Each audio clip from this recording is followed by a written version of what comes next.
Doug Carr, Scott Anderson, 97.1 The Ticket. We'll get back to your phone calls in a moment. Look, I mean, everybody, I don't know, everybody did, but a lot of people watched that game last night. Philly and Tampa. And, you know, Lions are playing Tampa on Sunday, 3 o'clock, with a chance to go to the NFC title game.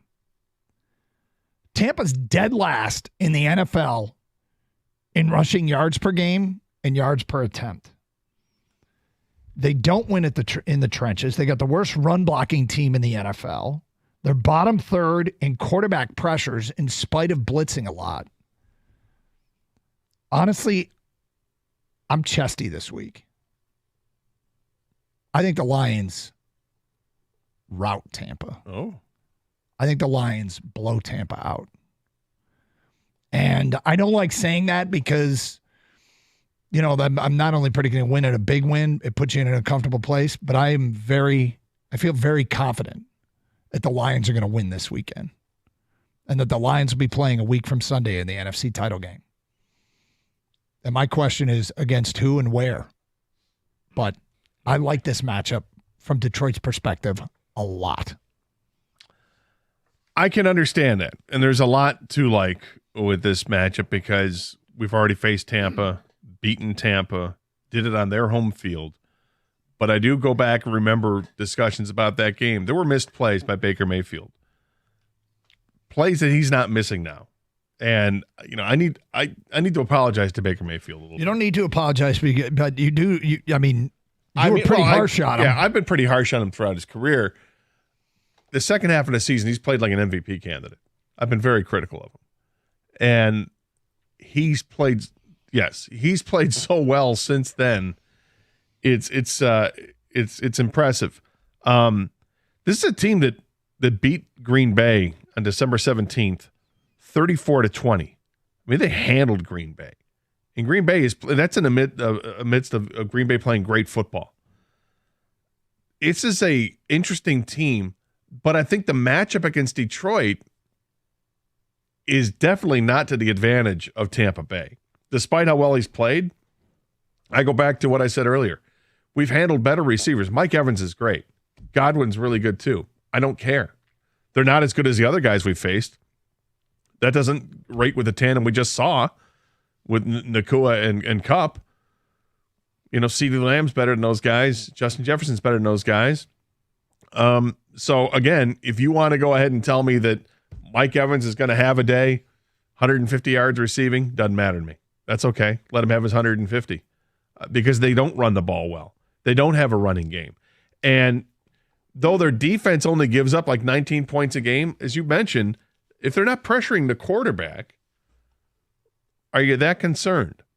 What I get concerned about with them is turnovers. Are they going to stop drives? That's it. I mean, they've been great in the turnover margin this year. I think they've got 26 takeaways and they're +8, and so don't help them out. No, don't do it. Mayfield's taking care of the football. He's thrown 10 interceptions all year. They don't really fumble the football all that much. They've only lost one fumble that I can tell. And defensively, you know, they're going to get after you a little bit defensively. They've got some good quality players there. But that's why I asked during the crosstalk, I wanted to ask the two big fellas in the room there, Jansen and TJ Lang, about facing a team that is going to blitz as much as they do. How do you get past it? And it's quick passes. And they've got a team that's built for that, right? You got a slot receiver who might be the best slot receiver in all of football, and Amon-Ra St. Brown. You've got Jamison Williams, who might be the fastest receiver, or one of the fastest receivers in all of football. And J-Mo can, you know, maybe just throw it up downfield for him if the rush is coming in and just see, does he have 2 steps on the guy? Can he go get it?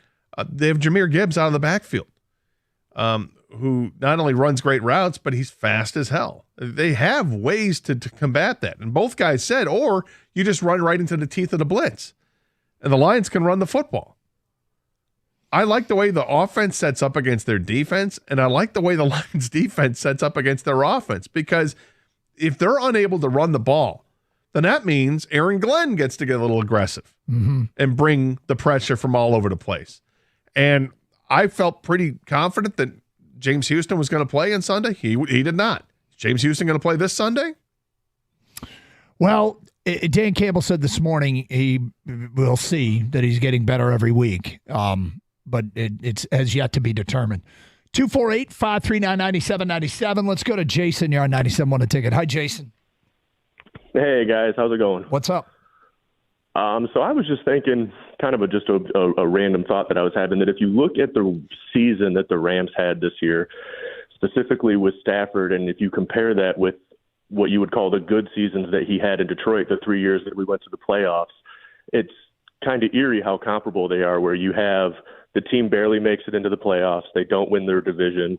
They don't get to play the game at home. The team has all the individual accolades and the records and all that through the season. And then they lose a heartbreaker at the end. Sorry. Like we did in Dallas and like we did in Seattle. And that's the end of it, you know? So I think what I was thinking really is just that if you take away the Super Bowl run, Stafford's been the same quarterback in LA that he was in Detroit. I know you can't do that, but just you know, that year that they won the Super Bowl, LA went all in. They gave up all their draft picks. They went and got Von Miller. They went and got OBJ. Yeah, and he was a big reason why they won. I'm not saying he wasn't a reason why they won. I'm just, you don't see the comparisons that I'm making here? Well, I mean, it's even down to him banging his hand off of somebody's helmet and that being part of the story. I mean, the year. Well, I guess what I'll say is what Doug says all the time. Stafford wasn't the problem. Having the team around you is the problem.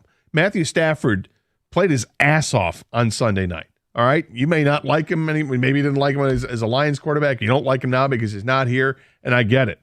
But he wasn't the reason the Rams didn't win. All right, I'm sure he's kicking himself about some place they didn't make in the red zone. But both teams, both quarterbacks, it felt like they had to play perfectly in the first half, and then the defenses started to show up a little bit in the second half. But I mean, if you're a Rams player, you might look away in the locker room if you go past Stafford, because that guy left it all out there. I mean, look at his hand. His hand was mangled. Stafford was unreal Sunday night. He was incredible. No, like he, as a Lions fan, he was annoyingly incredible Sunday night. The throws he was making, you know, playing through, like, we already knew the guy was tough as nails. Nothing was, I mean, I'm pretty sure he was concussed, by the way, and they just trotted him back out there. And he just kept making throw after throw in small window. The arm angles, I know everyone gets sick of hearing that. Ridiculous. From any angle, this guy was hitting and he was pinpoint. He was unreal. It was, I mean, and the thing was great about it is that Jared Goff matched him almost throw for throw. Both quarterbacks had a 3rd and 15 situation, like, forget it, they have no chance. Stafford completes it 19 yards to DeMarcus Robinson. And then Goff completes it. I forget who completed it to. Was it St. Brown or whoever? But they get like 20 yards on the play. Both guys did the same thing. So it's okay. You can compliment Matthew Stafford. It's fine. Our guy was great. And I'm glad we have our guy. And our guy is perfect for this team. And this team is built together for a reason. And those are teams in the past. Those are Lions teams from the past. Don't care. And this Rams team, look, this wasn't a 13-4 Rams team. This was a 9-8 Rams team that got in. They're dangerous, and everybody thought they were dangerous, and they became the hot pick for everybody going into the playoff weekend, and the Lions win. Nice job, Stafford. Wasn't good enough. Nice job. Love what Jared Goff did. Can we have a discussion? The three of us. Another embargo talk? Can we put it back in place starting right now? Did you take a lot of calls yesterday on Stafford, Doug? I tried to avoid them. But can we officially just put the embargo back in place starting right now? No more litigating what Stafford was. We're not going to break new ground here. I am willing to do that. And here's why. Isn't it all dead and buried? SOL is gone. It's so gone, it's not even funny. The Lions have exorcised the demons of the past, and part of those demons are the former number 9. And it's done. I don't care. I don't even care feel what he did a correlation between Stafford talk and SOL talk. I just want... Well, here's the thing. That guy was going down the road of what Stafford was here. I know. And I know. that's... I know. And I'm with you. Okay. I'm with you. I'm saying the reason... Well, Doug's not saying that he doesn't think there's a correlation to SOL. Well, here's why I think there is. This is why it's the ultimate of STFU when it comes to this stuff, and why there will be another embargo on it. Because what the Lions did on Sunday night was absolutely cut the head off that snake and throw it in the trash. But you're because saying, you can't, because it was who they did it against. See, it was every last bit. I'm just saying, it's every last vestige of SOL is now gone. And you want the embargo on the Stafford talk? I'm fine with that. I disagree with the SOL thing, but I agree with the embargo. So it's back in place starting now. Yeah. No more talking about Matt. Because SOL isn't just Stafford. Well, I want to embargo SOL in addition to, by the way. I'd like to bring this up to order. Another embargo. No more SOL talk. Nobody can bring it up. There's no reason to bring it up. There's no reason to bring it up. 248-539-9797. That I think we should revisit, but we will talk about it. We're not going to get a lot of SOL calls today, which is the good news. Let's go to John. You're next on 97.1 The Ticket. Hi, John. Hey, how you guys doing? What's up? So I just wanted to recap my my experience watching that playoff game. So I started watching the Lions when I was like 8, 9 years old with my mom and my grandpa, and my grandpa actually passed away about 6 years ago. It was actually the last time the Lions were in the playoffs against Seattle. That was the year he passed away. And I know I probably got a similar story to a lot of people where I just really wish he was able to see that game. It was very emotional. I was watching that game in my apartment in Ypsilanti, and I called my mom right when Goff took that first knee, and we both just started crying our eyes out. It was very emotional watching that. But I also wanted to give my prediction for Lions versus Bucks. I agree with a lot with what Gator had to say. I like their matchup a lot, and I think the big difference is going to be when they played the Bucks earlier in the season, they had no Jahmyr Gibbs, no David Montgomery. I think with those two guys, I think they're going to be able to pound the ball, and I feel a lot more confident playing this team as compared to playing the Rams. That's all I had to say. Thanks, guys. They actually had Montgomery, but he did not play much. 6 carries, 14 yards in the game. Goff threw for 353 yards and 2 touchdowns, no picks. That was a Craig Reynolds game in that he got carries, but he also was the one that had the downfield block. Remember when Amon-Ra caught that crossing route and turned it up the field, and Craig Reynolds blew somebody up to clear the path to the end zone. God, Detroit loves that stuff. 248-539-9797. More of your phone calls and feedback coming up. Hey, after an incredible NFL Super Wildcard weekend, we're on to the divisional round. For these teams, it's win or go home, but you'll always have a spot in the playoffs with FanDuel, America's #1 sportsbook. FanDuel has so many ways for you to pick up the W. So, you heard how we feel about the Lions and Tampa. Do with that what you want. But new customers, you can get started with $150 in bonus bets guaranteed when you place your first $5 bet. Just visit FanDuel.com/Doug to join today. That's FanDuel.com/Doug. FanDuel, an official sportsbook partner of the NFL. Must be 21 or older and present in Michigan. First online real money wager only. $10 first deposit required. Bonus issued as non-withdrawable bonus bets that expire 7 days after receipt. Restrictions apply. See terms at sportsbook.fanduel.com. Gambling problems? Call 1-800-270-7117 for confidential help.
All right.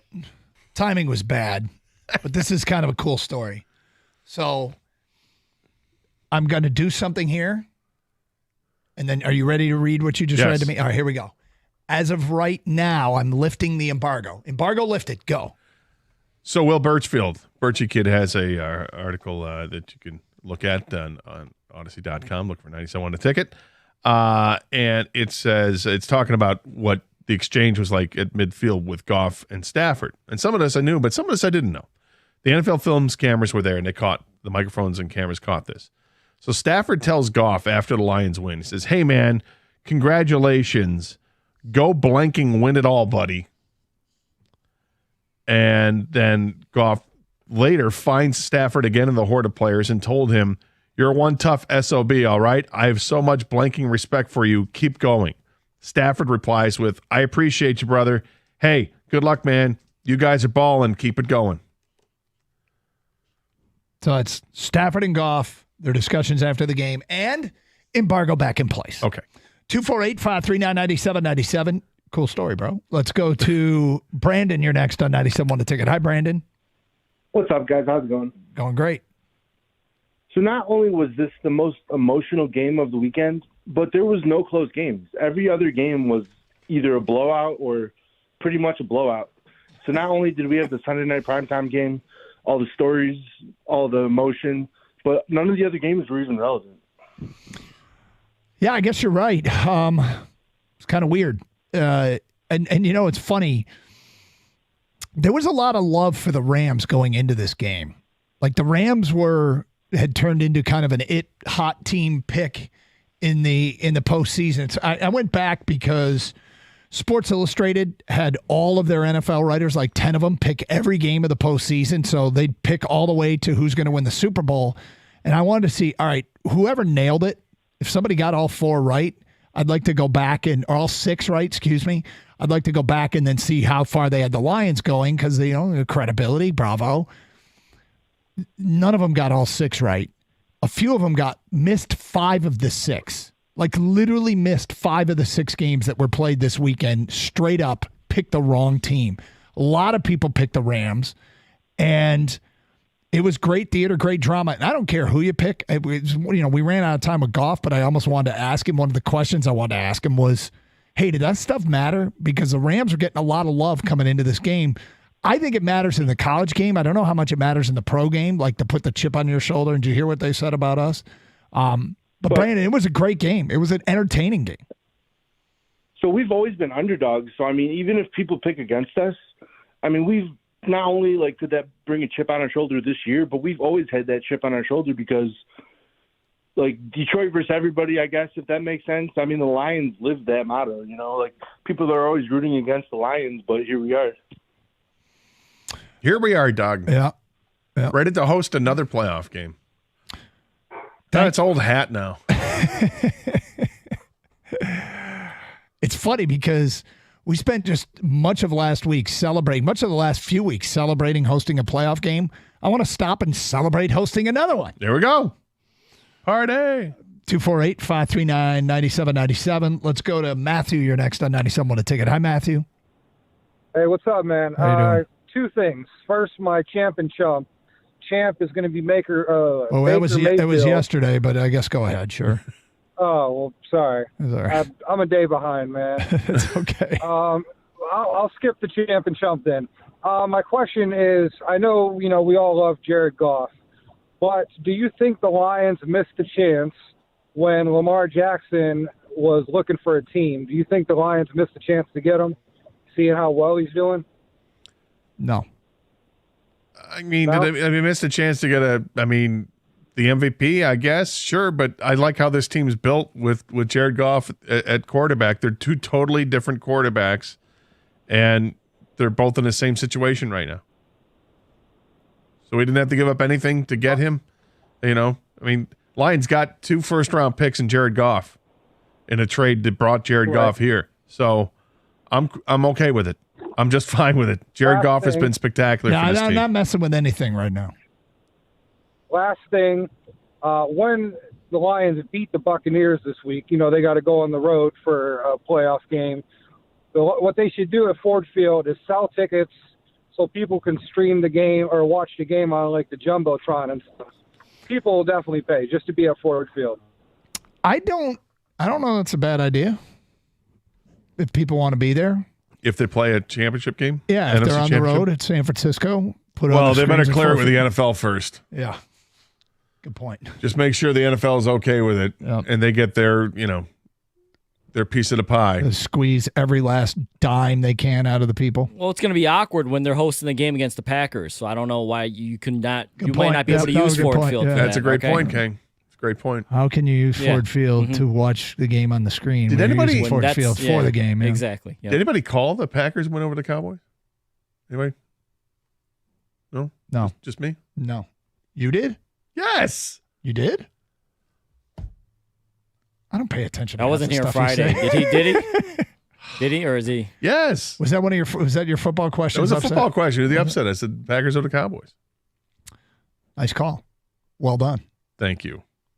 All right. If that was your call. Yeah. Let's go to David. You're next. Hi, David. If you say so. I didn't think they'd win it by as much as they did, but yeah. Hey, David. Hey, just want to start off by saying that Sunday's game was the coolest sporting event I've ever been to, and it took me a while to get out of college, so I've been to a lot of sporting events. To give a little perspective, I spent all last week telling my season ticket holder neighbor that he was crazy for not selling his tickets, that he should sell them and get his next year's paid for. But like Sunday morning, I woke up and it was, Field of Dreams, James Earl Jones saying, people will come because it's money they have, but peace they lack. I looked at my 9-year-old and I said, "You want to go to the game?" He said, "Absolutely." We stepped into where we were tailgating for about 3 minutes. And by the time we got off the elevator, my kid was like, "Let's just get to the field." We got to the field about 90 minutes early.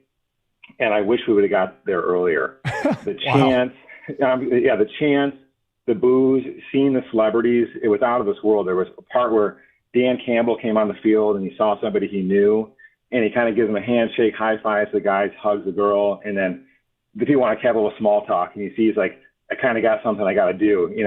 He's like just such a cool guy though, but he stopped to like give high fives and stuff. But seeing my 9-year-old standing on a seat at 11 o'clock at night yelling, "Let's go Lions," like out of his mind, going crazy. You can't recreate that. It was such a great event. You just can't recreate that. And sitting in traffic till after midnight in absolute bliss, any other sporting event downtown Detroit, you're looking at like, what side street can I use to avoid traffic? How can I get to 75? You're just sitting there in absolute bliss. Like you don't care at all. Kids packed out in the back seat. You're like, this is a great time. And I will say, we did have to walk across the desert to get here, but Detroit fans are just next level. Everybody at the game was, screaming their butts off, yelling as loud as they could. It was just a fantastic experience. And I went from you'd be crazy to pay those ticket prices to I already got my tickets for Sunday, and I'm going to be back there doing the same thing. It's just an out of the world experience that you just got to go to if you can. It's awesome, David, and it's unfortunately it's really, really expensive, and I know some people are priced out of it, and it's the moment we've all been waiting for, and I hope season ticket holders can all be able to afford to be there, not knowing everybody's financial situation. I remember, and the people who were here during the Super Bowl, remember what that was like, just the whole party atmosphere downtown, same thing, what side street, if the Lions keep winning in the postseason and win again and happen to get to host the NFC title game, my God. Oh, man.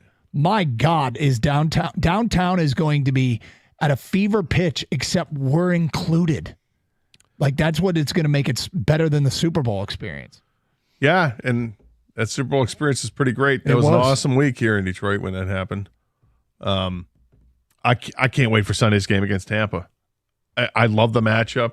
I do too. I'm like you. I think this game. I don't know if I'm going to call for a blowout. Chesty. But I'm chesty. You are real chesty about this one. I feel pretty good about it. I love this matchup. Well, now that you picked you picked the Green Bay game, I'm looking forward to your pick.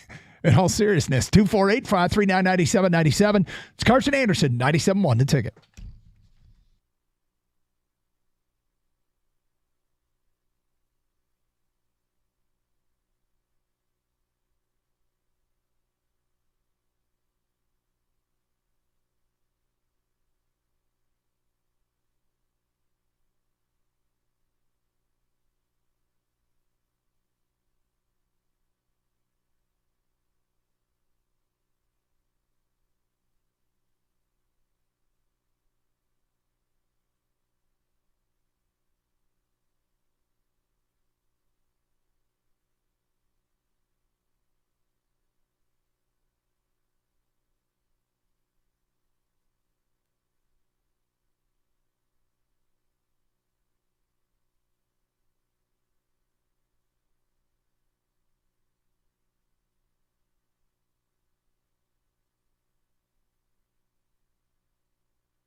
Quick question. How much of the Buccaneers Philadelphia game did you watch? Quite a bit. Did you watch pregame and halftime? Saw very little of the pregame and a little bit of the halftime. Kang, did you watch pregame and halftime last night? Buccaneers and Eagles? I watched some of the halftime, did not watch the pregame. Okay. Anyone else think Ryan Clark was wearing a jacket with no shirt on underneath? Yes, I did. It looked like he just put on a sport coat. You had to address it. He did. No pun intended. It looked like he put on a sport coat, and that was all he was wearing. He had this kind of maroon Gator's sport looking it coat. up now. This thing is, it looked like he just put on a jacket. Yep. Literally, that's it. And I'm like, this is an aggressive look. Dude, we get it. You work out and you're in shape. Yep. So anyway, apparently he was wearing a t-shirt that was the same color as his skin, and you couldn't really differentiate the two. I'm not on TV naked, he says. He had to address the look. Man. It's amazing. Am I wrong? Go for it. Yes, there's a shirt underneath, but this shirt is remarkably similar to the color, to his skin tone color. It's fantastic. Yep. And the fact that he has to tell people, I'm not on TV naked, is even funnier. Yep. But how can Scott Van Pelt take him seriously when he's looking right at him? I mean, it was pretty amusing. Because I said to my wife, what do you think of this look? And she's like, wow. And then after a while, I'm like, is there a shirt? There's a shirt there, right? He said, I do have a shirt on, guys. He said with Van Pelt in an empty Raymond James Stadium. When you're an all-pro safety, though, you can come on nearly butt-ass naked, Van Pelt replied. That's funny. That's funny. Anyway, 248-539-9797. Let's get back to your phone calls. Carson Anderson, 97.1 The Ticket. Later this hour, you hear the best of what Dan Campbell told the morning show. Let's go to Dan next on 97.1 The Ticket. Hi, Dan. Morning. What's up, Dan? How are you? Oh, not bad. Calling from the UP in Michigan. Long time Lions fan. Appreciate you calling. I appreciate you listening. Yeah, just wanted to mention about Taylor Decker's offsides, false start penalty there, and how this isn't the same old Lions anymore. The same old Lions, we would have been talking about this all frickin' week about how this one call, jeopardized our game. But the Lions, they played through it this week, and we came out with the win. That's what they've done all season long. That's what they've kind of done during the regime with Dan Campbell and Brad Holmes. They don't let that stuff bother them. They get past it. Okay, bad call, fair enough. Yeah. Let's go out there and let's get the next play in, and that's what they do. And they've been winning games doing it. Most definitely. And I love this new mentality. It's a winning mentality. It's the way winners play, and this is them. An example of the new mentality. Very controversial. It's very controversial because him going on these fourth downs and going for it, and any side of the field. He's winning games. His winning percentage is a lot better than we've ever experienced in our lives, and I just love it. You pedal to the metal. Let's go, boys. Well, I think the team believes in him. I think he's earned their trust. And an example of their new mentality was Aiden Hutchinson showing his partial disappointment that they don't get to go to Dallas. Like the team wanted to go to Dallas. And I think that's different.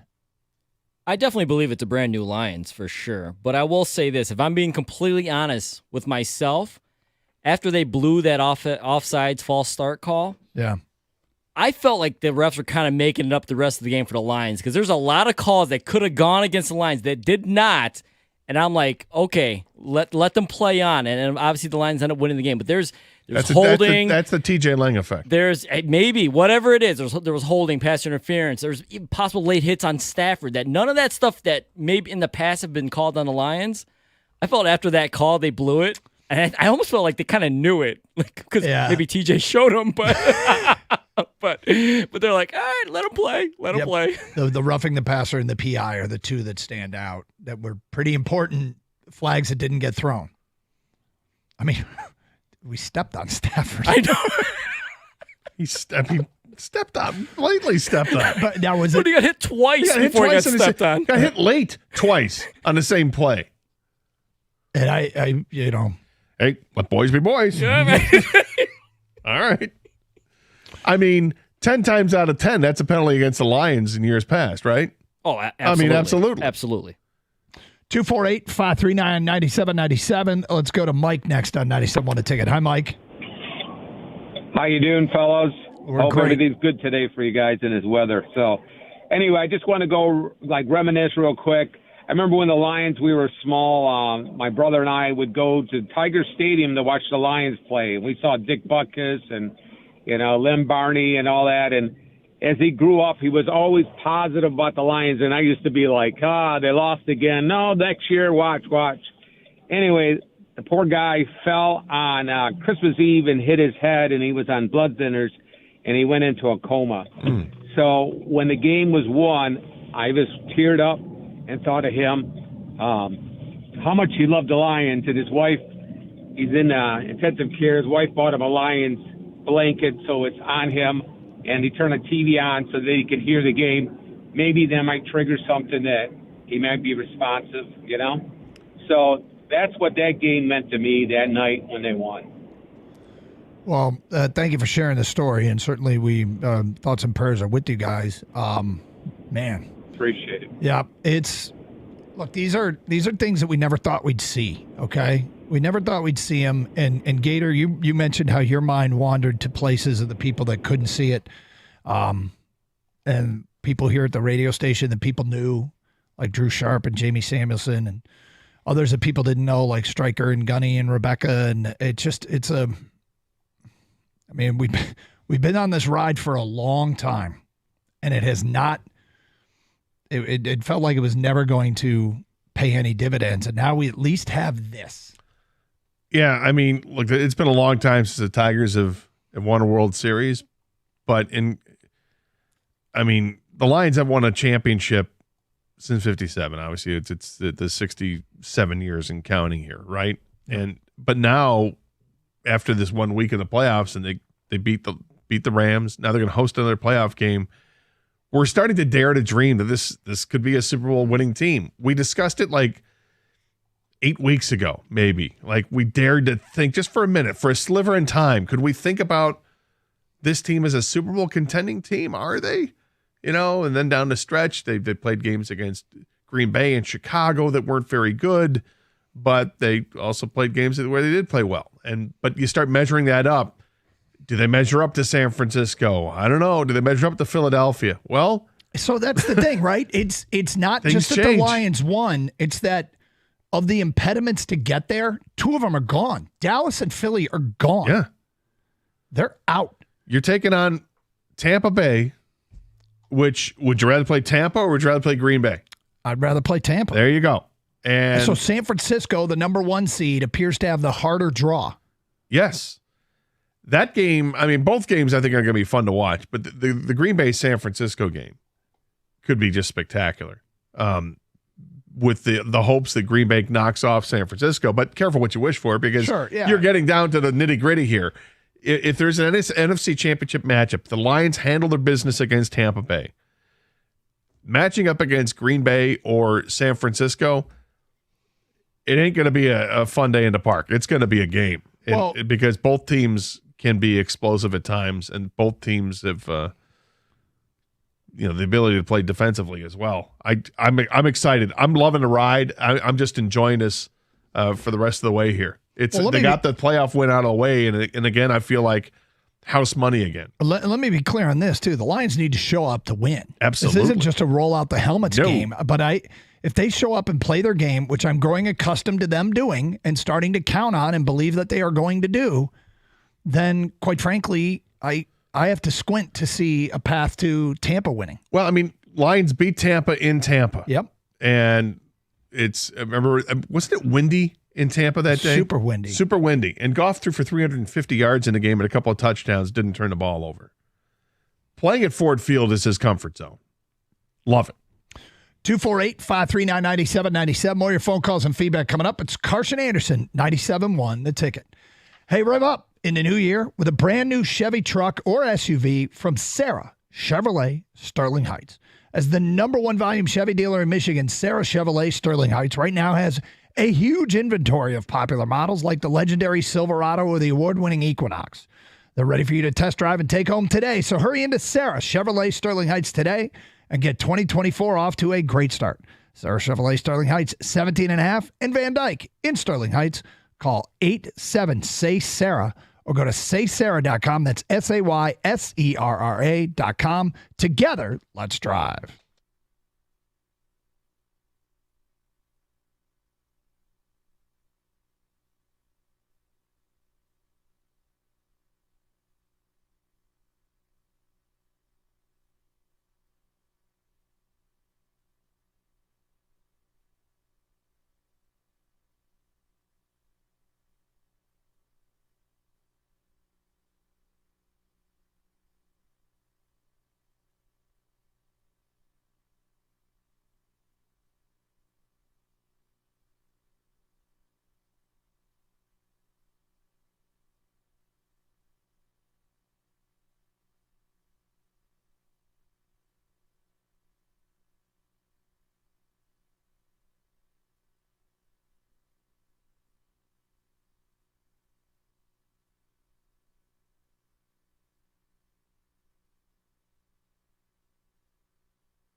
Doug Karsh, Scott Anderson, 97.1 A Ticket. We got one open line.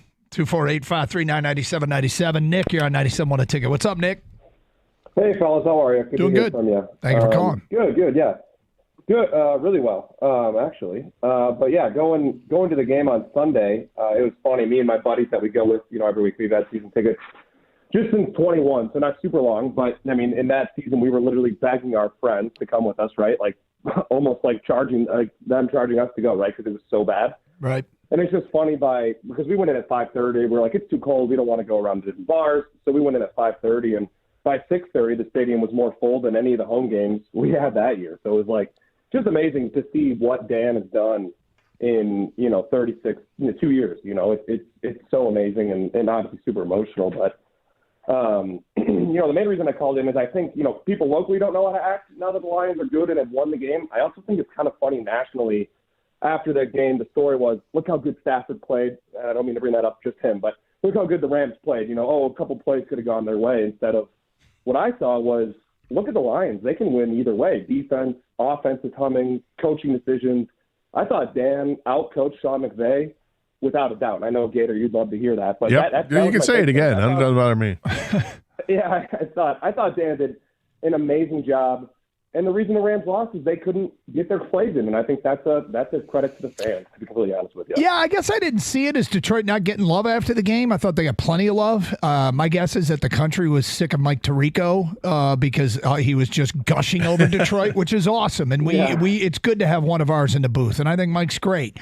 But he was absolutely gushing over Detroit on the TV broadcast. And as far as, look, the reaction, and this doesn't bother me. And I don't know why. I think it probably is a little bit have to do with working in the media and hearing people complain about whatever you're talking about all the time. Why are you even talking about that? Blah, blah, blah. But the number one story yesterday wasn't the Lions or the Rams. It was the Cowboys, and it probably is going to be the Cowboys. And they're a marquee team, and they've got a bit of a mess on their hands. And it's, the Cowboys are now becoming the NFL's, TMZ celebrity watch. And it doesn't bother me. I don't care. We're still winning. They're going to have to keep covering Detroit because, I agree. Yeah, we're crushing it.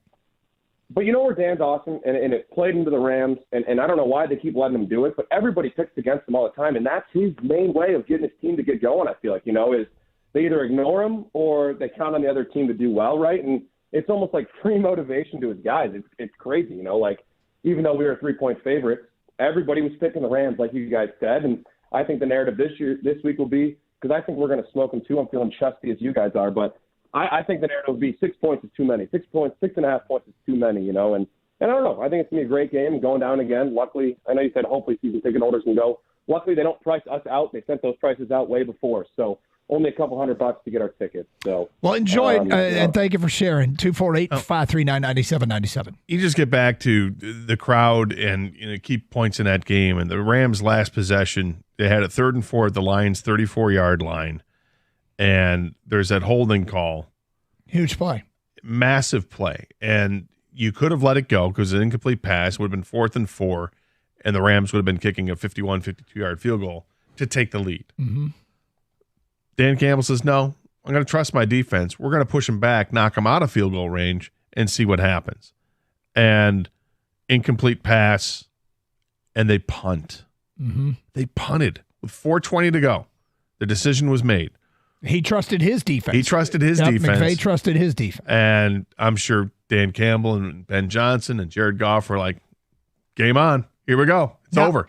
And then the next drive, David Montgomery gets 15 yards on the first 3 plays of that drive, and then you have the first down play to St. Brown, and it's all done. It was just fantastic. And it was, did Dan Campbell out-coach Sean McVay? Yep. Now, their kicker, Brett Maher, hadn't had a great year. He was 3 of 7 from beyond 50, so it would have been a long field goal, would have been kind of like a flip of the coin whether or not he would have made it. But Campbell backed him up and took him out of field goal range, and it paid dividends. Maher, earlier in his career, had made from 63 and 62. So they could have tried the 64-yarder. They could have, but they thought maybe we can get the ball back. You didn't. They thought they had a better chance to get the ball back than they had a Maher making a 64-yarder. They've had field goal issues all year long. Like they've cut kickers, brought kickers back. Like the Rams have. You think the Lions have had issues? The Rams have had way worse issues with their kicking situation. And I think it's ironic that Dan Gamble, everyone calls him, always goes for it on fourth down because he doesn't trust his defense. When it mattered the most, he trusted his defense, and he pushed the team back, said, get me one more stop, and don't let him get in field goal range. And give credit to Hutchinson for getting all pressure as much as he could on the quarterback all day long. I think he had 7 pressures in the game. Gets credit with 2 sacks. One of them, Stafford trips, but it doesn't matter. He was a force, well, and he was the guy. Yeah, they held him for a reason because he was about to, embark on the quarterback. And then the following play, when he throws an incomplete, he's under duress. Why? Because Big 97's coming in on him. Phil is next here on 97.1 The Ticket. Hello? Hey, go ahead. Hey, gentlemen, how you doing? Phil! Yeah. Hey, Dan the Man Campbell. He lives by the 3 Ds, determination, dedication, and desire. And when he gives that up, that's when you get a new coach. The man, these guys love him. They'll run through brick walls for Dan the Man.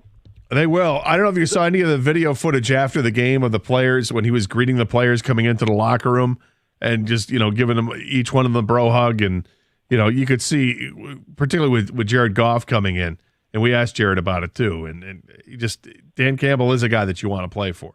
And I can only imagine in the off seasons to come, and now that we've tasted some playoff success here, and it's still going, and let's get some more, that free agents will consider Detroit. That Detroit is a destination. It's no longer, well, they're going to pay me the most, so I may as well get my last paycheck.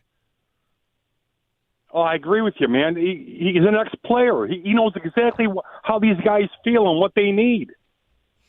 Well, the staff is filled with them. The staff is filled with ex-players. So these are guys that recently remember what it was like to be in those guys' shoes. And, it's not unusual to have an ex-player as a coach. This guy just really gets it. Yeah. Our guy gets it, man. He really does. Thank you, Phil. 248-539-9797. Eugene, you're next. What's up, Eugene?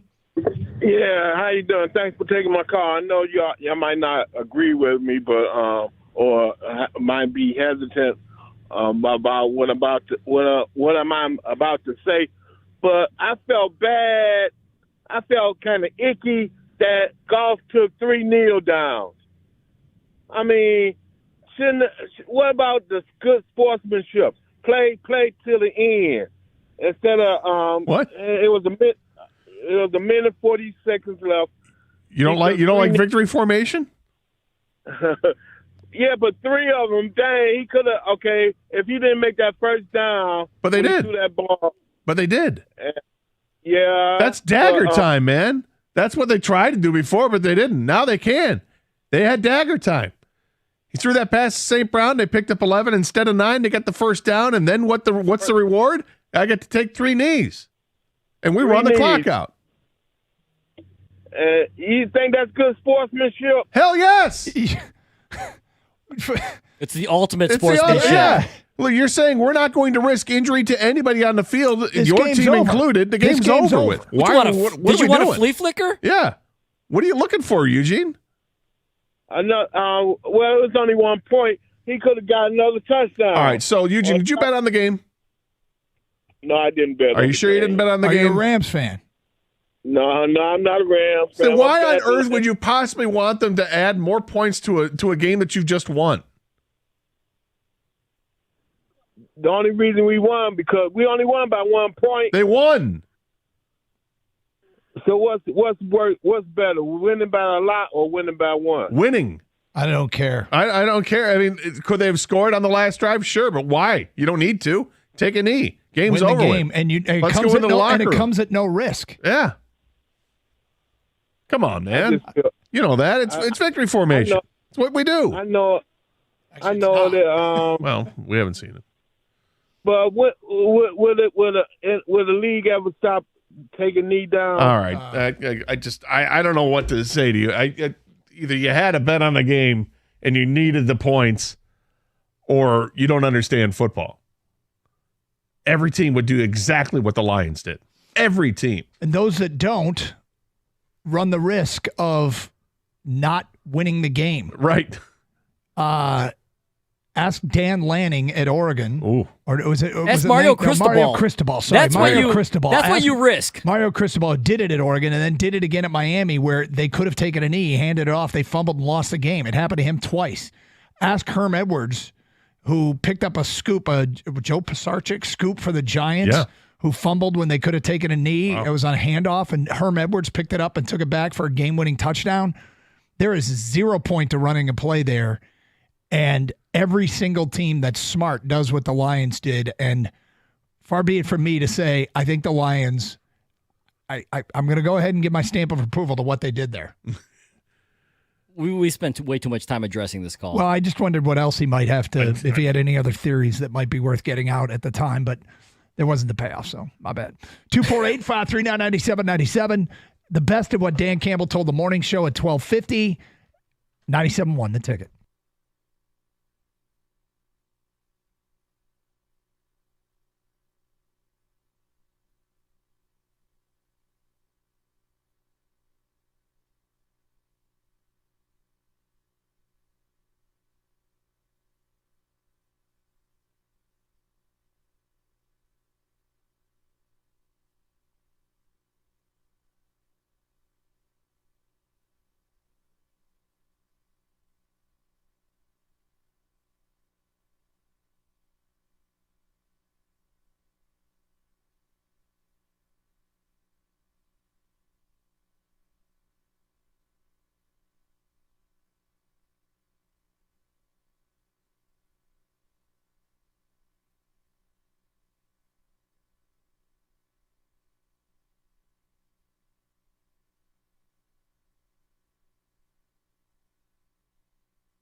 Doug Karsh, Scott Anderson, 97.1 a ticket. Open lines, 248-539-9797. Stafford embargo is back in place. Whew. Let's get back to your open line calls. We go to Manny. You're next on 97.1 a ticket. Hi, Manny. Hey, what's going on? Hey, love your guys' show. Thank you. But I'm actually from, I live in I'm from Detroit. I live in Philly. So I actually would have loved to see the Eagles come into town and us kick their butts. But, at the end of the day, I like the Tampa matchup. I just want to ask your opinion. Do you guys think the Packers can upset the Niners and give us a home game? Because they looked really good against the Cowboys. And I'm thinking, I'm debating on coming home this weekend or back to Detroit or waiting it out and potentially coming home for a NFC championship game. Yeah, I mean, I would come this weekend. Yes, I think the Packers can beat San Francisco. I don't expect them to, but Jordan Love might be coming into his own, and he was so good against the Cowboys and so accurate. And, I mean, the 49ers will get after him, and they got a great offense as well, but I don't I wouldn't start saying I wouldn't not come this weekend because you think they're going to host next weekend. I would still expect the 49ers to win that game, but could it? Yeah. It's not impossible for Green Bay to win. Jordan Love. If Jordan Love, it's Jordan Love, man. Jordan Love. Nine of his last 11 games, including the playoff win against Dallas. 9 of those last 11 games, his quarterback rating has been above 108. I mean, above. Like, that's ridiculous. The number 115.5, 108.5, 125.5, 118.6, 111.5, 109.1, 125.3, 128.6, 157.2. Those are his last 3 games. Those numbers are ridiculous. He hasn't thrown an interception since they lost to the Giants on December 11th. Since then, he's 15 touchdowns, no interceptions. He's been incredible. Yeah, and I feel like that the receiving core for Green Bay has been clicking with Jordan Love. Like, you got Jaden Reed, you got even that Hicks guy, or I think his name is Hicks. Well, they got Dobbs, they got Christian Watson is back now, and I think Hicks might be right. Yeah, they've got a bunch of guys right now they're all in lockstep with him, and he's been fantastic as leading this team. I'm pissed because Green Bay looks like they did it again with finding the right quarterback. Yeah, if we're good too, it doesn't really matter. No, I mean, it sets up an amazing rivalry, potentially with the Lions and the Packers again, continuing with our really good teams and probably their really good teams. But I mean, Jordan Love is I don't think anybody expected him to be this good the first year he's starting, and he throws for 4,000 yards and 32 touchdowns. Wow. And it's Wicks, by the way. Is the other Wicks. Yeah. It's okay. Let's go to Mike next on 97.1 a ticket. Hi, Mike. Well, good morning, guys. How are you? What's up? Hey, first of all, kudos to your screener. It took a lot of stones to put Eugene on with you guys this morning. The other thing is that poor fella, my prayers to him and his brother that was watching the Lions play with Lem Barney and so on. Yeah. I'm going to go a little bit better than that. I was 11 years old. My dad and mom had just bought a brand new black and white TV set, and I watched the 1957 championship game, and that was fantastic. So if you guys think you've been waiting a long time, yeah, we've been waiting even longer. Everyone's been waiting a long time. Yeah, it's what makes it sweet though, because we've been passionate fans forever. Oh, I have never given up on the Lions, and I think that the Bobby Lane, who played in that game with Joe Schmidt, who was the other guy, the running back they had a lot of guys. What did you want to talk about, Mike? Your point is what? What I wanted to say was I think we broke the Bobby Lane curse. There was a lineman on there named Sewell, and we have a lineman named Sewell. So I think we're going to go a lot longer than a lot of people think, and I think that one of the guy gets real credit should be Chris Spielman. I think he's done a fantastic job helping put that whole thing together. It's interesting. I don't know how much credit to give Spielman because Spielman always downplayed his influence on the organization. and said, he was there when called upon and when needed. But I think everybody in the front office, Spielman, Disner, probably even Rod Wood for staying out of the way, they all deserve credit. Everybody deserves credit for getting them where they are. And, I keep saying this, it's just a term that I use, but there's such a lack of nonsense. And I don't want to take that for granted because Lions regimes through the years were loaded with nonsense. Chris Spielman would never take the credit. No. He would never take the credit. But I get the feeling, this is just my feeling, that behind the scenes, when this whole thing was being formulated a few years ago, before they hired Dan Campbell, before they hired Brad Holmes, when Sheila Hamp took over the team, I have the feeling that she talked to Chris Spielman. And there was some sort of conversation took place that maybe she'd said something to the effect of, how do we get to a place where we have a team that plays as hard as you played? And what does it take to get that? How do we lead by example and get that shining example? Because everybody knows Chris Spielman was the heart and soul of the team. Barry was the star player, but Spielman was the heart and soul. He played with torn muscles. He did everything. He played with a broken neck or whatever, right? And this guy was incredible. And no one would ever say otherwise about Spielman, his heart and determination, the character of him as a player. So how do you find that embodiment in a coach? And maybe Chris says, well, this is what I'd be looking for. These are the qualities I'd look at, Sheila. If you're asking me, I'm going to tell you. I'm not going to just volunteer it and go, oh, here's what you got to do. But you're asking me. So here's what I look for. Here's what I loved for and what I wanted for in a coach and as a player and what I think works. What they've built here is very intentional. And when Brad Holmes spoke to the team in the locker room and talked about the grit that they sought, yep, it's just, and Jared Goff kind of said something earlier about, people don't always know all that goes into the decisions, but Brad knows what he's doing. I just go back to the trade deadline. 100%. And the trade deadline and how unsatisfied people were. And you might still be. Yeah. But they aren't going to, it is appearing more and more that we're getting more and more evidence that they aren't just looking for what you do on the field. They're looking for your fit, football and otherwise. And they're not going to get in their own way. And their commitment to this, they're not wavering from the commitment either, just to add talent. And I don't know any specifics about Montez Sweat or Chase Young or anything like that. But just keep that in mind when you're wondering why they didn't make a move. They're very intentional about who they introduce into this locker room. Yeah, they are. And I think that when we get to the offseason, because of what's going on with this team and they're a playoff team and they've won playoff game, maybe games moving forward here, that free agents will look at this differently and say, all right, maybe I need to talk to my agent about getting me to Detroit. That's a winning team. That's a coach that I can play for, that I want to play for. So when the Lions didn't make a deal with, let's say, specifically Carolina, they didn't make a deal to get Brian Burns over here. Maybe like Derek Brown, both of those guys free agents at the end of the year. Maybe it's not just money that brings them back.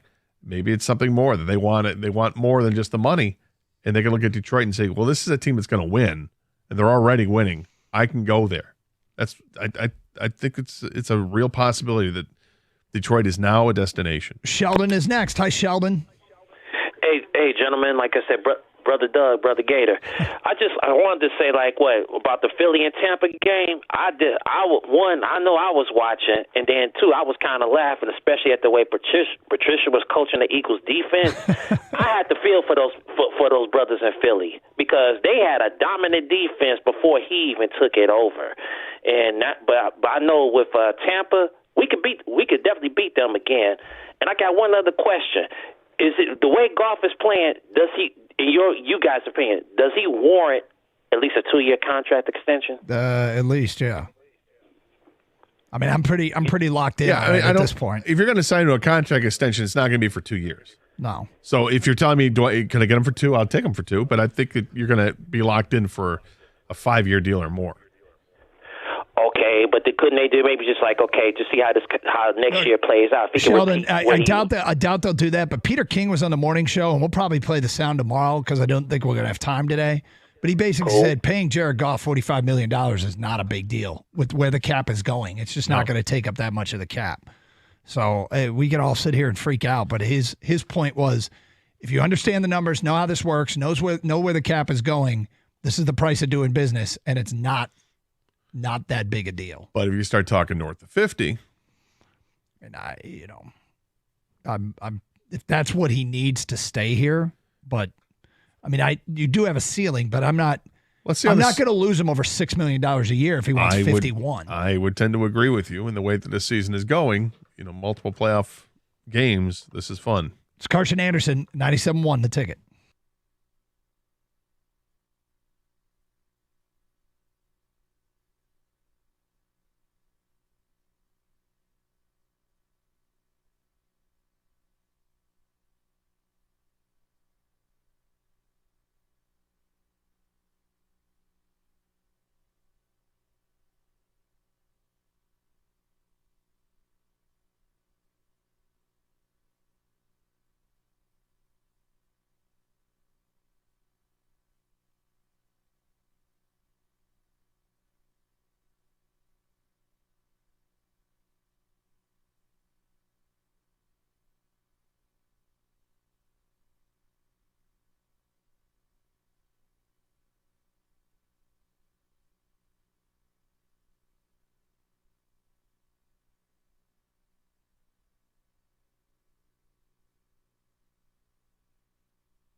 Doug Harsh, Scott Anderson, 97.1 The Ticket.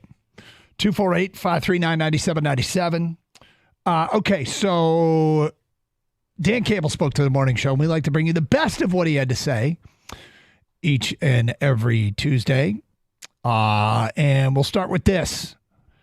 One of the big stories is how the defense slowed down the Rams when the game mattered the most and when the territory was at its highest stakes inside the red zone. And Dan Campbell talked about what the Rams do to make it tough on a defense and why the Lions defense had success.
Okay, so I think the key part of that is less man, more zone.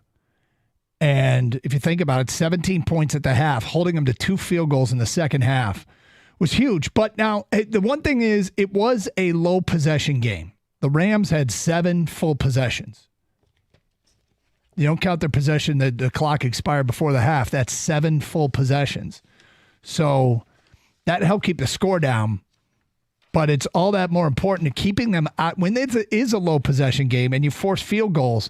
Because if the Rams take the lead at any time, you're in trouble in a low possession game because you're not going to get the ball back as many times as you might in a high possession game. So, the way they were playing, there weren't a lot of incompletions. The clock just kept moving and moving and moving. And when it was all said and done, what was it? Both teams had 55 plays from scrimmage. Yeah, I mean, both teams had 8 possessions, and it was just the one, like, with the discounting the one before the half is what I was saying. Yeah. Yeah. Just the total plays, 55, yeah. No. All right, more from Dan Campbell, Lions head coach, on with the morning show. How did you watch the Monday night game? Like, you were scouting them or as a fan?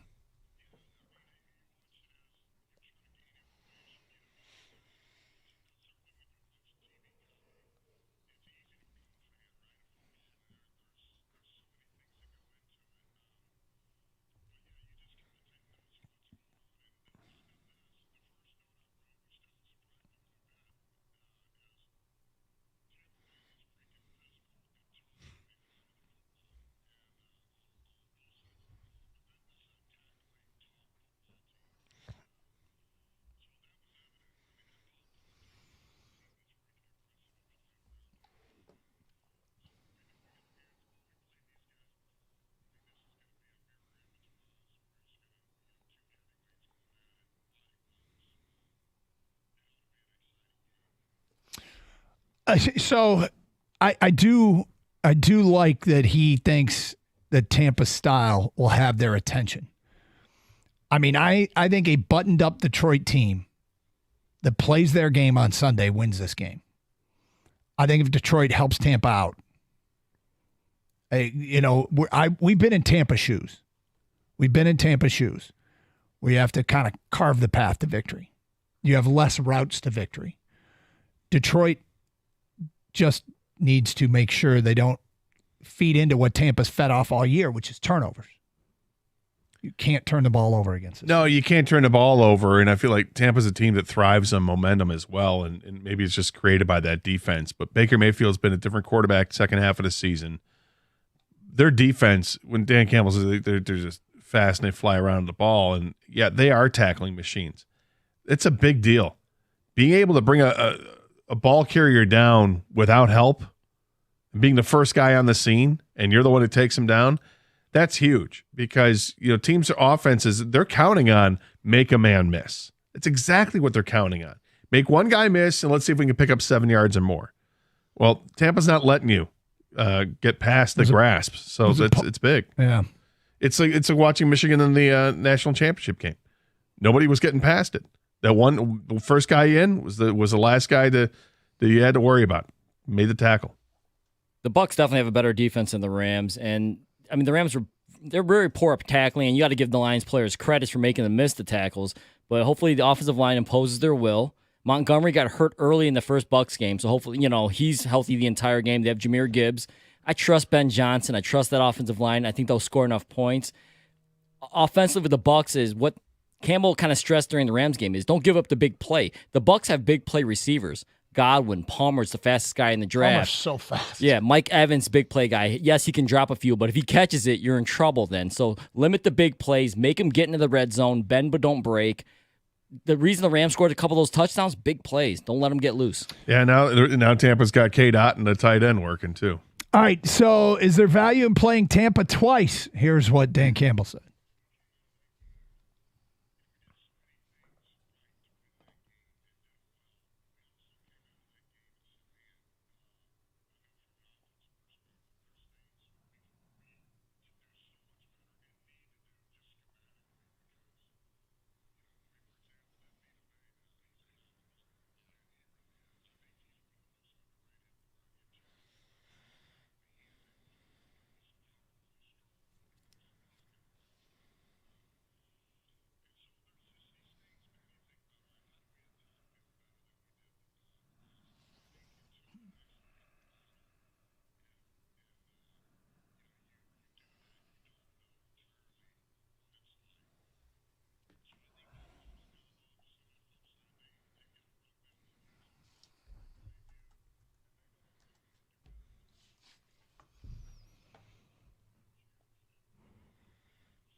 He's doesn't sound like he's going to have to work hard to sell his team. No, I don't think so at all. I think they rely on fundamental football. Take care of the football, block and tackle, and everything else seems to take care of itself.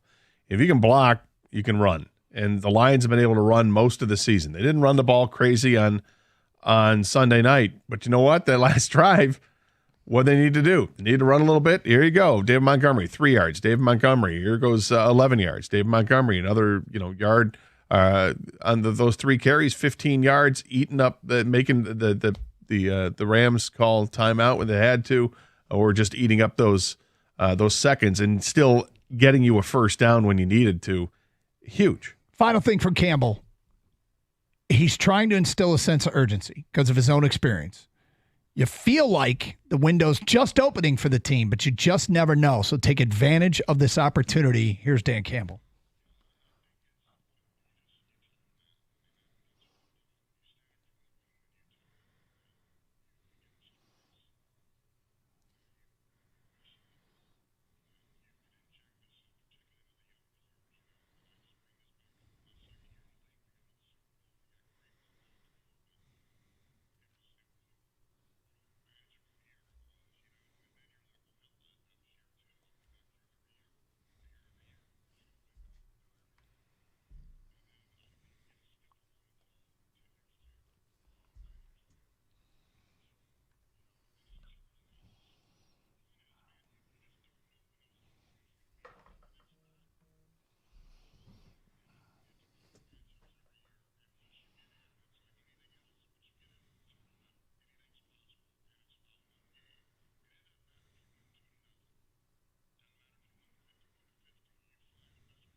It takes me back to the middle of what he said there. When Dave Phipp, the special teams coordinator, was talking last week, he goes, these are the games you don't save anything. You're not worried about hiding a look for future.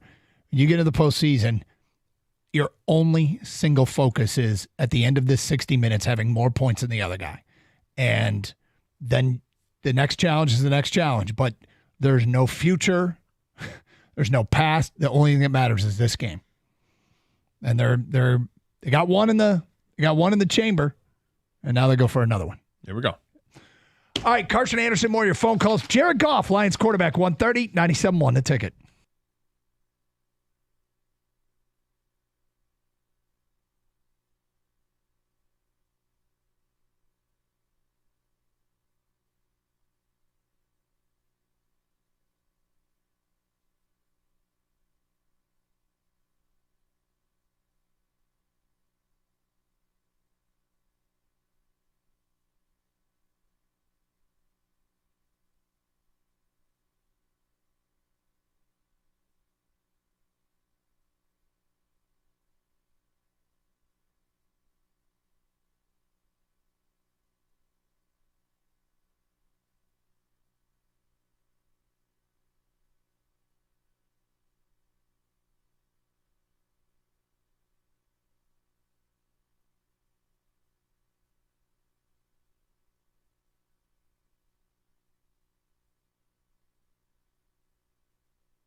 All right, Jared Goff today at 1:30, 248-539-9797. Let's go to Greg next here on 97.1 The Ticket. Hi, Greg. Hey, what's up, guys? Man, this is awesome.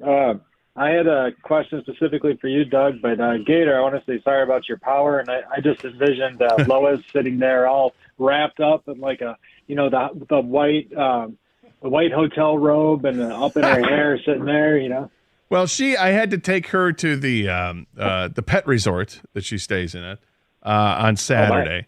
So we spent Friday night, and it actually was quite a harrowing experience. Like, I literally let the dog in, and 15 seconds later, I hear this loud crashing in the backyard, and it was this giant tree that had split in half, and one part of the tree, it was one of those double trunk trees, so one trunk went to the left and one went to the right. And fortunately, doesn't appear to be a whole lot of damage other than to my fence and to the power lines. And so still without power, but supposed to be restored hopefully tonight. So the dog's been away all weekend, and I'm in a hotel. All right. Well, make do, right? Yeah. Well, I've done that for sure. But yeah, I was calling for Doug. So Doug, we got 3 big wins here. Rose Bowl, Natty, and now this. And so I was going to ask you where you rank them, because for me it's weird. My number 1 is the Rose Bowl for some reason. Like, that was the one that had me all kind of in knots the most. And then the Lions win was like a real close, like a 1B. And then the Natty was last for some reason. But I was wondering with you, like emotionally wise, where were you at with all those? Because you know what's funny to me? I still think the biggest win of the year for Michigan was Ohio State. And I know that's strange. And then you're probably right. I talked to a lot of people that did both the Rose Bowl and the national championship game, and they just say it can't get better than the Rose Bowl. And there's some sort of weird psychology there. They're very different feelings, though, because one, you have an expectation, you've seen things before, you feel like it's in the cards for Michigan to have been there and go back there. In spite of, half the team declaring for the league and uncertainty with the head coach.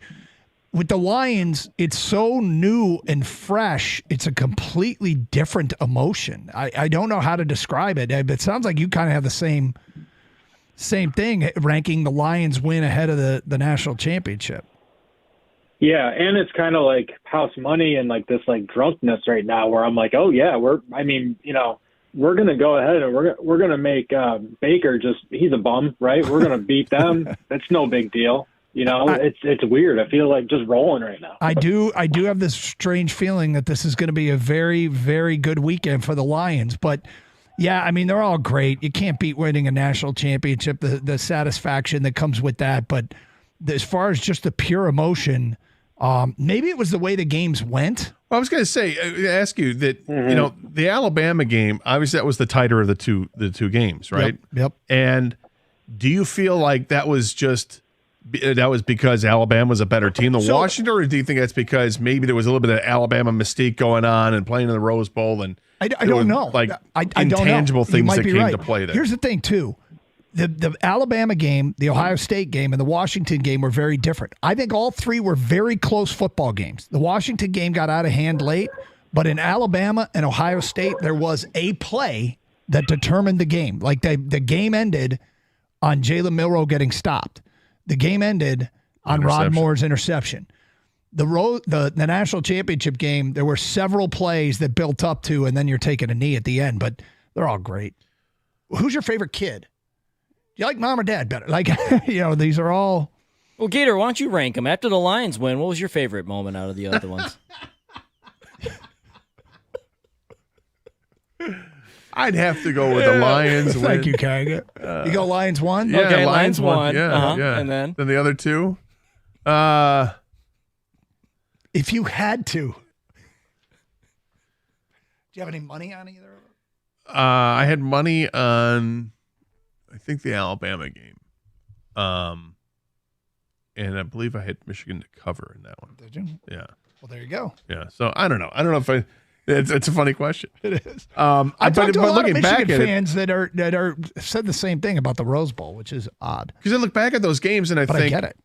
I still think Washington's a better team than Alabama, but Alabama gave Michigan a harder time, and I think that was just because I think Alabama was in Michigan's head a little bit. Michigan was the better team, and they ended up prevailing. and then they were able to show why they were the better team against Washington. It's almost like, whew.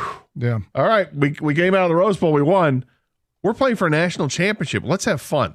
And I think Michigan had fun in the game against Washington. There was certainly a getting over the hump of the semifinals, too, like having been there the 2 previous years.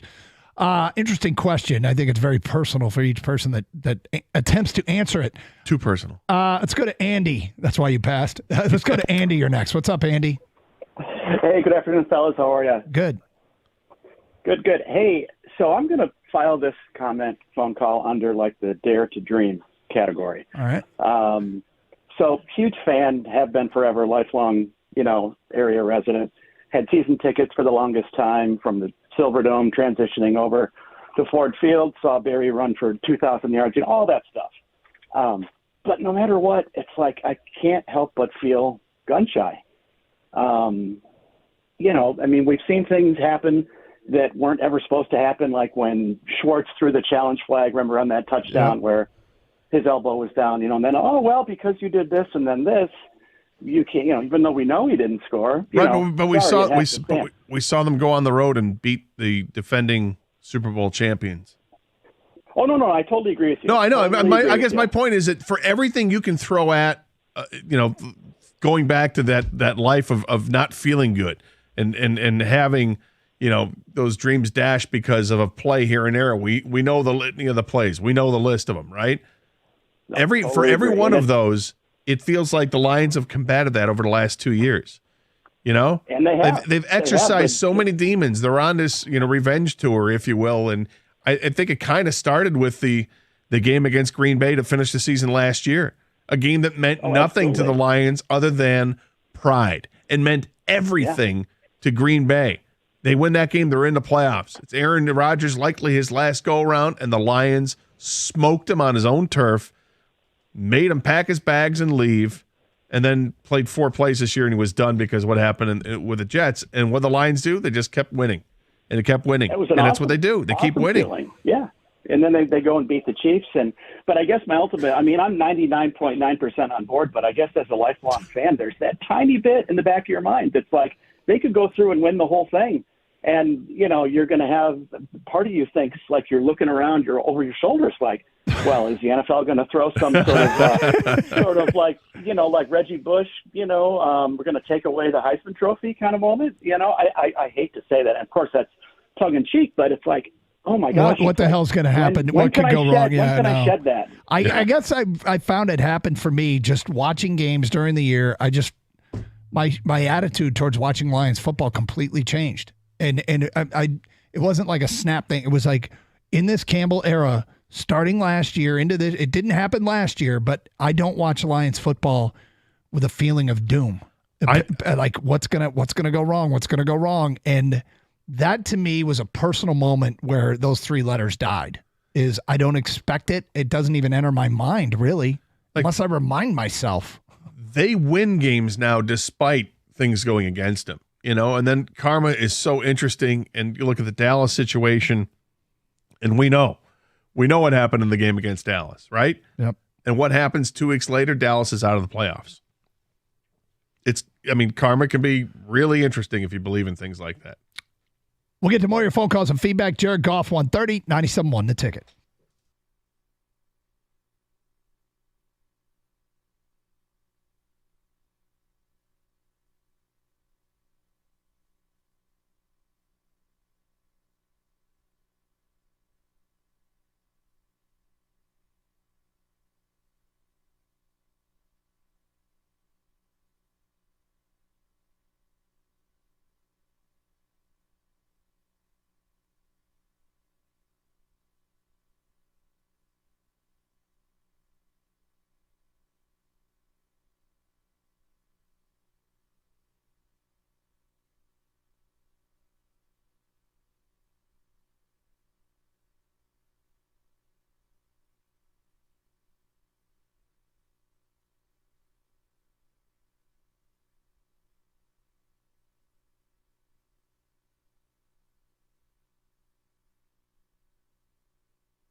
Doug Harsh, Scott Anderson, 97.1 The Ticket. Carl is next here on 97.1 The Ticket. What's up, Carl? I came in with a rant, but you got so much love on the airways. I don't know if I can even do it. Oh, what are you mad about? Well, I love Mike Tirico. I think I listen to him on your station a lot, and he's always been a class guy, local guy. But I felt like he was handed a script by the NBC people the other night. And it had to do with, look at how great we did in our stream-only event on Saturday night. We set a record. Yay. And they were running a victory lap, kind of taunting the fans, like, you're going to pay. You're going to pay more and more and more. And where does it end? And I think it was meant to be a thank you, but I know that a lot of people interpret it as a more braggadocious than anything. And I think it was meant to be a thank you for supporting the product. Which is really, it's odd that you would even force the thank you, because it's going to be met with people saying, what are you doing? You just charge us more. And of course, we love the product. And if you want to thank us, don't charge us. That's how you thank us. Thanks, doctors. You're really kind of calming me down on that. But, the NFL is the one league that can get away with it, but they're the one league that doesn't need to do it. You're 100% right. So it's like, oh, is this the new normal? I mean, we already pay subscription plans to go buy products. Think of Bezos and think of everything else. And now we're going to pay another subscription plan. Look, this is on top of what we already. That game doing well is not great news for us. No, it's not great news for NFL fans, and it's. This is why the NFL pays Roger Goodell $60 million a year, right? And this is why the NFL, the salary cap goes up every year, because they find other ways to add to the revenue stream. What's ironic about it is this should be why the NFL is a great place to work, and yet they're cutting people left and right. I mean, it's amazing that they, take people out of jobs because we got to find ways to trim. What are you talking about? You make money hand over fist, and you're laying people off, which is just odd. But that's the NFL's business. It's strange. Paul is next here on 97.1. Hi, Paul. Well, good afternoon, gentlemen. How are you? Doing good. Well, I'm really, really excited about this season. I wasn't really not really knowing for sure which way it was going to go early in the season. I'm really, really happy of the fact that I've been able to witness this so far. And I can't say it enough. I mean, I've been watching Lions football for 55 years now. And the first thing I thought of when they won the other night was my dad, my grandfather, and my uncle.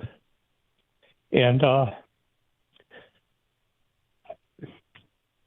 I'm sorry, guys. It's okay. No, look, this is it. We're all Lions fans. We're passionate about it. And as we tell these stories of how much it means to us, this is it gets you. And this is why it gets called out for shedding tears on the TV, when they were showing on the screens there, because everybody around here gets it. We all get it. We all understand. The main point that I wanted to bring up was, and I'm hoping that you get a chance to ask Jared Goff this, is that when he goes into a game plan, like he's got Tampa Bay coming up now, and I know that they played them already. I know he knows, as much of a game manager as he is, I know he knows in his mind how he's going to have to go about this, okay? But does he have to take a few plays first to see how the defenses are going to set up before he can actually start attacking the defense in a specific way? And we all know that Tampa Bay's defense is just outstanding, and they're stellar. And I watched the whole game last night, and they look ready to go. And I really hope that the Lions will be in this game. I believe they'll win. It's not going to be an easy game for them to win, but I do believe that they'll win. And I hope you get a chance to ask him that, at 1:30 or whenever you plan on having him on. Because the running game, I think, is the most important part of this team. And for people to think that it's not, it's most of these playoff games and the Super Bowl even are always predicated on how much you can, how well you can run the football. Okay. And I know we've got really two great backs. Okay. And I'm hoping that they can get them loose somehow, even run some screen plays that will kind of they dominated them last time in time of possession. Lions had the ball for 36 minutes Correct me last if I'm wrong. time. Do you have the numbers in front of you? The Yeah. Lions didn't run it very well that game, did they? No, they did not. But it didn't matter. They had 69 total plays in the game. Yeah. I mean, Tampa doesn't win in the trenches, and statistically, they don't win. Like their run stuff win rate is 22nd in the league. So they're not. This is a team. Both teams combined for 86 yards rushing. Yeah, I like the Lions' run game a lot better this time around. Who didn't the Lions? I've got the box score here to see who didn't participate, because remember the Lions' offensive line was banged up early in the year. Yeah, they didn't have Jonah Jackson for the first game, so they'll have their offensive line intact this game. So, look, I'm chesty, and I do think they'll run the ball, and I think the big thing is don't make mistakes. They'll invite you. I mean, Tampa plays the kind of game where they invite you to mess up, and you just can't do it. Yeah, you're going to get hit. They as a quarterback in this game, I mean, everybody's going to get hit just because it's a violent game, but Tampa hits with purpose, but they blitz so much. They're going to get to the quarterback occasionally. They sacked Jared Goff 3 times in the game. Didn't deter the Lions from doing what they had to do. And to the short passing game aspect of it, he had 353 yards passing in the game, but it was on 30 completions. So I think that also speaks to we were completing some shorter passes. Now they turned some shorter passes into bigger gains, and they actually had a ton of explosive plays in there. But when you're running 69 plays in the game, you're going to have those chances. And the Lions made the most of it. They handled the blitz. They won the game. They didn't score as much as you would expect. But Montgomery got hurt, and Gibbs didn't play. And Gibbs didn't even play. And as you mentioned, Jonah Jackson didn't play. So they were without a lot of guys. Yeah, I'm with you, Doug. I think the Lions run the ball well because they got all their players healthy. And the thing is, Tampa, they're better than they were before, but they're still not good. I almost think last night the Eagles are... I don't know if anyone knows how bad the Eagles have been. Like, bad. They're a terrible team. They look disjointed. It's falling apart. Yep. They can't tackle. Lions, I know Campbell, emphasizes already, pursuit and tackle. Tackle the man in front of you. The Eagles, they couldn't tackle. The receivers and running backs were running free all last night. They made the Buccaneers look like world beaters, and they're not. I mean, I respect them, and you got to get up and you got to respect your opponent, or else you get, as the morning show, I think, was it TJ, whoever said, or you get cowboyed. You don't want that to happen. You got to respect your opponent. But with that being said, you are the better team. Impose your will. I was watching the Manning cast last night, and in the fourth quarter they had Ray Lewis on. Ray Lewis was going nuts at how pissed off he was at Philadelphia and what's going on in Philly. He's like, these guys are all playing out for themselves. They're taking horrible angles. They're not playing team football. And you see these big plays that develop, and like, look at this. I mean, how do you miss up on this? And even Peyton Manning is like, tackling is all about angles. And Ray's like, yeah, you learned this from Pop Warner League, man. It's from the day you play football, it's about pursuit and angles. And these guys it's like they don't care. They're not even out there playing. They have been a horrible football team for a while here. 10-1. They started off 10-1. Their over-under was 11.5. Could you imagine having the under... And they're at 10-1, just burning that ticket or just throwing it away, and they actually hit the under? Crazy. Hard to believe. 248-539-9797. Luke, you're next on 97.1 The Ticket. Hi, Luke. Hey, good afternoon, fellas. What's up? Hey, excuse me, my voice is pretty much gone from being at the game. I was screaming, yelling as loud as I could, man, and my chest is sore. But hey, just a couple things quick, man. Like, number one, the Jared Goff narrative, man, I'm kind of over fans calling in and asking what should we do, how long a contract. Man, this guy he's exactly what Detroit needed, a chip on the shoulder guy. He came in here and has led this team out of the darkness into the light to a playoff win. I don't understand what fans want more out of a quarterback, but this guy's proven himself, man. I'm done with should we sign him. The only conversation should be, how much are we paying them from here on out, and get that deal done. And number two, Green Bay is a dangerous team, man. And I was so happy that we drew the Rams in this first playoff match because Green Bay went down to Dallas and did exactly what I thought they would have did to us if they showed up to Ford Field Sunday night. And a chesty prediction, I have a good feeling that the way Green Bay's playing, there's no reason they can't go to San Fran and slap them around a little bit. Wow. I like the prediction. The difference I see is that San Francisco is a much more balanced offense than what the Cowboys have. They have it at all levels. They have really good receivers. They've got an excellent tight end. They've got the best running back in the game right now. And they got a quarterback who really doesn't make that many mistakes. It's a solid team. I agree, though. The Packers are a scary team right now, and I would not want to be playing the Packers right now. And I'm glad it's San Francisco. That game is so intriguing to me of what's actually going to play out in that game. And it's on the road, though. We'll see. We'll see if the Packers can take them outside on the road. Huge game. A lot riding on it for us. And the great thing is, get to watch that Saturday. Just get to enjoy it. Or the Lions play on Sunday. I mean, can you imagine?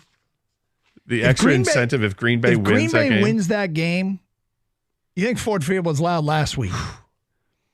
With the fans trying to get another home game out of it? I mean, it's just going to be ridiculous. It already was ridiculous. It'll go to 11. It will go to 11.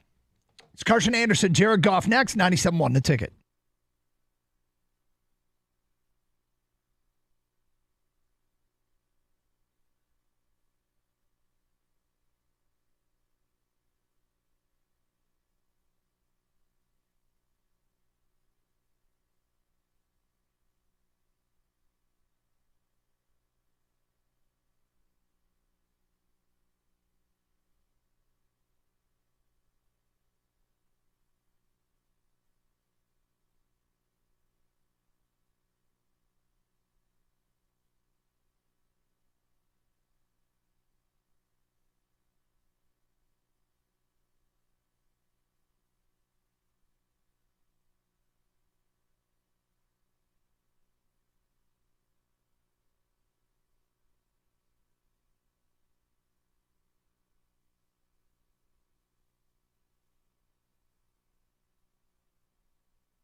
Indeed, Jared Goff with us here on 97.1 The Ticket. And as always, Jared, thanks for being with us. I love that we get to extend this another week and hopefully several more. But let's start with something you said after the game, that it was the best atmosphere you've ever been a part of. And I was thinking, well, he's played in Seattle, and Seattle's got a reputation. But do you think that was better than Seattle, huh?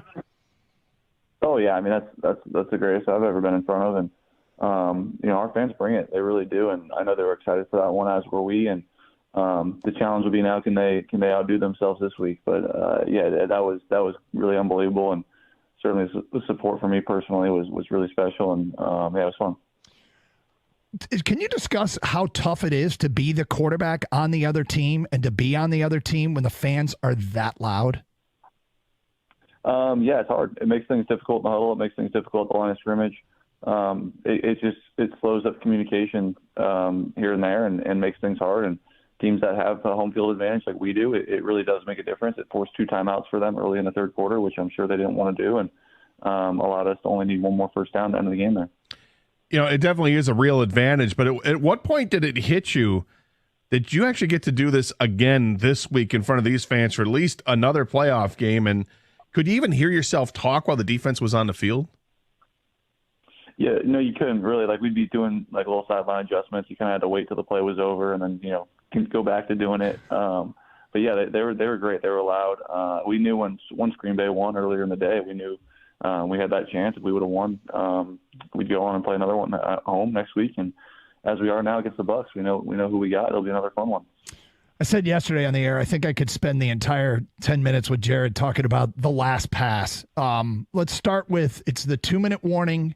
You guys have a 2nd down and 9, and knowing one first down ends it, but also knowing they have a timeout, you could run it, drain their timeouts. There's all kinds of different approaches to this. Take us into that huddle with you and Dan Campbell and Ben Johnson and the discussion that led to the play call. What were you guys talking about? Yeah, at the end there, you're saying? Yeah, right after the 2-minute warning, you had a 2nd and 9, the completion to Amon-Ra. But you made the call to throw it on 2nd down. What went into that discussion? Yeah, I think I was certainly not 100% sure that a first down got us the game over. So I think we were kind of a little bit in limbo there on what we wanted to do. And I remember Ben saying in my head, "Hey, man, we're going to stay aggressive here. We need to get this first down." I'm like, "All right, great." And he called that play. We've ran that play 100 times since I've been here, and it's basically St. Brown go win against the nickel corner. And it's a one-on-one route. He went and won. It's a pretty easy pitch and catch when the receiver wins like that. And yeah, it was a good play call, and one that we'll remember forever. So when he gets to the top of that route, do you know which way he's going to break, or is that something where you guys are kind of on the same page, looking at the way the defense is playing you? How does that work? Yeah, we have a pretty good idea pre-snap of how he's going to do it, based on what they look like on defense, and then as he gets into his route, I know for sure which way he's going to come out of it, and yeah, he ran it perfect. You guys, you had a chance to obviously address the team afterwards in the locker room, and at some point you said, against whoever the blank wants to come in here, getting ready for the next game. Can you talk about how your confidence in this team has grown year to year and why it's where it is at? And, is it at an all-time high right now? Yeah, it is really. I mean, we're as confident as we've been and playing good ball, won a few in a row now. And it's fun to play at home, man. I think that was the message there, is that, whoever wants to come in here and feel this crowd, feel this ruckus environment, and try to win a game in our place, good luck to them, and we'll be ready to go. Well, that opponent is going to be Tampa Bay. You know this now after watching the games last night, and they like to blitz. This is nothing new. You guys faced Tampa earlier in the season. You won at Tampa 20-6. But now they like to blitz a lot. What are the advantages of facing a team that brings the heat constantly? Yeah, well, it's always a challenge picking it up in protection, but when you do pick it up, there's voids all over the field, and typically when teams blitz like that, they're willing to leave those voids, banking on getting home, and they're one of those teams. Sometimes they get home, sometimes they don't, but they're a really good defense and a team that gave us some challenges early on in the year, and we'll have our hands full again. I want to go back to a couple of plays in that game. The Sam Laporta touchdown, 4th down, we all expect Dan Campbell to go for it almost every 4th down now, but obviously he doesn't. But that's 4th and 1. That's an obvious place to go for it. Was that play to Laporta, was he your first read, or had you moved on through your progressions to find him? Yeah, he's to be honest, he's really the only read on that play. And their defense presented something we really weren't looking to get there, and kind of played it a little differently than we expected. So he kind of just ad-libbed at the top of that route and came across the back of the end zone, and we were both on the same page with it. And he's a hell of a player, and that's what good players do, is just kind of find each other in those moments. And he made a great play, man. When did you know he was going to play in this game? When did I know for sure? Yeah. Probably Thursday after practice. Oh, okay. Well, certainly having him helped. And speaking of guys who stepped up, Josh Reynolds, in the first 2 drives, you guys didn't face a third down. We're right down the field and scored it, and it was the Reynolds show. That's a chemistry you've had with him for a long time. What a performance by Josh. Yeah, he really showed up, man. He really did. And, I think that, his whole story may get lost a little bit in this, last week, but he was a part of that team for a long time too, as was I. And, he was, basically sent elsewhere as well. Excuse me. Sorry. It's my dog. Very upset. Hold on. What, do we got the UPS driver pulling up or something? Is there a squirrel? Probably. I knew it was going to happen.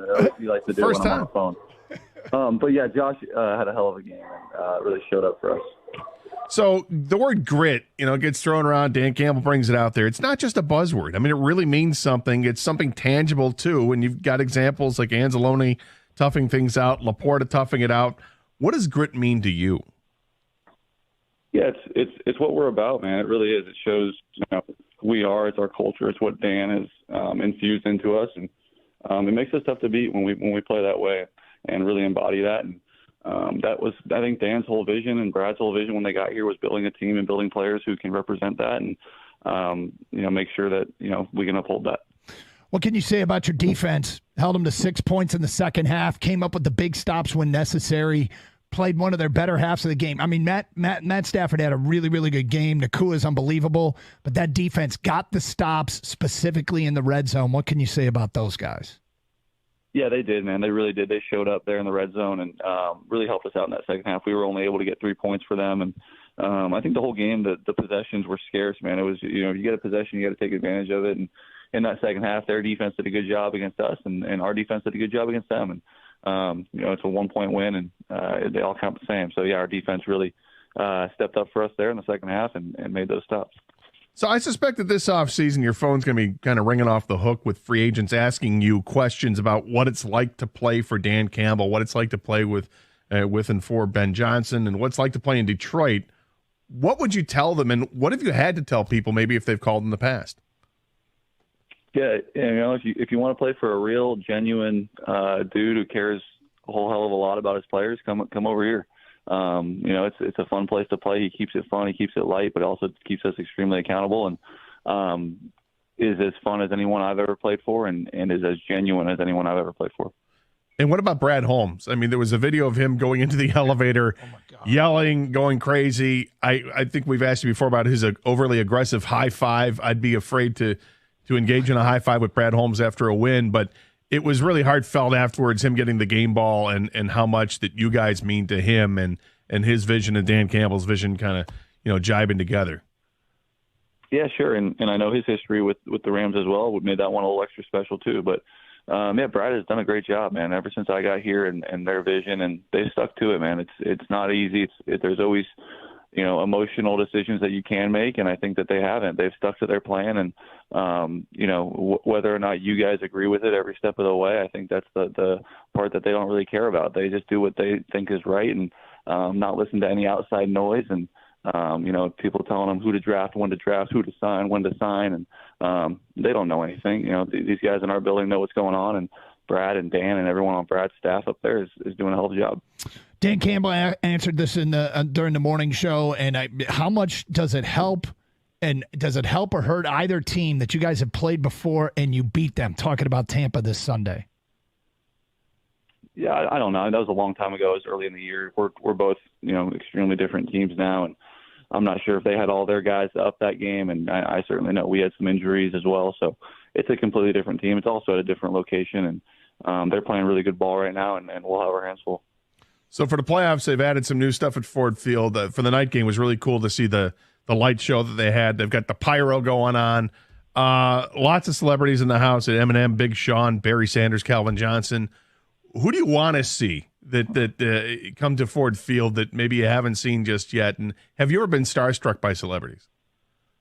Eminem's like the biggest one for me for sure. Seeing him at these games is like the coolest thing. And I met him last year. He came to practice, and that was like a big one for me to be like, well, that's somebody I grew up really, a huge fan of and still am. And but I'm thinking now, and I think the only guy, I don't know if I've seen him at a game yet, would be Kid Rock. I think that'd be pretty fun. I think the crowd would enjoy that.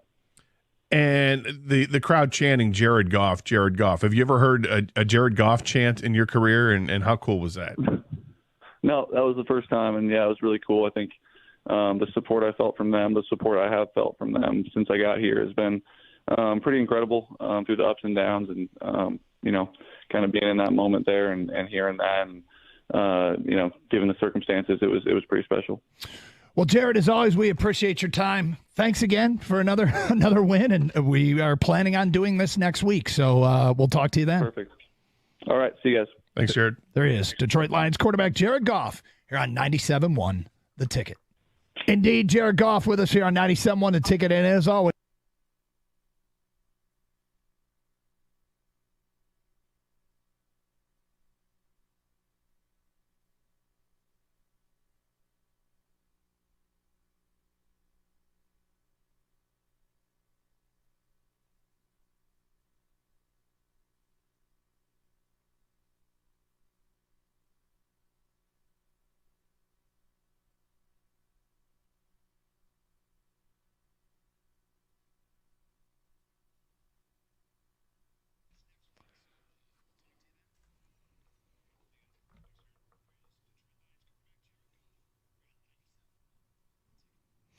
so Gator, you've had an experience living out of a hotel. Yeah. I want to get caught up on that. When we continue, that is next here on 97.1 The Ticket.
All right, so you lost power when exactly? Friday night around 6:30. Do you care to tell people what the update map says about your neighborhood, or do you want to not say that? Just say that the number of people included that without power, Yep. It includes me and a select few other households. It's not many, huh? No. Fortunately, with DTE, they've done a great job since the storms. I think at one point there were like 150,000 people without power, and they've got it down considerably since then. Tough job. It's very tough job. And I saw the guys out yesterday working in my house. I had to stop by the house, and they're working hard. Got to clear out this tree that came down and crashed into my yard, and it's two different parts of the same tree. They did different spots and knocked down power lines and stuff. And I know it's a tough job, and to do it when it's this cold out, that's no fun. I feel terrible for him. Well, so in the meantime, I've had to stay in a hotel. Okay, and you put the dog in a what'd you call it? Dogs at the pet resort. Pet resort. Yep. Pet resort. Yep. How's your experience been in the hotel? Interesting. So I checked in on Saturday, and I think you and Kang will both get a laugh at this. I check in on Saturday afternoon, dropped the dog off earlier in the morning, and ran a couple errands. I knew I was going to have to get a couple of essentials, just some stuff to drink and maybe some snacks and get them. Let's pack up and go. And I check into the hotel maybe 1:00 on Saturday afternoon.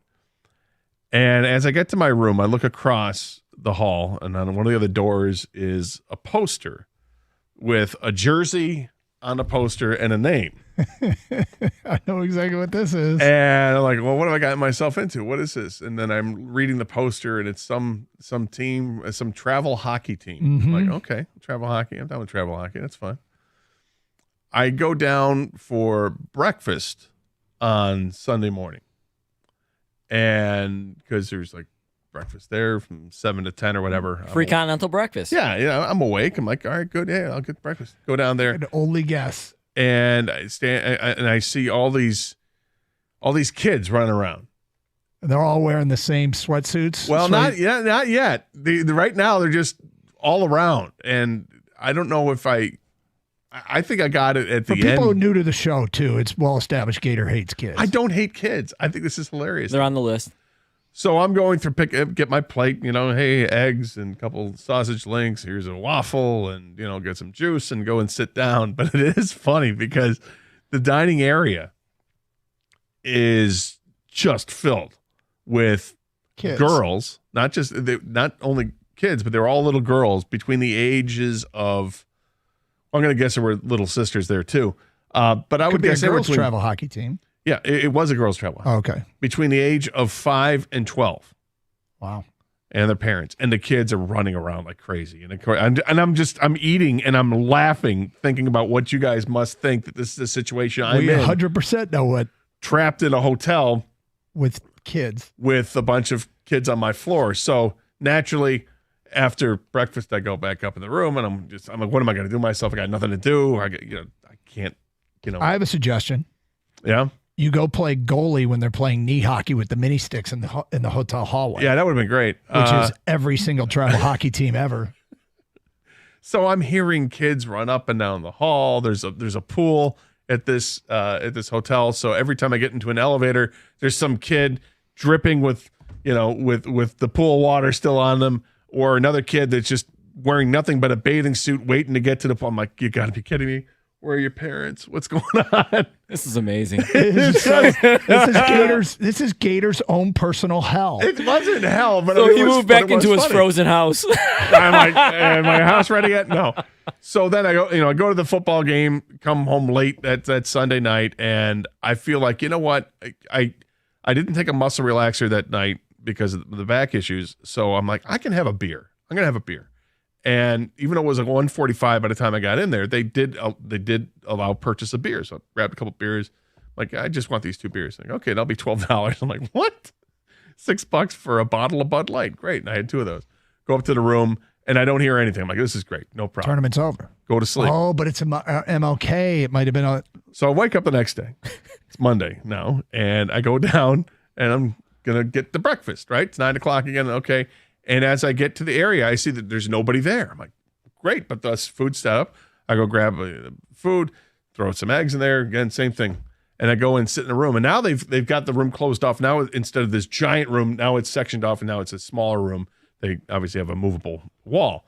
So I'm sitting there eating my breakfast, and I hear this woman come in, and she goes, "Hi, how are you?" I mean, good. How are you? She goes, "Great." She goes, "Do you have a wristband?" I said, "No." She goes, "Oh, are you with the hockey tournament?" I said, "I am not." She goes, "Oh, well, this breakfast was for the hockey players." And now I realize the continental breakfast is on the other side of the hotel. And I'm like, "I'm so sorry." I said, "I thought this was the continental breakfast." She goes, the whole time you were the only adult in that room. You didn't realize I it? wasn't the only adult in the room. No, there were the only parents adult there. that had no tie to the hockey But I was team. the only one that had no. Dog, they're like, "Who is this creeper?" It's like, "Who's this guy? Is he a ref?" So now I'm realizing it, and fortunately, there are no hockey kids or parents around, and I'm like, I literally said, "I'm so sorry, I don't." And she goes, "Well, you're almost done, so it's not a big deal." I'm like, if I had just started, would you have me throw the food out? I mean, what's going on? I feel terrible. Classic. So she's like, "Yeah, that's on the other side." I'm like, "I'm really sorry." So okay, go back up to personal room. hell. Yeah. And then it turns out he was stealing food from the hockey team. You were stealing food from kids. So then this morning, you crashed a hockey party? I did. So then this morning, and I realized that now I'm going to have to extend the stay by at least a day because the power's not back on. So I get to the front desk and I ask the person at the front desk, "Yeah, look, I need to extend this stay. Is it possible?" She's like, "Yeah, let me look. Here's your room number." "Yeah, okay. It won't be a problem." I go, Great. And I go, "So just so I know, that's the continental breakfast over there?" She goes, "Yes." I said, "Okay, that's great." And I said, "That's free, right?" She goes, "Oh, no." I'm like, "No, it's not."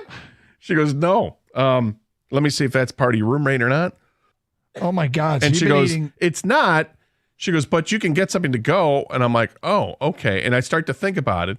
And then she says, "So-and-so will help you with this." And out comes the woman who busted me the day before that I didn't know. And she's like, "Oh, sure. You want something?" I'm like, "No, you know what? Actually, I don't have a whole lot of time." She goes, "Oh, you can get it to go. It's not a problem." I'm like, "No, it's all right. It's all right." Getting it to go is free.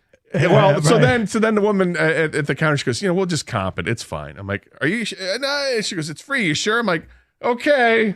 But it's awkward as hell because it's the woman who called me out and I didn't know. I just imagine Sarah McLachlan music playing. "This child didn't eat today. Gator ate his food." Yeah. So when you saw me come in with the pancakes and bacon, little Johnny had to go to school hungry. So that was from that was from breakfast this morning, from the comped meal that I got for my Absolutely now it's gonna be hilarious. a fourth or fifth night staying in there. Unbelievable. Yeah. So I guarantee somewhere there's a girls hockey team where all the parents are going, "Hey, who's the dude Who's over that guy? there, the glasses?" It's a girls hockey. It was a girls. This story just got better. Who's that guy just sitting by himself? This story just got better. I didn't even think about that. I was sitting by myself. Everybody has to be like, honey, dude. no, come sit over here. Are you an official? Come sit over here with me. So great. Hi, Rico. Stranger danger. You walked into a beauty. I didn't talk to anybody. I didn't say a word to anybody. You didn't offer any of the kids like bacon or anything. Did you? Like, "Would you want some?" Doug, You want some Fruit Loops? just be respectful. So great. I said not a word to anybody, and I never once thought that I was in the wrong. I'm like, this is the free breakfast, right? Yeah, This if you had a is wristband and you prepaid it because you're in a part of the hockey tournament. team. Hilarious. All right, what do you guys got planned coming up next? There's nothing like that story. All We're right. just going Lions. Yep. It's the biggest game you've watched / attended in Detroit's history. Feels like it might be. Have a great show. Stay safe, everybody, and treat each other with respect. 97.1.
It'll be Lions-Bucks on Sunday as Detroit hosts back-to-back playoff games for the first time in franchise history. There's, of course, been plenty of celebrating after the first team's playoff win since 1992. Head coach Dan Campbell, though, told Stoney and Jansen that the work is not even close to being done.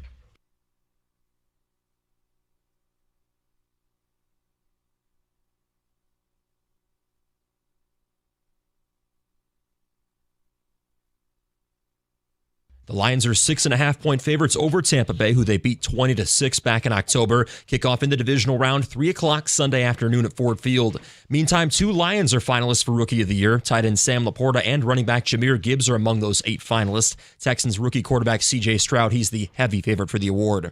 One day after Jim Harbaugh interviewed with the Chargers, Yahoo Sports' Dan Wetzel reports the Michigan head coach wants immunity from being fired in a new contract. Why does an innocent person need immunity?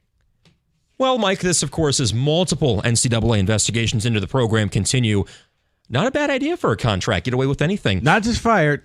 I don't want to be suspended either. Nothing. We're no talking punishment. about the Lions. I'm sorry, but the words that came out of your mouth are patently absurd. I love your flannel. Keep going. I appreciate you, and I hate to hit you with back-to-back pieces of bad news. Patrick Kane, he's going to miss at least 2 games with a lower body injury for the Wings. They've won 5 of their last 6 games. They're fine. At the Ticket Update Desk, I'm Luke Sloan. For more, go to 97.1 The Ticket or Odyssey.com.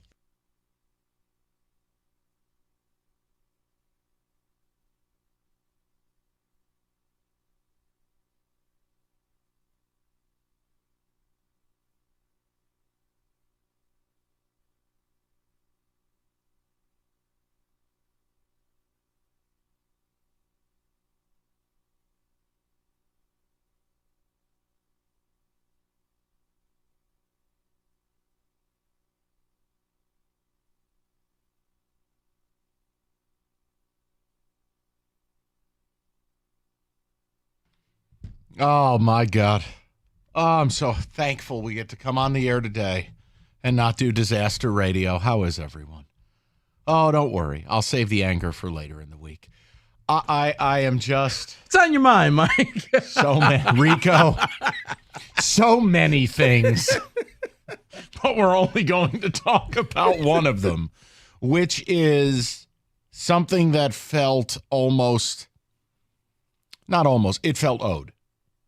It felt like these fans were entitled to. And I just will take you back to 3rd and 4 from the 37-yard line. And I went, oh, my God, not like this.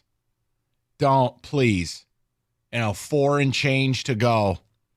Don't do this to these people. Don't allow Stafford to go down, run the clock, kick the field goal, and beat them, please. And it didn't happen. And I've never seen a venue look like that, sound like that here locally. I mean, the closest would be when the Tigers were in the World Series and Comerica was a total snake pit. You know, you want to say the Palace back in 2004, okay. You want to say the Joe back in the day, fine. But anyone who was at that game's going to tell you that was different. Dan Campbell acknowledged it was different. You guys were incredible. And credit Ford Field, it looked great. Like, it looked the part of a major market venue. Mm-hmm. And it's funny, Rico's always said something, and it's real truth. We view LCA as this empty, sterile, boring, lousy place, right? Where it's like, there's nothing there. It's because it's never seen a winner. Yep. Ford Field hosting a playoff game, you can't sell me that Arrowhead was a tougher place to play, or you can't sell me that whatever the hell your field is in San Francisco is a tougher place. Snake pit. It was incredible, and I will tell you this. You can laugh, you say whatever you want. Obviously, I've been here my whole adult life. I am not a Lions fan, but I have a weird trait that I am able to be happy for other people. Like, it's okay, unlike Kelly Stafford. More on that later. I was moved by what I watched. And, you know, when they put up that 100-year-old dude or 92 or 88, or once you get to those numbers, you know, you've got a few infinity stones in your pocket. The dude was at the 57 title game. He's had season tickets for 66 years. Mm-hmm. I thought about the people who didn't make it. I thought about the people who died without ever seeing it. And there are plenty of you guys out there. It could be a mom, a dad, an uncle, an aunt, a cousin, a brother, whatever it may be. There are so many people who didn't make it to see this team finally just give you what in the grand scheme of sports is not a big deal. But here in Detroit, It's a huge deal. it's the biggest of deals. But here's the other thing. Lions fans, pat yourselves on the back because you mattered. You affected the game. You were the reason why the Rams lost this thing. Yeah. You forced the Rams and McVay to call 2 timeouts in the second half, early in the second half, that they needed. They had one at the end of the game, which is why I don't know why he punted the ball, but he did. Horrible mistake on my part. But you affected this thing. They couldn't hear. Play clock was running down. They had to burn 2 timeouts. That wasn't because of the defense. It was because of you and how loud it was, and they couldn't communicate with each other. It was awesome. But I guess the way I wanted to start it, we can get into as the week goes on. Goff and look, the Bucs thing, a word to the wise. Some of you guys are getting high on your own supply. Like you think you've got a right to go win playoff games by 30. You need to cut that. You can enjoy it. You can have a great time. But if I get another 42-10 text or something like that, you're showing your ass when you talk that way. You're showing you've never experienced this. The playoffs are hard. They're unpredictable. You don't believe me? Ask a Cowboy fan. Take it easy now. Lock in. You're going to have to play a good game to win this weekend. You're going to have to play well. Because last I checked, that was a 24-23 thriller. Mm-hmm. But it ain't like you walked out and dropped a bomb on somebody. Take it easy with this whole free square stuff. It's not a free square, but as you like to say, Vegas ain't giving out discounts. Nope. They're saying you should win this game. Correct. And you should win this game by a touchdown. But that ain't 42-10. No. Listening to mornings, listening to middays, the texts you get from buddies, I'm going, what are you, Chuck Schwarsky? Mini Dicka versus God Dicka. Guys, breathe. Just breathe. Take it easy. But yeah, I'm pregame show watching Green Bay destroy Dallas. I told Lions you fans, hate to see it. Breaks your heart. You win this game, and we're bringing the BOGO back. You have a very good chance of being in the NFC title game. Yep. Think about it now. I never said NFC title game. I said win division, win playoff game. So win a game, you're in the divisional round. Right. Now, I would probably give you about an 80% chance of making it to the Final Four of the NFL. So I would love to know, for the people that were at the game, for the people that watched the game, understand this. So many people would want to be at that game. It's cost prohibitive. And it's who you're watching it with, not where you're watching it. That's why you have such a connection to sports. That's all it is. So whether you were in the living room with your father or whether you were at the game with your boys or whatever it is, I wanted to start the week with a general emotional check here of just, where does this rank amongst the wins in your life as a fan? That's a you question. Only you can tell me if it rates with championships in other sports. Make no mistake about it. If you're a Michigan State fan, winning that Rose Bowl in 2013 was bigger than winning the national title in hoops in 2000 for a lot of us, because that Rose Bowl was like a quest. It took 26 years, almost as long as the Lions streak of 30 to have a home playoff game. And it was about the people. It was about the people who didn't make it. It was about the people who said no to going in 87 because they'd be right back. Mm-hmm. And yeah, man, it's emotional. I found it extremely moving. And it's just, it's awesome. It is. And as you said, it's because the funny thing is you can feel happy for the people of Detroit and the city of Detroit because you've been waiting for so long to get this. It's like, yeah, I'm excited. I'm excited for everybody who was at the game. I'm excited for people like Kenny, who is still floating around on cloud 9. But Kenny's breathing is so heavy, I am very afraid for Kenny's health. Kenny's breathing. It's like you would think Kenny just had sex. He's just out of breath and sweating, and he's like, I laid it all on the line this week. I'm like, he did. Who's to say that I haven't? No. Okay. Oh, boy. I mean, Kenny's walking around the concourse of Ford Field doing the "Let's Go Lions" chant. Wow. I was hugging strangers. It was a euphoric day. I'm serious. I'm not fantastic. even like I'm not even upset about it. Kenny was like one step away from being Talking like he was like Bonnaroo or something. It felt like it. It He was went a to festival. Burning Man. Kinda. I mean, Lions fans who were at that game can back me up when I say that was one of the greatest fan experiences. I've been to playoff games at the Joe. I've been to Pistons playoff games. That might have been my favorite fan experience I've ever had. You know From what the I tailgate loved? at the beginning to the end of the game. I loved, and again, I know we always sit here and it's like, why do they make us look bad, right? NBC made us look fantastic. And it was so appropriate having Rico on the call because he lives here and he understands it. Well, There's Collinsworth literally said, hey, you know what? What does it mean? I'm going to hand the mic over to you. You tell us what And that it was means. the first time Collinsworth shut up all night.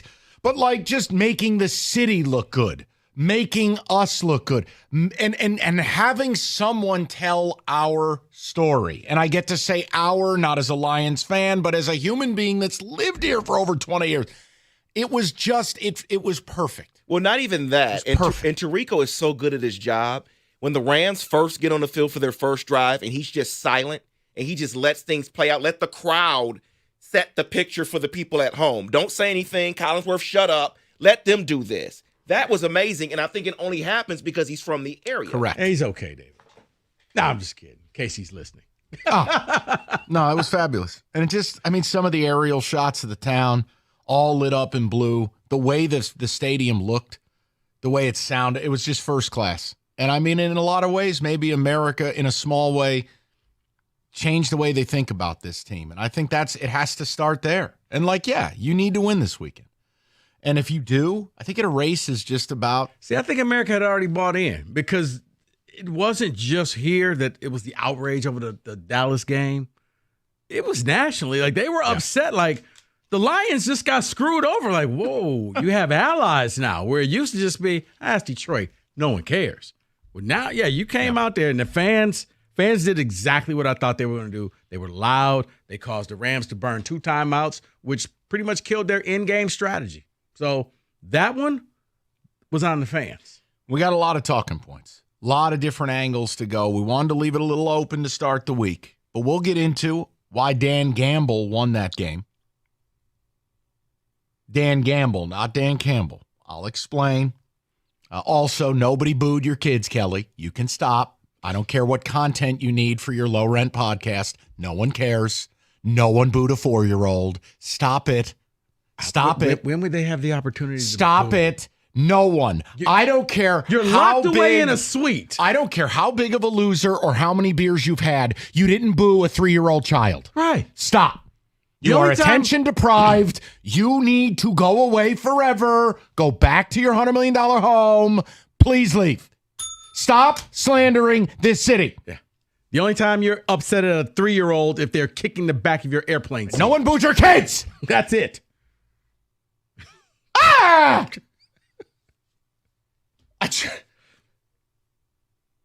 We're going to do a nice show today. She just needed the story to somehow be about her. Okay. We're going to do a fun show today. Right. Well, I mean, on the flip side of that is what I heard yesterday of people who were Stafford dissed the city. No, he didn't, folks. He lost. And did you hear what he had to say? He's happy for the players. Yeah, he's happy for the players. Like, you booed him. You can't sit here and say how bad he is and how you booed him and then expect him to say great things about you when he loses. Doesn't work that way. Okay.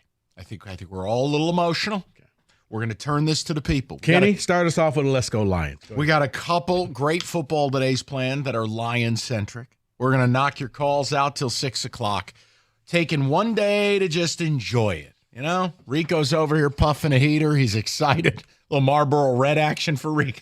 I'm worried. Why? The Packers. Will you shut up? 10-point favorite to play. Kenny, turn this man's microphone off. Hungry Howie's knows there's nothing better. Well, a Lions playoff win is, but there's nothing better than a pepperoni pizza. Howie's. That's right.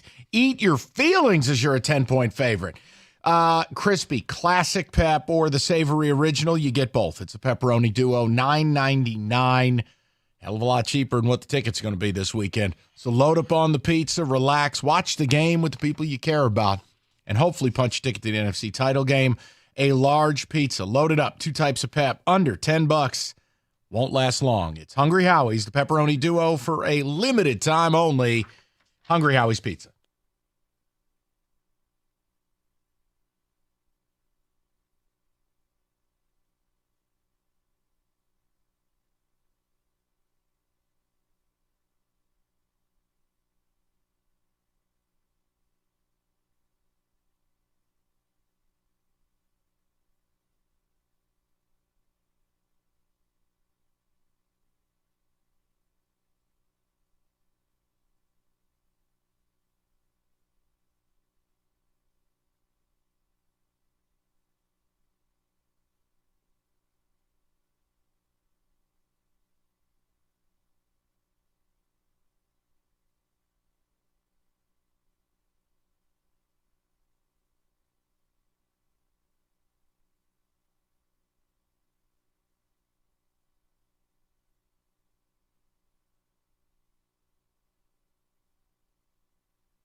Yeah.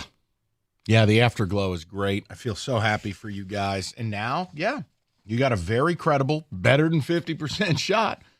It ain't this 99.9% certainty like you're playing St. Leo's homeless shelter, like some of you chuckleheads are saying. But the point is, you got every right to believe that for the first time since 1991, you can get to the NFC title game. And you can have your 60 minutes that anything can happen in a game to do the unthinkable, to go to a Super Bowl. But you better play well. But you don't need to hear it. You guys already think you're in Santa Clara or wherever the hell Rico Stadium is. The point is, I want to maybe a third home game here. Because, the whole Please thing. Don't do that. Don't do that. No. Rico's describing what every Lions fan is doing. They're all like steamers. They wanted Philly to win so you can knock out Patricia. And then No, you wanted Philly because I'm pretty sure the Eagles do not like playing football for money.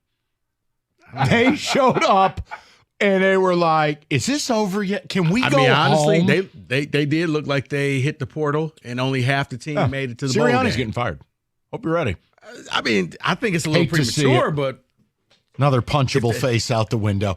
David, let's start with the ticket text. What do you have? What are the people saying? And then we will go to the people. Jason in Heartland says, it feels like the stars are aligning for us. We are going to the NFC title game. We might win by a point, but Tampa Bay isn't coming into Ford Field and winning that game. Rico, start printing out those BOGO tickets. Lions are heading to the NFC Championship game, Darwin in Chicago.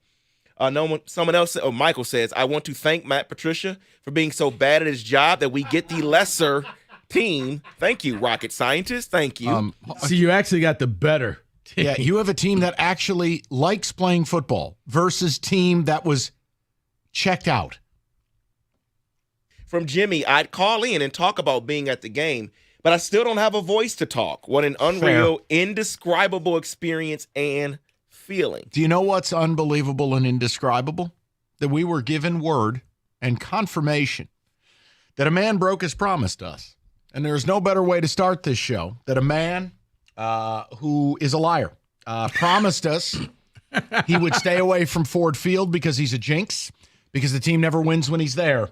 But I want to bring in a legend of this program and a man who now has no integrity. I'd like to start the show with DJ. What up, though, my dog? Don't do that. Don't walk in here with that. You lied to us. He came straight from the tarmac to the Ford Field. You lied. Hey, whoa. Technically, it's a different year. That was last year. DJ told the missus he was going out for milk. He was at the strip club. I mean, DJ there. That was last year. I said I wasn't going to no more home games last year. New year, new you. Exactly. I didn't think how y'all doing? DJ, I'm sitting there, you post him like, DJ's on the plane. He's not going to make it to the game. So great, Lions are going to win. And cutscene, DJ's in the stadium. Oh, boy. I'm up in this thing. Hey, dog. Let me tell y'all something, man. Y'all my dogs. I gotta keep it a buck. That means 100, Mike. It's just another way of saying it. I gotta keep it a buck. So, thank you, good sir. Check this out, dog. I literally was in there in like the third, fourth quarter. I ain't gonna lie to you. I was starting to sweat bullets. I'm like, oh Lord, I'm gonna have to get the hell out of here. My boys are starting to text me. I'm putting my head down. I'm like, oh God, this can't be happening. But when we pulled it out, man, literally, man, people were behind me crying, man. Like, I took a photo with some people I've never met in my life. 2 days, no, seriously, 2 days later, that picture has like 27,000 views. I wish I could have told them people, like, we didn't know. Like, that man, like, everybody, it was all love. It was all good. I'm glad I didn't miss it, man, because I can argue that is the single greatest sports moment in Detroit history since the Bad Boy Pistons either won or maybe the 84 Tigers. And I was a kid with those, so I can't count. But I'm assuming this has got to be up there in the history of Detroit sports. And for you, is it number one? For you? Absolutely. Without question, is number one. Number two, I would have that time. I remember, man, like 16, 20 years ago now, when he hit the walk-off to send the Tigers to the World Series. That's number two. That was number one for a long time. I remember that. What was that, 2006, I think? Mm-hmm. When, what's his name? Maglio. Yeah, Maglio, yeah. Yep, that was number one for a long time. But for me, absolutely, this is number one, man. And you know why on a greater scale, Mike, man? It's because I think I could speak for all the people in the city of Detroit, man. Like, Detroit is kind of always the underdog to the Dallases, to the national media, to the L.A., to the New Yorks. We are our own people, man. You get what I'm saying? And for once, we're letting people know we're here. And that's what it is, man. And I think that's why we love Dan Campbell so much, because he speaks for all of us. He don't give a dang on who we playing, when we playing. He identifies with Detroit. Detroiters are Detroiters. We ain't New York. We ain't Chicago. We us. And we here. And I love it. No, indeed, you bring up Campbell. Like, here's one. Dan Gamble won the game. The difference in that game is McVay settled for field goals. Campbell went for it on 4th and goal and got it. One of Laporta's, I think, 2 catches. Mm-hmm. And the second down pass to seal the game. Everyone in the stadium thought you were running. Oh, you forgot one. What? Yep. When Yep. when he basically Go said, you know what, we're going to decline the penalty. Push him back. 3rd and 17. 3rd and 17. Instead of making the Rams line up for a long field goal, he gave them another chance that a jersey may or may not have been tugged, but it didn't get called, and they didn't No, it's not may not have. It did. But I ain't going to sit here and tell Lions fans they don't deserve a friendly whistle. So to hell with them. Check this out, my two guys. I'm sorry, I didn't mean to cut you off, man. Check this out right here. 2 things. Number one, Dan Campbell is definitely evolving, because there's no way in God's green earth I thought he was really kicking that 54-yard field goal. I thought that was the punt team. That's number one. He's evolving. You get what I'm saying? He's not all the way Dan Campbell. I was good with that. Number 2, which could be number 1, and most importantly, before I let you guys go, man, the city of Detroit, man, what up, though, to all y'all fans, would it cause the Rams to call them 2 timeouts, because that ended up coming to help us in the end, because they only had 1 left, because the crowd noise called timeout, and we won that thing. He's said it all. He's done it all. He did. He's broken promises. He's made new ones. He is DJ. A legend of this radio program. Sean McVay was the antithesis of Dan Campbell. He couldn't have coached more conservatively if he tried. I'm like, wait, so you're not going to get the ball back if you punt this thing. You know that. Nah, punt it. We got 1 timeout. Hang on. We'll make it work. I disagree. I don't. How many points Lions scored in the second half? 3. Okay. You punt the ball. No. It's 4th and 14. You got 1 timeout. And there were 4 minutes and change. You could give up one first down. So if your defense is going to be good, let them be good right there instead of at the 10-yard line. David, be the tiebreaker. I was surprised he did not go. I didn't ask about your surprise. No, I asked if I put the headset on you, what call are you making? I'm going for it. Okay. Yeah. Rico and David win. I'm the idiot. No, that's not what I'm saying. It's not. No, I'm good with it. It is not a hill I'm here to die on. But with 4.5 minutes left and it's 4th and 14 from a mathematical probability standpoint? No. But as we like to say, analytics needs to take into account you only have 1 timeout, not 3. See, to me, it was about knowing the other side. Dan Gamble, if you get close on 4th down, he's going for it to keep the drive going. That's why I was thinking go for it. Now listen, Campbell deserves the credit because on 2nd down, 99% of coaches run that football. Right. He threw it. And again, it wasn't something creative. We're going to our horse. We're going to Amon-Ra. Yeah, a play that they said they practiced over and over again. You know what play that was? A couple years ago when they beat the Vikings finally, they were 0-10, and they beat the Vikings. That's the same play. Sure was. I mean, people. Look at these guys are on their game. Just a tremendous Monday to be here. Tuesday rather. 248-539-9797. Get your calls. We've got football todays to do that are Lions-centric, including the time machine. We're going to play a little game of did this exist the last time we experienced a playoff win here? We'll have some fun with it. We got a lot of NFL news to get to. I just know as an American, I need Bill Belichick as the Cowboys head coach. I need that reality TV. No, I need him as the Eagles head coach. I'll take that too. The city of Philadelphia versus him? Love it. Anyone but your boy, Sirianni. Hey, when the IRO actually, no, I'm just kidding. We'll talk IRS later. Here's Rico. You even do it in person. I am shot out of a cannon today. You know what? DJ said last year was last year, this year is this year. Right. This year, you said you were going to get in better shape. Planet Fitness heard you. They've extended their offer. So now, through January 19th, you walk into your local Planet Fitness, 24 cents down, $10 a month, and you too could be a member of the judgment-free zone. And a lot of the Planet Fitness has all new cardio equipment. Some have new strength training equipment, but it's all there for you. 24 cents down, $10 a month. Planet Fitness is the home of the judgment-free zone. And you say, I don't have a ton of time. Don't worry about it. You can get a full body workout in just 30 minutes on the 30-minute circuit. And all memberships include fitness training. So what are you waiting for? Head over to your local Planet Fitness right now. Or if it's too cold for you, don't worry about it. Just go online at planetfitness.com, home of the judgment-free zone. But don't wait. This 24 cents down sale, that ends on January 19th.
All right, now what are we calling this thing? The time machine? The Time Machine, Lions Playoff Edition. Let's go. Were these things real things the last time we experienced this level of joy? Oh! What is this crap? I was told by one Rico Beard that this was a very popular song the last time the Lions won a You know what? playoff You're game. right. This is what he played at his 40th birthday in 91. Yeah, this is what my dad would play in the hot tub. He was copulating. So January. Oh, no, he didn't have that. This song was released in September of 91. Nice. God help us all. They won the playoff game January 5th of 1992. So And let me go people through. played this song all because they had won something finally. 1957. So here we go. Here we go. Some of the things that weren't around back when they won. The GPS. The United States Defense Team made it in 1973, but it wasn't available for people until 1993. Not even a Garmin? Like one of those little televisions you would put in your... that. With the suction cups? Yeah. Oh, my. It was like an 11-inch monitor. You literally had to put a toaster oven inside your vehicle with the cups. Boom, and it would sit there and just bark instructions at you. Yeah, apparently it took them a while to put all the satellites that were needed around us so that we can have a GPS system. All right. We also have the email wasn't around. It was first invented in 1971, but again, they took time, and then it was accessible in the mid-90s, so just a few years after the Lions won their playoff game. And It was David, at available. that point, it was just called electronic mail. Because I remember Professor saying, well, you can send me in one of those new electronic mails, but I'd rather you just swing by my office hours. The facts. Right. Rico would brown nose in person versus the electronic mail. It's not as good. Carry on. One other thing that everyone uses, they even use this to plagiarize their articles or whatever they have to do in school. But Hello, it's called, Harvard president. It's called Wikipedia. Oh. Didn't launch until 2001, so now everything that is created from kids in school is now plagiarized from Wikipedia. I but it didn't wasn't realize then. Wikipedia was around in 01. I thought that was a much newer thing. All right. It still looks like it was made then. Outstanding. Roberto, you have a few things. Okay, so imagine this. It's January of 1992. You're in a silk shirt. You're talking, you're in a silk shirt. You're talking to your buddy that works at Stratton Oakmont. Okay. He says to you, I got a tip on this new thing. It's not going to be out for a couple of years, but you can get on the ground floor. What if I say the words to you, Viagra? That wasn't around in the 90s? Not till 1998. Wow. The FDA approves use of the drug Viagra, which treats impotence. I think we're okay. Thank you. I think there's a lot of people on Sunday that didn't need that. Oh, well, Kenny, you can't make that hand gesture. Right. I mean, goodness. Continue. I can't believe it wasn't around, but Kenny still exists. How did that happen? Oh, all right. Let's move Next, forward. Next. Come on. Keep it going. Let me get to a few things that did exist but are gone now. Oh, all right. Let's start with the Toys R Us. Rest in peace, Jeffrey the giraffe. Place that kids enjoyed. I loved it when I was a kid, but it is gone. Heaven. That was the peak of being 10 or 11 years old and getting, being poor, being allowed to tour Thank the video you. game Yes. aisle, which you couldn't afford anything. Just rows of Nintendo games. It might have been before everything was behind glass, too. Like, you could just touch things. Yeah. Hey, here's where society's arrived at. Now they have hairspray under lock and key at pharmacies. Deodorant. Hey, can I get a razor? I need a retina scan. Can I get a manager? I need that cough syrup. No, you don't. And while you're at it, can you give me one of those Tide Pods, too? 'Cause I need to wash some clothes. I'm thirsty. Christ. Go ahead, David. All right, I'll give you another one Yes. here. Let's go back in time. Let's say it is 1992. And you say to your buddy, what's he going to think when you say, hey, let's head over to the dispensary? That is, it is fascinating. I don't have a problem with it at all. They think you're going to the club, right? But that's what the new God Club is called. Can you imagine if you told somebody in 91, 92 when the Lions won a playoff game? Yeah, just, like Kenny. He was on 17 gummies down there. Can you imagine? Kenny would have been on felony charges in 91. Yeah, the dispensary. That's where I got my Z Cavarici jeans. Oh, shout out. Early 90s fashion. Hey, David, here's one for you. You also know that during 1992, you could have gone to go pick up a VCR from Service Merchandise. Yes. Swung by Blockbuster and picked up a VHS tape to go home and watch. Well, it's funny you say that because Blockbuster, of course, is on this list. And you also have places like the Media Play store. Remember the Media Play store? What about Tower Records? Ooh. Tower Records, yes. Roberto was a big BMG CD club guy. Oh, wasn't that the best? The Columbia House? It's like you're speaking a different language. I don't know half of these things. This is not fun. And well, Kenny, here's the other thing. If I needed to get in contact with Mike or David, I would just send them a page. Yeah. Columbia House. There was no cell phones that you could afford.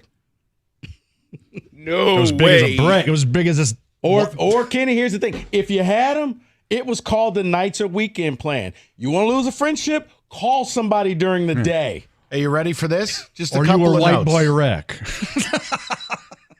Okay, then. All right. Price of things in 91, just to Yes. show you differentials Yes. here. Postage stamp was 25 cents. Bread, 73 cents a pound. Milk, Jeez. $1.29 a half gallon. How about a VCR could set you back $400?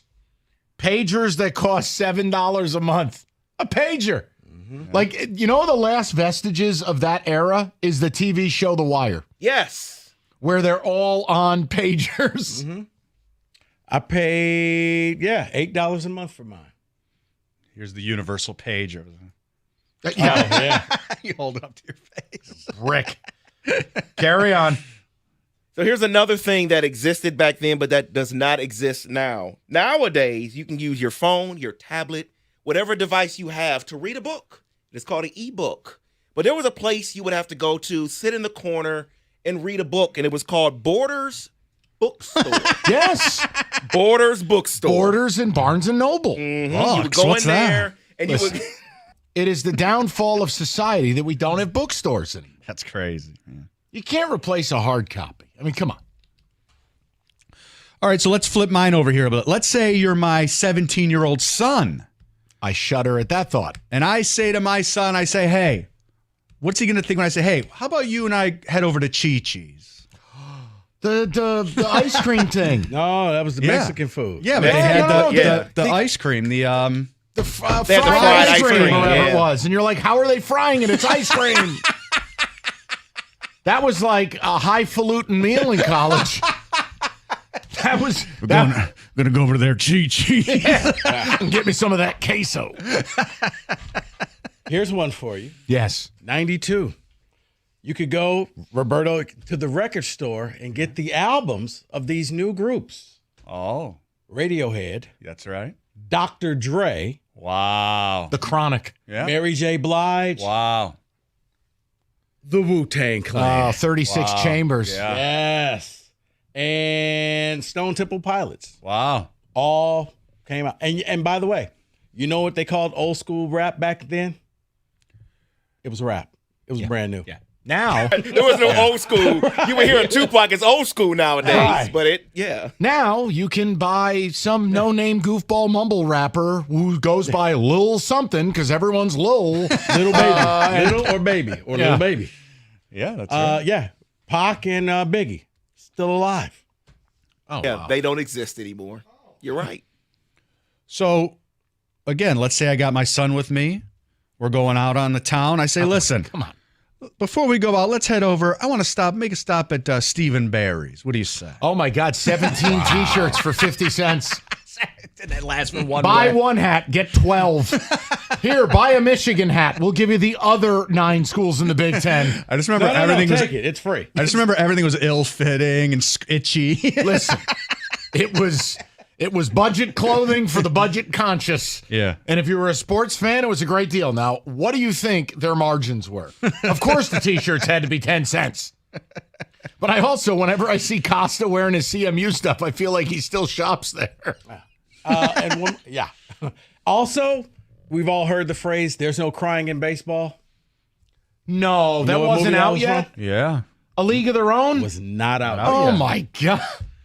Everyone was crying in baseball, is what you're saying? That's right. Before they were told not to. Along with White Man Can't Jump. Correct. Stop it. That didn't come out in like 89 or 90? No. 92. There was no Bad Boys either. Bad Boys hadn't been released either. Oh, my Lord. And Boomerang was not out. Ooh. Marcus Darling. Late 92, right? Late 92. So what this is to really show you is that the joy you're feeling right now, remember how long it really was. Not in your memories, not in your mind, but by the fact that gas was 33 cents a gallon. That's how long it's been. Yeah. Beautiful. Also, shout out Chi-Chi's, R.I.P. Let me give you one more. Sure. It's 1992. I come up to you, Mike. What are you thinking if I say to you, hey, Mike, guess what? I went on a date with this girl. I got lucky because you know what I did? I swiped right. Wait. There was no Tinder. Well, of course not. Yeah. That came out like 5 years ago. You may have missed the mark. 2012. It's 11 years old. I think you're just so happy to say Tinder. You know what, Roberto? Let's end it like this. You were going to the movies over and over that summer to try to get the glimpse of Sharon Stone in Basic Instinct. And listening to End of the Road. Right. That's, you know what, Roberto. Along with Boys to Men. That's right. Hey, why is that guy 6 inches from the movie screen? It's a big theater screen. What's that guy's problem? All right. And that is your Lions playoff time machine. Hey, when the IRS collection or audit, they're gonna get after you. You need help. You need real lawyers. You need Maurice and Jerry of Abraham and Rose.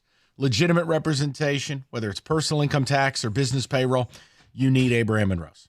Maurice and Jerry have dealt with the IRS for years. They're going to advocate for you, fight for you, create a plan to save your time and headaches. Visit abrahamandrose.com today or simply call 248-539-5040 so you will never personally have to deal with the IRS again.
So today, outside of a random segment here or there, it's all Lions. It's all about you guys. That game on Saturday night was unbelievable. It was, dude, it's everything, man. It's so many years of frustration. Thought the city looked great. Rico did a bang-up job. For once, we got a real representative of this town, and the team delivered. And it was just as good as it gets, and you have a very credible shot. Whether Dallas won or lost, whether Dallas lost but Philly won. I told you, there's only one team I feared in the NFC that under no circumstances would I pick you to beat, and that's San Francisco. And the last I checked, they're not playing them this weekend. So you guys, for the first time since 91, can get yourself into a 60-minute football game to go to a Super Bowl. And anything can happen. I mean, it would take a lot, but like I said, we'll save it for down the line. Now, do I think the game this weekend's going to be tougher than many of you do? Of course I do. You guys are still high on your own supply. You're really? Tony Montana, coked out at your desk. Yeah, because if I hear another caller, I listened all day today. 42-3. Take it easy. It's the playoffs, man. I think it's going to be easier where you don't have to sweat. It's a one-point game. Wow, hot take by Rico. It won't be a one-point game. Thank you for that. Right, it's easier. Yes, no bleep. But I don't think that. See, I don't think it's even going to be a touchdown score. Like, you'll at least have a touchdown. So if you make a mistake, you're okay. Great. But 42-10, no, I don't see that. So we'll get back to your call. Yes, Dave, you look poised to speak. Go ahead, please. You're looking lovingly at me. You may as well say something. Yeah, I just got great news. July 12th, 2024, the NCAA football game will release. Oh, that's a great day. Tremendous. Well, I mean, listen. I thought you were going to say number 5. No, since the sport. Well, actually, David, do you have something to report? No, not at all. You sure? I am positive. Okay. My Steelers lost. I'm not excited. Only thing more on target than Jared Goff was David's. You know what? Let's go on the board. Number 5, little Tito. Tito Hull? Yeah. I like it. David, you want to hit that button?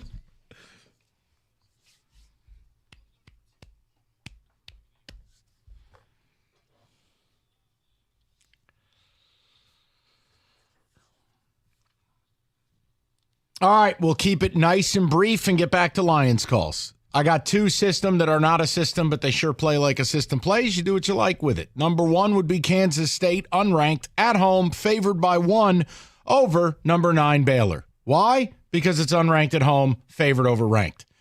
2, late night, little CBS Sports Network for you, live from the pit.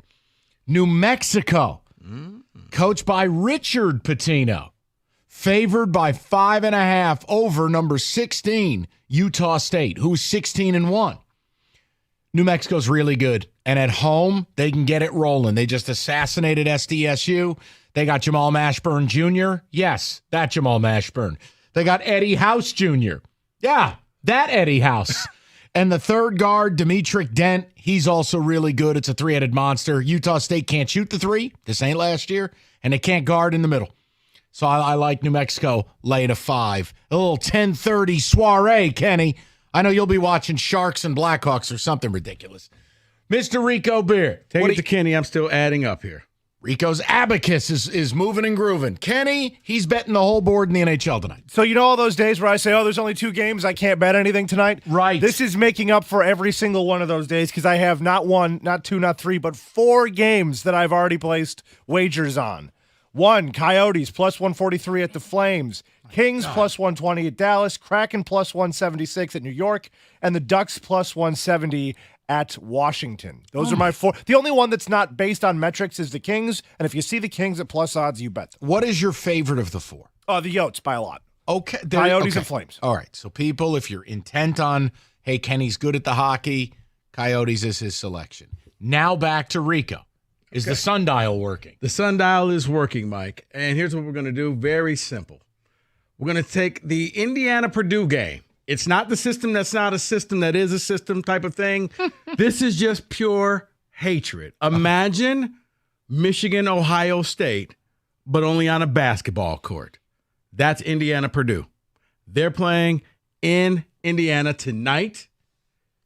I'm going to say take the Hoosiers and the 9.5 points. You want to parlay that? Let's parlay that with, let's have some fun with it. Oh, Mike. God. A name that you're familiar with, Fletcher Lawyer.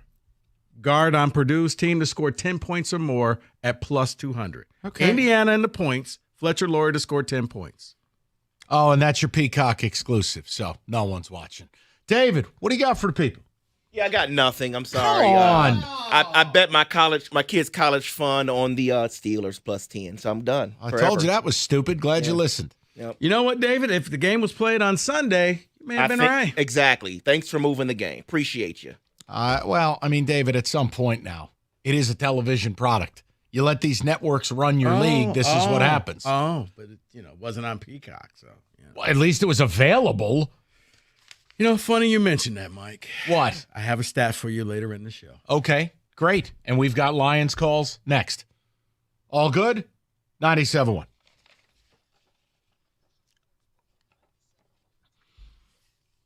Phenomenal wild card weekend.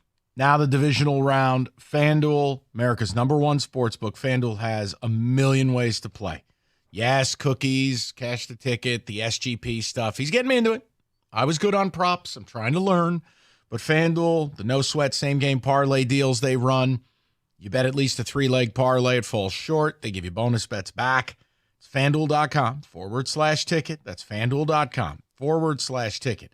Make every moment more. It's the official sports book of 97.1 The Ticket. 21 and up, present, Michigan. First online real money wager only. $10 first deposit required. Bonus issue. Non-withdrawable bonus bets that expire 7 days after receipt. Restrictions apply. See terms. Sportsbook.fanduel.com. You got a gambling problem, 1-800-270-7117.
Brought to you by CGC Water Treatment. The Lions will host back-to-back home playoff games for the first time in team history on Sunday when they play the Bucs in the divisional round. Quarterback Jared Goff told Carson Anderson this morning the atmosphere this past Sunday at Ford Field was the best he's ever played in.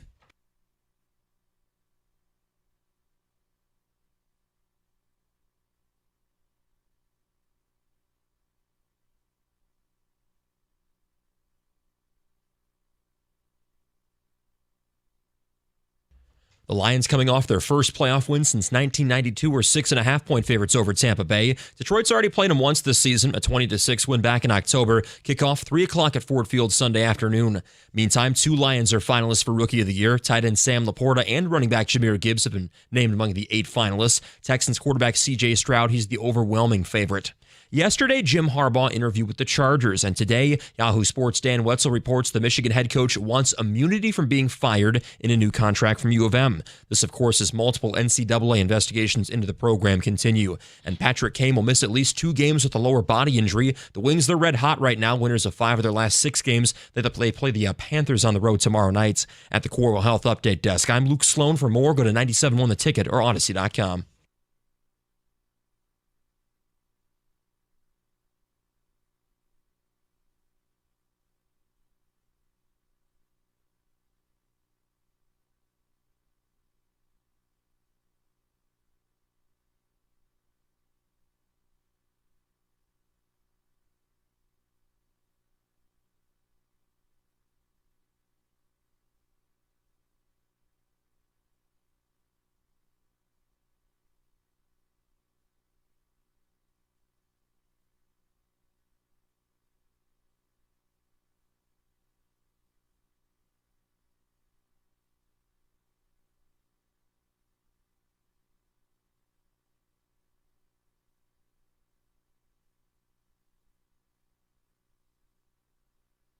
All right. I've heard enough. I'm stepping in. This is ridiculous. Let's move on. Good Lord, Roberto. Of all the things. You focus on the strangest things. It's all I can say. You can't agree. You're going to agree that they looked ridiculous. I don't care. I wasn't watching his teeth. Am I missing something here? Listen.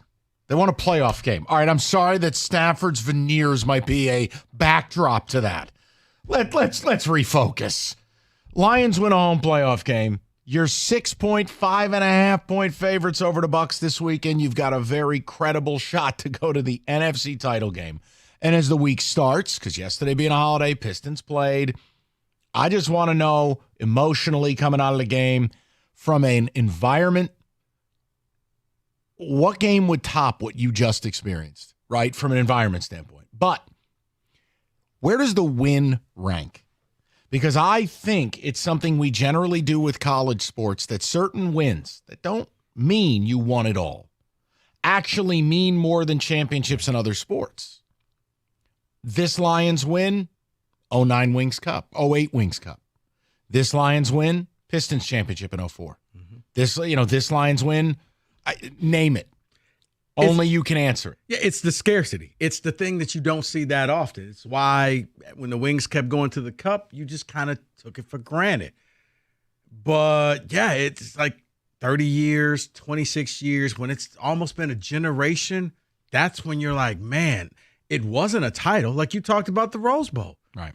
In 2013 was like, man, it was a long time. It was, 26 years in between the last time they won something like that.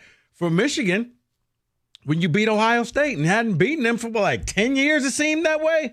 And then all of a sudden, boom, that magical day in Ann Arbor, you beat them and you rushed the field and took the photos and you had grown men out there crying. Same thing here. You saw, they panned the crowd and you saw grown men emotional at the end of that game because this is something you haven't seen. Like Kenny's never seen this. And a lot of people were just kids when the last time they won that thing. 248-539-9797. Let's get to the people. Go to Mario, 97.1. Yes, Mario. Hello, sir. How are you doing? Good, Mario. What's up? Quick, 4 or 5 quick statements, guys, and then I'll listen to what you guys have to say. Number one, SOL is officially dead as of Sunday. However, I have a different take. I believe it was unofficially dead 3 years ago, and I'll expand on that later. Number 2, Sunday is what I call Karma Day because Dallas lost, and I wish we could have beaten them. And also Castaway Day because you've got 4 players in Detroit sports, Jared Goff and Josh Reynolds, who were cast away by the Rams, and James Reimer and Justin Hull play for the Wings. They were cast away by the Leafs, and it was an unbelievable win by the Wings on Sunday night. Statement number 3, great win for the Lions, ranks right up there, but I'm still concerned about the secondary. I'm not going crazy thinking it's going to be a blowout on Sunday. I still think we'll win, but there was just I'm still nervous about Cam Sutton in the secondary there. Statement number 4, disappointed with Stafford's comments after the game. I can't believe he couldn't give credit to the fans for all his years here, that he was supported through thick and thin. A lot of fans supported him. And quick statement number 5, to your point a few minutes ago, Mike, great win, great division title. The Lions accomplished their goals. It's what everybody wanted last year after we beat Green Bay. And whatever we get going forward is gravy. I'll listen to you guys now. Well, hold on, Mario, real quick. The whole Stafford thing, you expected him to come out and say glowing things about fan base. After all week, fans said he's dead to me, and you booed this man unmercifully. But you expected him to say nice things about you? No. What I expected, Rico, don't get me wrong, the booing is just a natural part of the game. Don't forget, Matt Stafford is the one who wanted the trade. Right. So, okay. I don't think... Mario, here's my comment. I don't care. Okay? I don't care. I don't care what Matthew Stafford feels. I don't care what he says. I don't care what he does. I don't care if I have to ever see, hear, or speak about his wife again. Goodbye. Appreciate your time here. Maybe they'll create your jersey and we'll do a gold jacket day. But I don't care. You waited 30 years to win a playoff game. You want me to parse the words of your ex-quarterback who didn't shine your sack enough in the postgame? I don't care. Grow up. Same thing with Kelly. Nobody booed your kids. Nobody. Nobody's a big enough ingrate to boo a 3-year-old in a cheerleader outfit. You're just attention starved. Or if they were booing, go away. Or if they were booing, they're booing because you had on a Rams jersey, and anybody wearing a Rams jersey got booed. Thank you. Do you think somebody goes, "Hey kid, you suck"? I'm sorry, I don't believe that. Okay. But the whole he didn't say the right things. Like, guys, he just lost. What did you expect him to say? What it is? We live in a society of needy jellyfish. All you week waited long. 30 years to win a playoff game, and that is the third call about Matthew Stafford's postgame comments. I don't care. Here's my postgame comment. F off. We win, you lose. Go home. All week long, he's dead to us. Don't wear the jersey. He probably heard that. He just lost, and you expect him to come out and say how great of a fans that you were. Right. Cutscene. Shine my shoes. Shine my nuts. What? Huh? You just said. You said you don't care. What he said. You're like Michigan fans. Us versus everybody. Cutscene. Love me, hug me, touch me. Whee! I mean, what is wrong with you people? You're exactly right, Mike. Michigan fans want to be loved. Just celebrate winning a championship. You can't say Lions fans celebrate winning a playoff game. Detroit versus everybody, Michigan versus everybody. When everybody doesn't like you, you set these parameters. So he didn't come out. That call has nothing to do with that. Thank you. So I was at the game Sunday night with my dad. I'm 40 years old. My dad's 71. Awesome. We were also at the game in 1992, January 5th. I was 8. That game meant a lot to me. Hell yes. I'm telling you right now. I'm getting kind of emotional just talking about it. I mean, but that right there, just with my dad, I mean, that was everything. Aaron, I get it. I waited my whole life to take my dad to the Rose Bowl. It's an emotional thing. That's why we love sports. It's not strangers playing a kid's game for money. It's the people that you watch the game with. It's the relationships, and it's hearkening back to when you were 8. And you for a long time, you didn't know if you'd ever get to take your dad to a game like that. So hell yeah, you should be emotional. It was like reliving a core memory. I mean, that's basically the best way I can kind of describe it. Yeah. I mean, that's what it was. I mean, it was. What was his reaction to it all? It was so cool.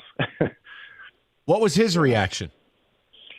Oh, we were both emotional when we won, and we were watching, Goff taking the knee, those last set of downs, and we were looking at each other, hugging each other, high fiving. I was jumping on him. I mean, I'm 210 pounds.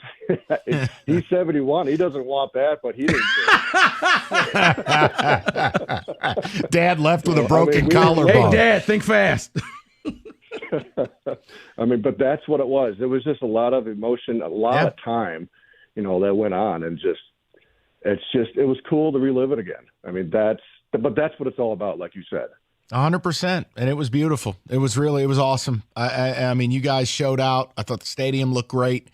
The TV, having Rico call the game was so appropriate because he's from here, understands it. He's able to speak on it.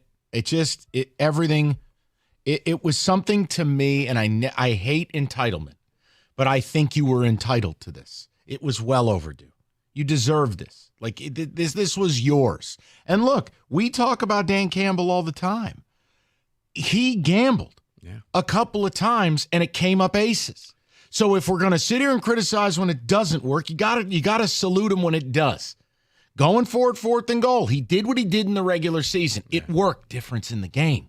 Throwing to Amon-Ra 2nd down. Rico, what percentage of coaches would not hand the ball off there, knowing your opponent's got one timeout left? Probably about 1%. Less than that. I don't think of any, because I was like, wait, are they passing?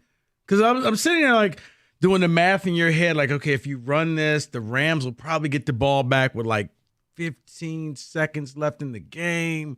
Probably enough time that you're going to win this thing. Nah, how about we just keep the ball, get the first down, and you'll never get it back. So now, the other side, if you want to talk football stuff, look, well, here's the other thing about this game. As I said last week, this game was worth 2 times as much. It was going to hurt twice as much, or it was going to feel twice as good because of who you beat. Because you beat Staff. Had you lost this thing, my goodness, the phone lines would have been filled with the whole same old lines. We couldn't get it done. No, that's got to stop. Anyone using SOL on this station ought to be let go. Because it was Stafford. Had you lost to any other team, dude, if you lost to the Rams, you lost because the Rams were good. I understand that, Mike. You're a football person, but this town couldn't take they couldn't have Matthew Stafford winning a game at Ford Field before this team did. But that's not SOL.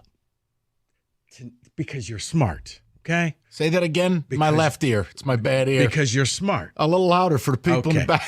But because you won, but it's the same euphoria because you beat Matthew Stafford, who used to be the quarterback. That's why this win feels twice as good as if you would have beat the Eagles, it wouldn't have been the same. I was on bended knee on that 3rd and 4. I'm not even a Lions fan. I was on a knee holding the coffee table. I'm like, not like this. Don't do this to these people. And then the holding call happens. I go, oh, thank God. And then I'm sitting here going, but that's what I'm thinking, like, okay. Thank God. You're going to decline this, and you're going to make them kick, okay? I like the decision to put them back. Even though you're right, there's a risk to a cheap flag that could have been called. That could have been called. Puka Nacua was eating you alive. Nope, no more. Just kick it. And it gave the Lions 4 minutes to drive down the field to kick a field goal because they would have been down by what, 2 or 3? At that point, now you're okay. They've been down 2. Hey, here's the other thing. Kick the game-winning field goal. How about Dan Campbell doing something I've wanted him to do? Like once in a while, it's okay to take the points. And I understand it was like a 4th and 8 or whatever it is. But Badgley, indoors, if you can't hit a 53-yarder, you can't kick in this league. It was kind of that look like, you go ahead and miss this if you want. We'll never use you again. Yeah, someone actually just sent that text in and said, we got to show some love to Badgley for making that field goal. That's huge. Yeah, and I got news for you. Your playoff run, you're going to need a couple more of those.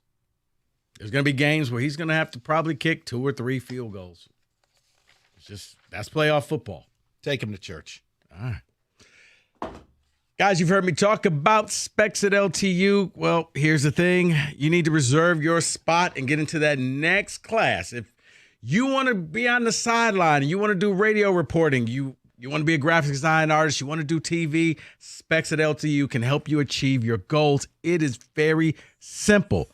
They need you to be curious. And by being curious, it means you go to the website, ltu.edu/specs, to learn more about the Broadcast Media Arts, Digital Media Arts, and Graphics Communications program through Specs at LTU, taught right here on the campus of Lawrence Tech in Southfield. Now, once you're there, you're going to find out about that information about the different programs. Then you get ready to make magic. And you do that by enrolling in Specs at LTU certificate program today. But yeah, if you want that career in radio, TV, graphic design, you hear what Mike and I do all the time. You say, I can do that? Show me. Get in there, enroll, and become the next great thing. Plain and simple. Go make magic by enrolling in Specs at LTU certificate program today. Visit the website, ltu.edu/specs, to learn more.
Hi there, everybody. Sorry, was just chatting with David, talking about this winter season. And look, if you are injured as a result of an auto accident or a slip and fall and, minus 20 weather, you need an attorney who can get you what you deserve. It's David Femininio. We have told you before, if you're injured in Michigan, you need to call David Femininio.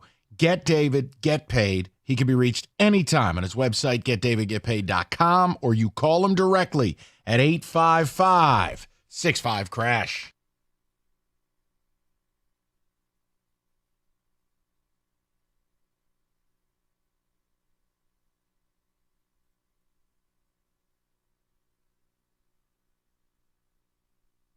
David on the ticket text and right back to the callers. It's absolutely a caller-driven day. And look, we have plenty of stuff to talk about.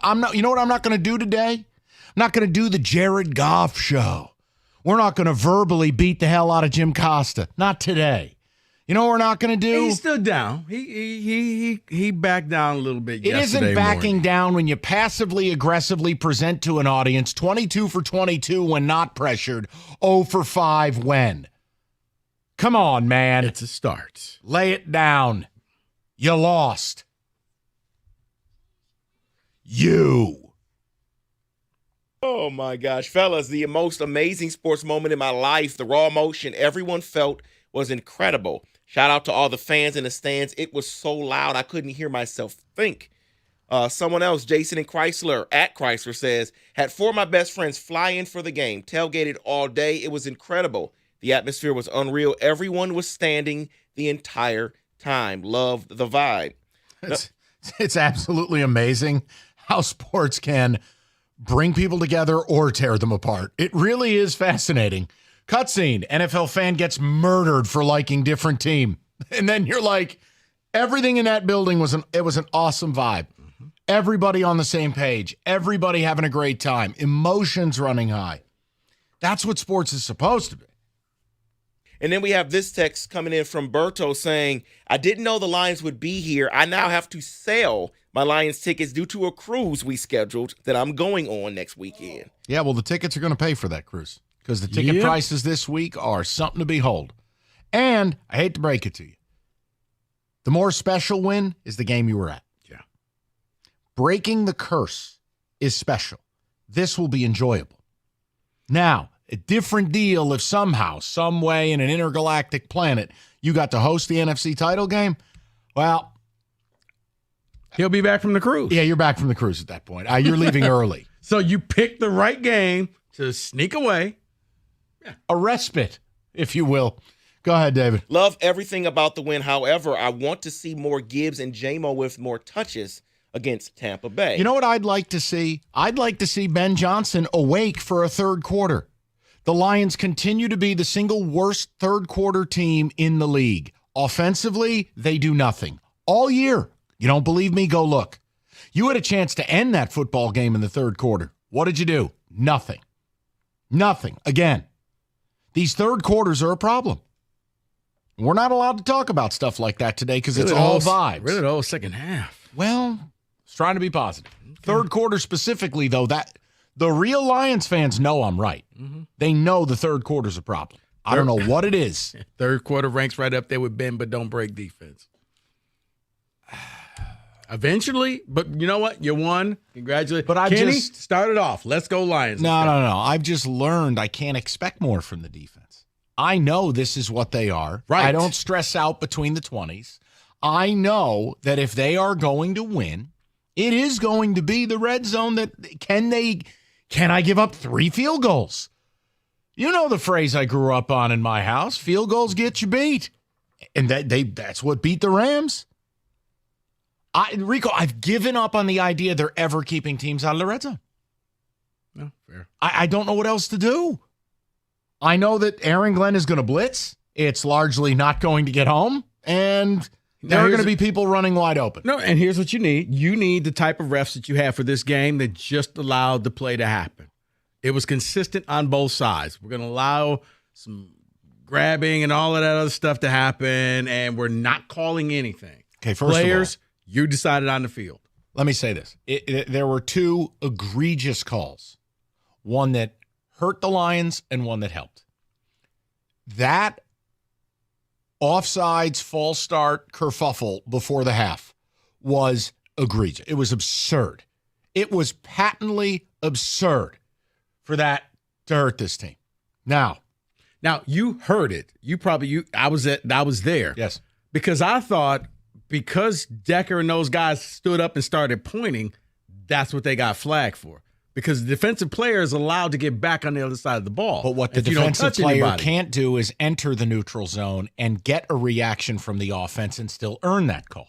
Can't. It's like in college football when they do late line shifts and you get the line to flinch. Can't do that. Can't do discerning signals. The other call, and look, no one cares. I'm making a point to you. how that wasn't roughing the passer on Stafford. Not only the initial hit, but Aleem McNeil decapitating him. I was like, what? Now, again, it equaled itself out. You know what I'd rather have? When the officials aren't the story. I thought the officiating league-wide was awful. Again, the NFL has a problem. So as we watch this game this weekend, it's like I have to go into it prepared. At one point, I know the officials are going to screw the Lions, and then I have to hope they make up for it. That's not how it's supposed to work. But, I mean, Lions got fortunate when Stafford got hit like that. I go, oh, my Lord. And then how was he back in the game in 30 seconds? He went into the blue tent. And what's your name, Matthew? It's Matthew. Okay, good enough. Back in. I don't know, man. That was Matthew Stafford, who plays for the Rams. Who do you play for? Rams. What's your name? Matthew Stafford. All right. I thought he was done. That was a brutal hit. Am I holding up these 3 fingers? How many do you see? All right. I think you've established your point. Let's go to Jordan, 97.1. Hello, Jordan. Hey, guys. How you doing? What's up, Jordan? Good. Hey, first time, long time. Thanks for taking the call. Sure. I wanted to call last week. I was listening a little bit, and you guys had a few comments, didn't get a chance to. So just want to rehash a few of the comments you made last week. First of all, Mike, you were talking a lot about Laporta and how his absence was going to crush us. Obviously, he was not at full. He was not his complete self, but he was great in the run game. At this point, he was great in the run game. Agreed. But I think we've realized at this point that Ben Johnson can scheme plays up for pretty much anybody on the team. And Josh Reynolds was the big beneficiary of that on Sunday. And obviously Amon-Ra gave us his traditional 120. But I mean, last year after we traded Hawkinson, we went 8-2 with Brock Wright and Zylstra and Mitchell as our tight ends. So I think at this point we can trust Ben no matter who's in the lineup. Also, Rico, I think we got to can the Dan Gamble stuff. He's the best coach in the league, and it's because of his aggressive nature and not in spite of it. And as you guys have pointed out, sure, not all the fourth downs are going to work out. But in this game, the 1 4th down did work out. And then throwing the ball on 2nd down there was absolutely huge. If you just run, pass, they're going to expect the pass on 3rd down. Yeah, Jordan. Going for it there on that play won us the game. Jordan, I like the fact that he toned it down. There's times where you can't gamble, but there was times in certain games where he was just reckless about it, like a drunken sailor. And it's just like, Dan, slow it down. You don't have to always gamble, but going for it on 4th and 2, that's what you expect. I expected him to go for that in the game. Now, like I said, it's okay to gamble, but in the playoffs, he was smart. I'm going to kick the field goal rather than try to go for it at midfield. Let me take the 3 points. That's what a good coach does. Yeah, I mean, I think he's made a lot of great decisions this year, and a lot of them were very aggressive decisions. And you guys have clowned him a lot and given him this Dan Gamble moniker. All right, Jordan, let's stop. Can we just stop for a second? Because now I got to be honest, sure. I'm starting to get pissed off, and I'm getting annoyed. What is it you want? And I'll be your wind-up toy. You win a playoff game for the first time in 30 years. You don't like the fact that I don't agree with analytical decisions he makes all the time that sometimes fly in the face of math. You want us to stop calling him Dan Gamble. So just why don't we get to the end point so I can move on? No, stop. But I appreciate it. Stop. Just get to the end point. Tell me what I can do to make your day brighter, and we can move on. Because I got to be honest, I don't understand how this is your phone call after winning a playoff game for the first time in 30 years. Just don't. But go ahead, your world. Well, I'll say I would prefer you stop calling him Dan Gamble. But I would prefer if you didn't waste my time with this. Goodbye. We're done here. Okay? We're done here. Take your smarm and shove it up your ass. You win a playoff game for the first time in 30 years, and you are so triggered by the fact that we have fun with Dan Campbell and Dan Gamble that you wait an hour on a sunny day to call in, and you think you're going to dictate what I call this guy. Jordan, find another show. Get out. 30 years of playoff drought, that's what you're doing with your day. How about 2 weeks ago when he denied the math and went for 2 from the 7? Mike. Get lost. You know why Jordan and callers are doing this, right? You know why. No, I have no clue. I'll tell you next. No. Oh, my God. What a tease. Get out. Good heavens. Hey, Northville Lumber. Yeah, I'd like to take a piece of Trex decking to somebody right now. Oldest company in the state, largest Trex decking outlet in the country. Nobody stocks more. Nobody sells more than Northville Lumber. Best in the game, lowest pricing. They move enough product to cover 26 football fields. Guys, if you're going to build a deck for spring, get it done now. They install year-round, beat the price increases in the spring. They've got you covered. Plan it, build it, buy it, Northville Lumber. They'll even introduce you to a Trex certified pro. So let's get to business. Call Northville Lumber today or go to northvillelumber.com. That's northvillelumber.com.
All right, David, ticket text. Kenny has caught his breath. He's ready to speak. Go ahead. You want Kenny first or ticket text?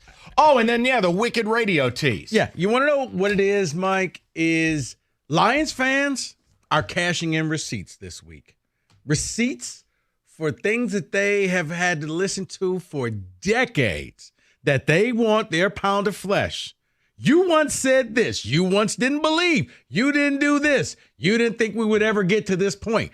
This is receipt week, and they're coming up, and they want it to be paid in full. That's why you get callers like Jordan. Now you can't say that anymore. SOL is dead now. Well, SOL is dead. I agree. It's the receipts that the people they've held on to. Yeah, you're right. Decades. I was worried your all-pro tight end wouldn't play. You what said, an idiot. You said bad things about this team. Yeah, they were bad at one point. They were really bad. I don't care. Right, 30 years to win a playoff game. I just don't understand human beings like Jordan. Go ahead, Kenny, go ahead. You're salivating all over the microphone. Kenny, am I wrong? You're lying. You're not wrong about those types of fans, but the type of fan that I am, last night was historic for me. I'm still on cloud nine thinking about what happened. I don't have time for receipts. Kenny, receipts right now? That sounds ridiculous to me. Here's the funny thing, and I know here's a big shocker. When Michigan won a national title, I was happy for people like David, who rooted for Michigan.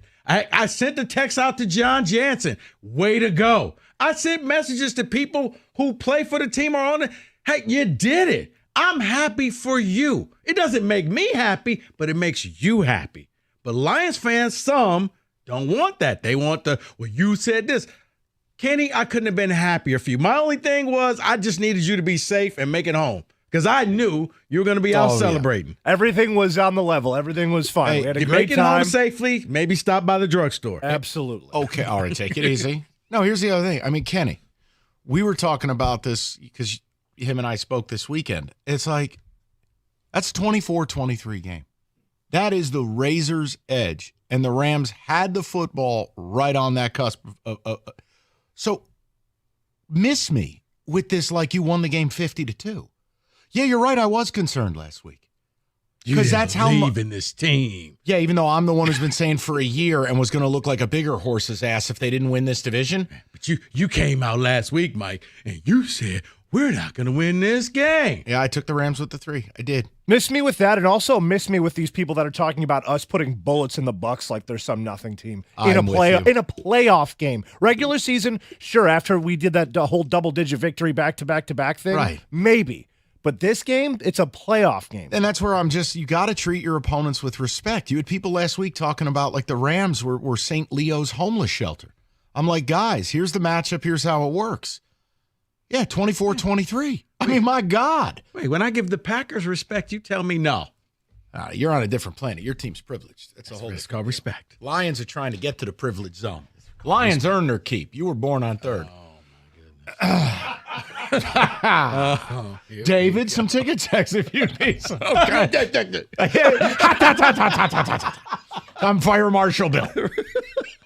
Oh, my God. Someone says this is officially a great season with the playoff win. Any other wins are just icing on the cake. Someone is asking the question, though, did Dan Campbell out-coach McVay in that game on Sunday? Yes. I would say yes. I thought the aggression was appropriate. I love the second down pass at the end of the game because I want the ball in my quarterback's hands. And you know what, Dan? I wasn't mad. I was shocked, and I think the Rams were like, whoa, they're not. Wait. And it's a high percentage play. Yeah. It's not like what you saw Mike McCarthy do a week ago where YOLO, we're throwing moon balls, 50-50 back shoulder fades 30 yards down the field. Or the Eagles last night on 4th and 4, and they threw it 30 yards into the end zone. It wasn't 4th and goal. I'm going to say it to you again. The Eagles did not want to play football last night. What were you? You just needed 5 yards, not 35 yards. After every play, Hurts is telling a receiver they did something wrong. Listen. What? I'm going to say it to you again. Nick Sirianni's fired. That whole thing.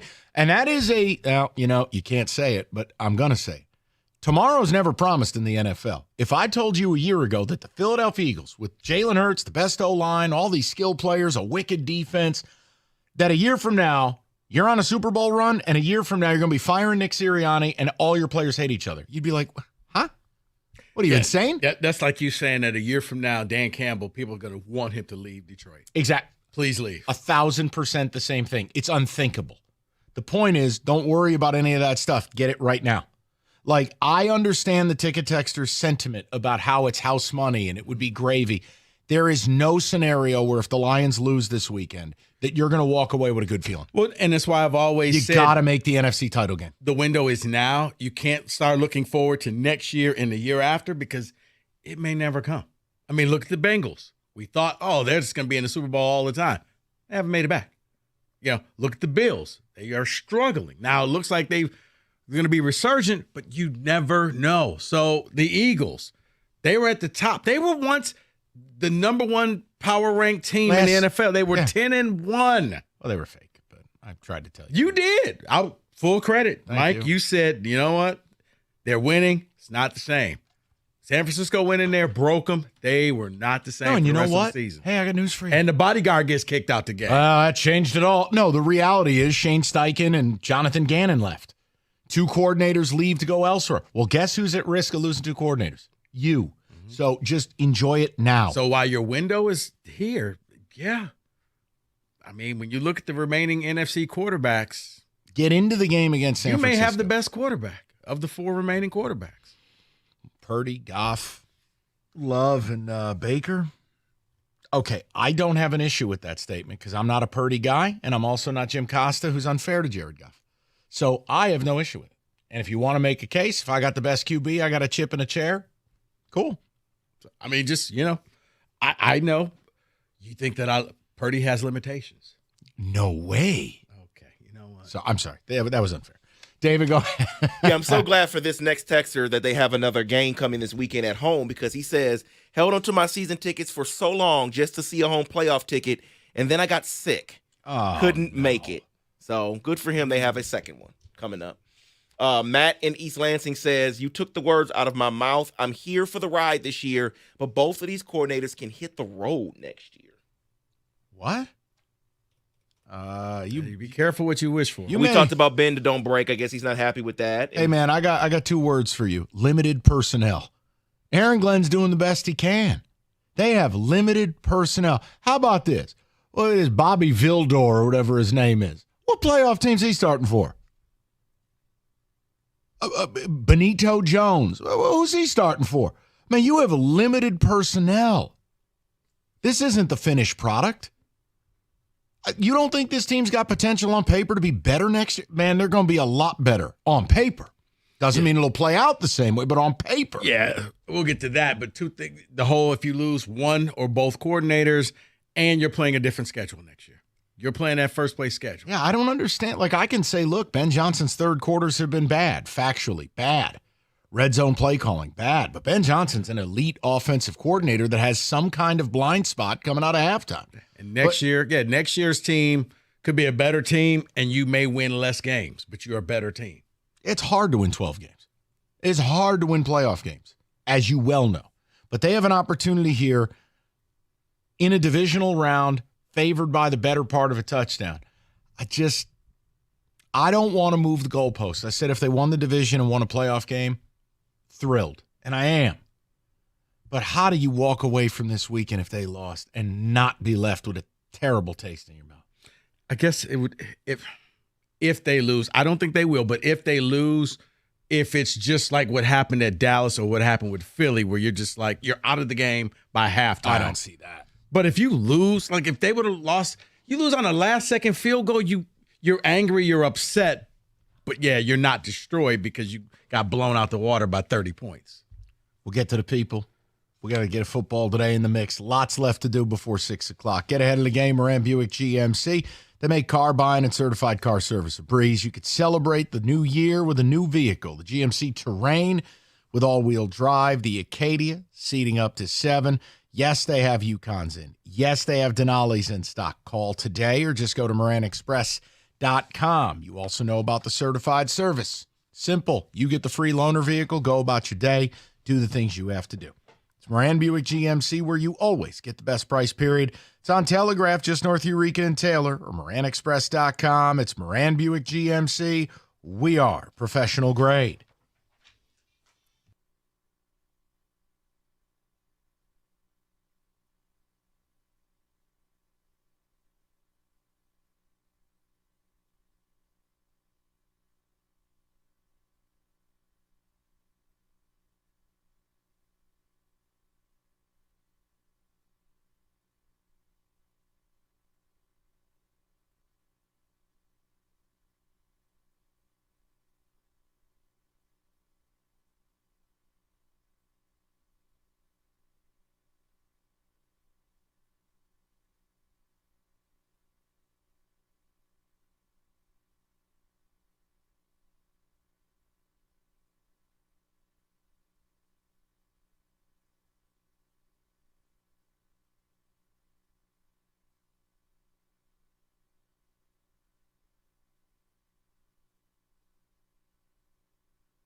All right, it was Wild Card Weekend.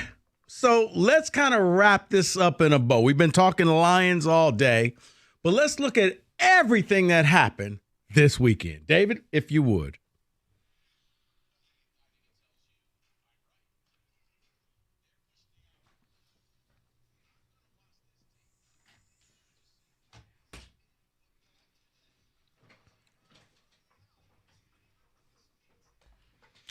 Well, let's start off very simple.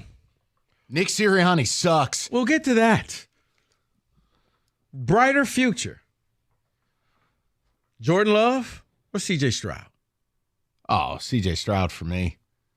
I mean, I'm not bleeping on Jordan Love, but what Stroud's done as a rookie, losing his second best receiver and guy he wanted drafted in Tank Dell, Stroud looks unbelievable.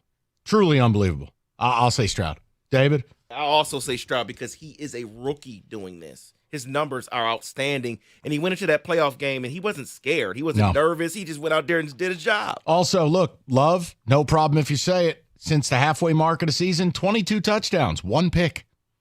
See, I'm going to go with Love because he's gone through the fire. He's seen disappointment. Stroud, I still think they're in that young and stupid where he doesn't know any better. What do you mean? We don't go to the playoffs every year? We don't just win? The game isn't just that simple? Whereas Love basically had to sit behind Rodgers. Rodgers didn't want him there. You know, it was just he hated going to work. And now I think Jordan Love.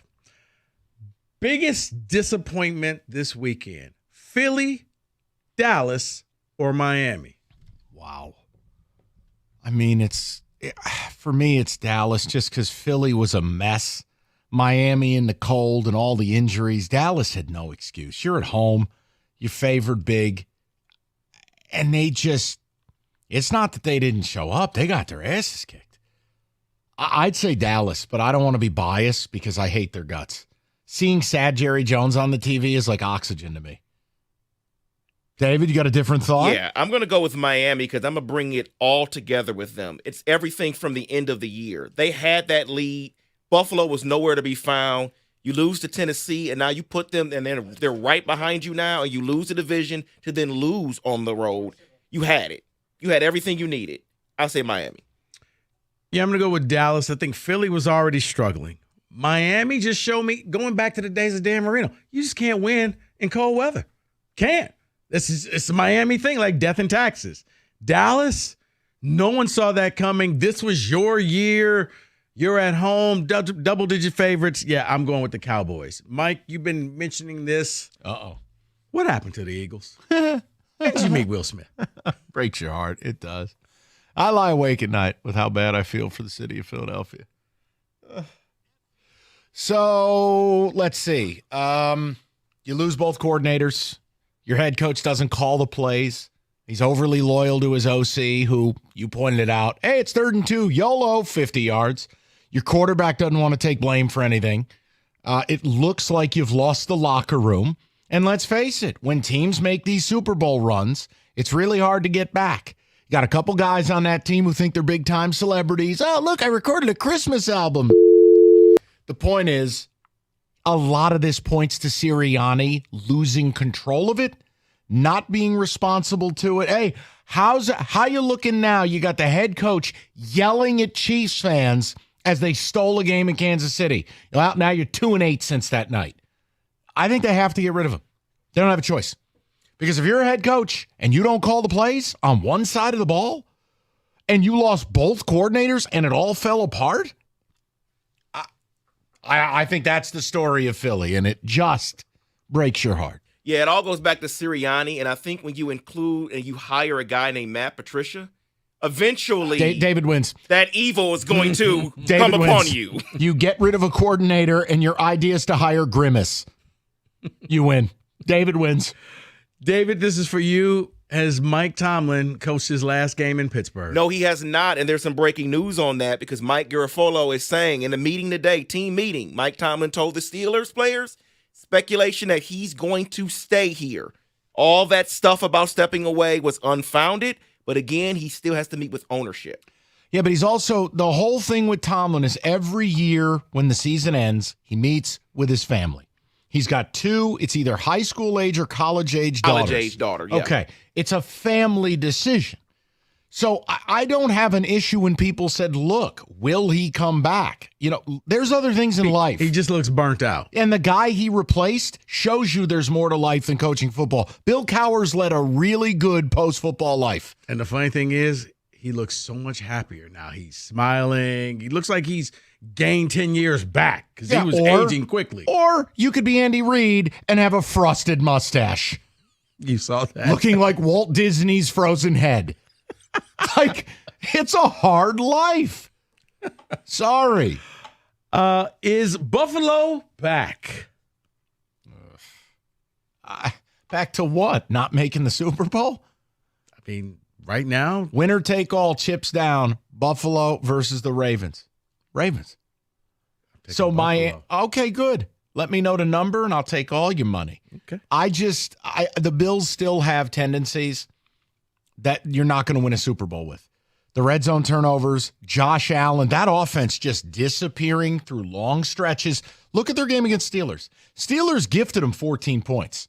They're up 21-0 and fall asleep. All of a sudden now, 21-10, 24-10, 24-17. You're going, wait a minute. We have the football and we're in a game with these idiots? Rico, there's something about that team. They're good. I just don't know that they're ever going to be great. And offensively, there's something. Can anybody in this room tell me what is going on with Steph Diggs?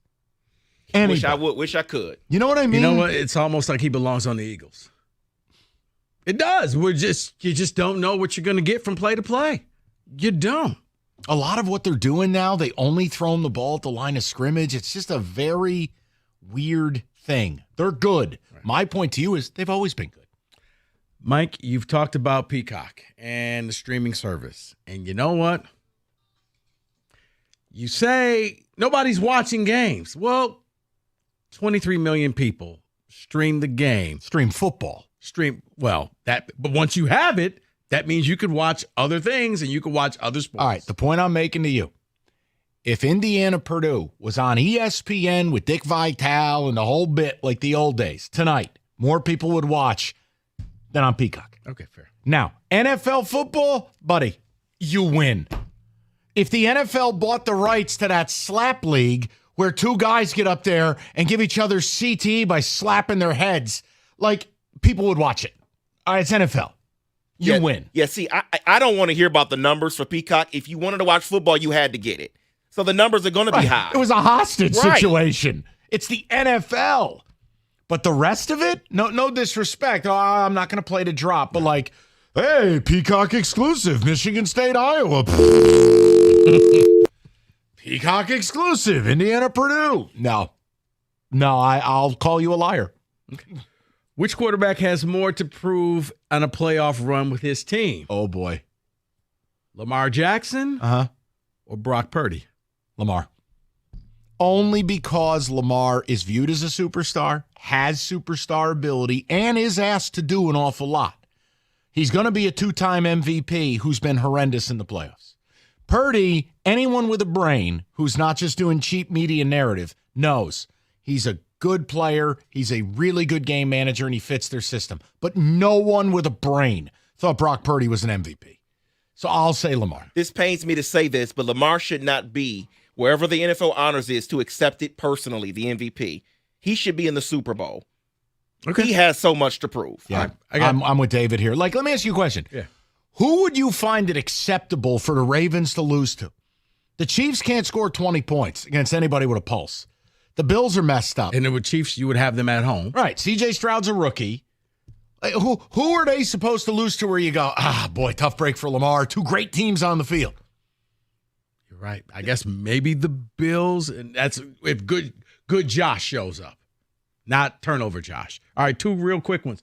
Baker Mayfield, is he the future for the Buccaneers?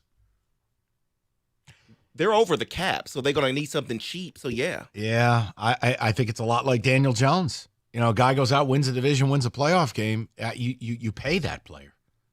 I'm not telling you it's right. I'm just telling you it's real. And finally, after the disappointment that happened in Dallas, Does Dallas re-sign Dak, or they just let him go in the final year of his contract? I think you let it. Well, I think a lot of that depends on who the coach is, but he's on the books for 24. They don't have a choice. I'm not extending him. I've seen what I need to see. Good quarterbacks win, great quarterbacks cover. Dak's now 0-5 against the spread in the playoffs. We're out. Sort of the same answer. Kenny, we're out. They need cap room, so they will extend him because they need to manipulate the rest of the All roster. front office decisions are based on an against the spread metric. All right. That is your NFL Wild Card Weekend Blitz 97.1.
Brought to you by National Benefit Plans. It'll be Lions-Bucks on Sunday as Detroit hosts back-to-back playoff games for the first time in team history. And of course, there's been plenty of celebrating after the team's first playoff win since 1992. But head coach Dan Campbell told Stoney and Jansen the work's not even close to being done.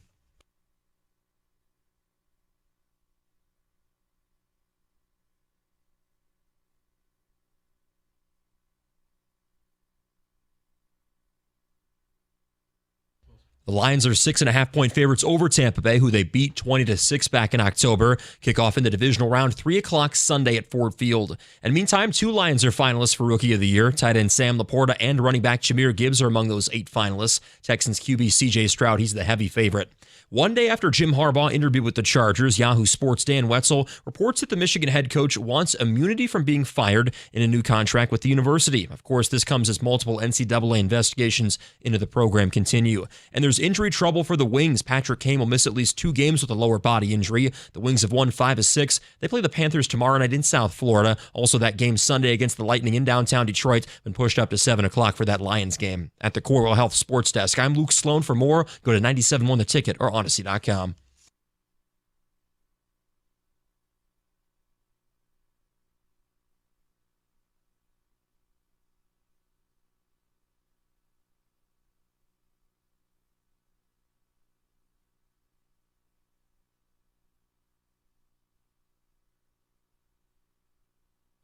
Hey, quick note from the Rico Beard Media Mogul Desk. Interesting. I don't know if anyone will have the gas in the tank to do both. But the Red Wings have moved their game this weekend. Lions play at 3. The Wings have moved their game to 7. So if you want to attend both. Kenny can do the double dip. There's no way. Kenny won't. Kenny could. Well, he can't because I'm not going back to back calling in favors to get him to a game. Think about it. We have that, and then you follow it up with me hitting the goal horn before the Red Wings game. Perfect Kenny Cott weekend. Yeah, right. Except you won't know your name by the time 7 o'clock comes around. Who's That's Kenny? true, yeah. You're Kenny.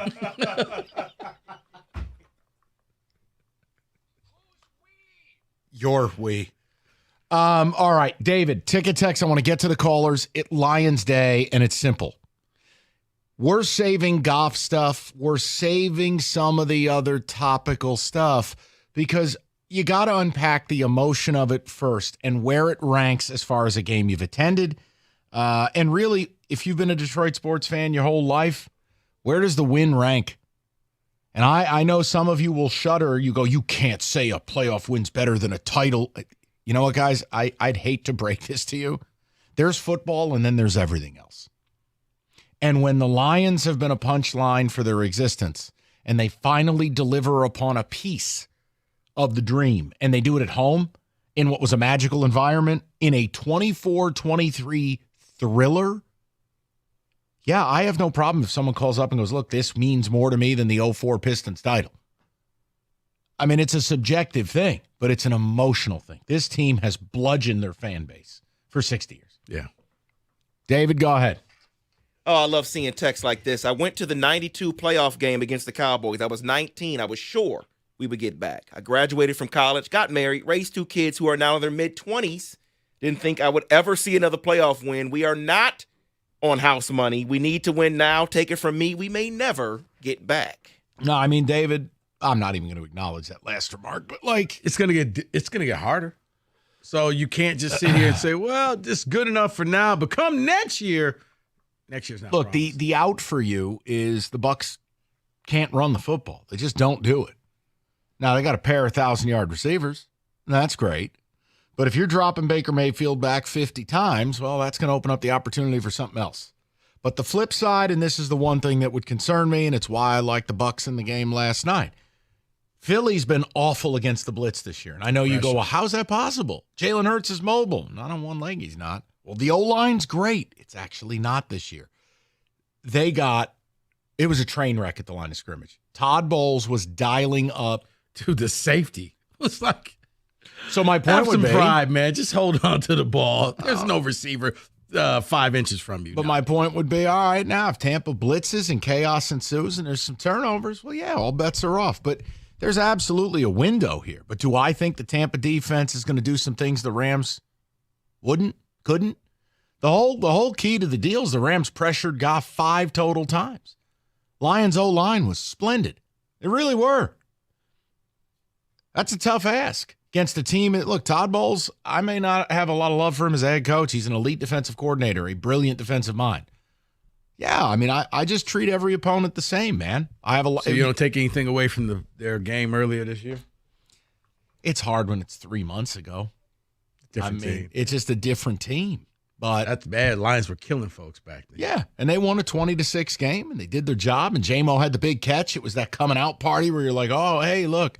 Wasn't it Mayfield had a pass tip that was the receiver was wide open down the field. I think it was Mike Evans. Yeah.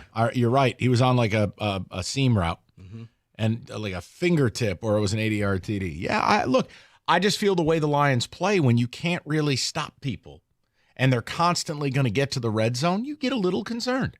But yes, the Lions should win the game. But for people thinking it's going to be 52-3, I mean, that ain't Miami, Ohio coming to town. It's a playoff team. It's a playoff game. I just treat it with a little bit more respect, I guess. Well, not this person. Last Bucks game, there was no Jonah, no Branch, no CGJ, no Gibbs, no J-Mo was coming back from suspension. Hutch was hurt. They are in the bag for this game. Okay. Carry on. My. David, hold on. Let's do this. Forget about the Giants, because Lord knows we don't make the playoffs. Correct. But like, you're a Steeler fan. Yes. I mean, have there been games in your lifetime where you've been a favorite, you've been a Super Bowl caliber team, and you have either gotten the hell scared out of you or lost? You know the answer is yes. See, I never go, and we've had dominant teams, but I never go into a playoff game just thinking, oh, we're just going to blow this team out. It's still NFL playoffs.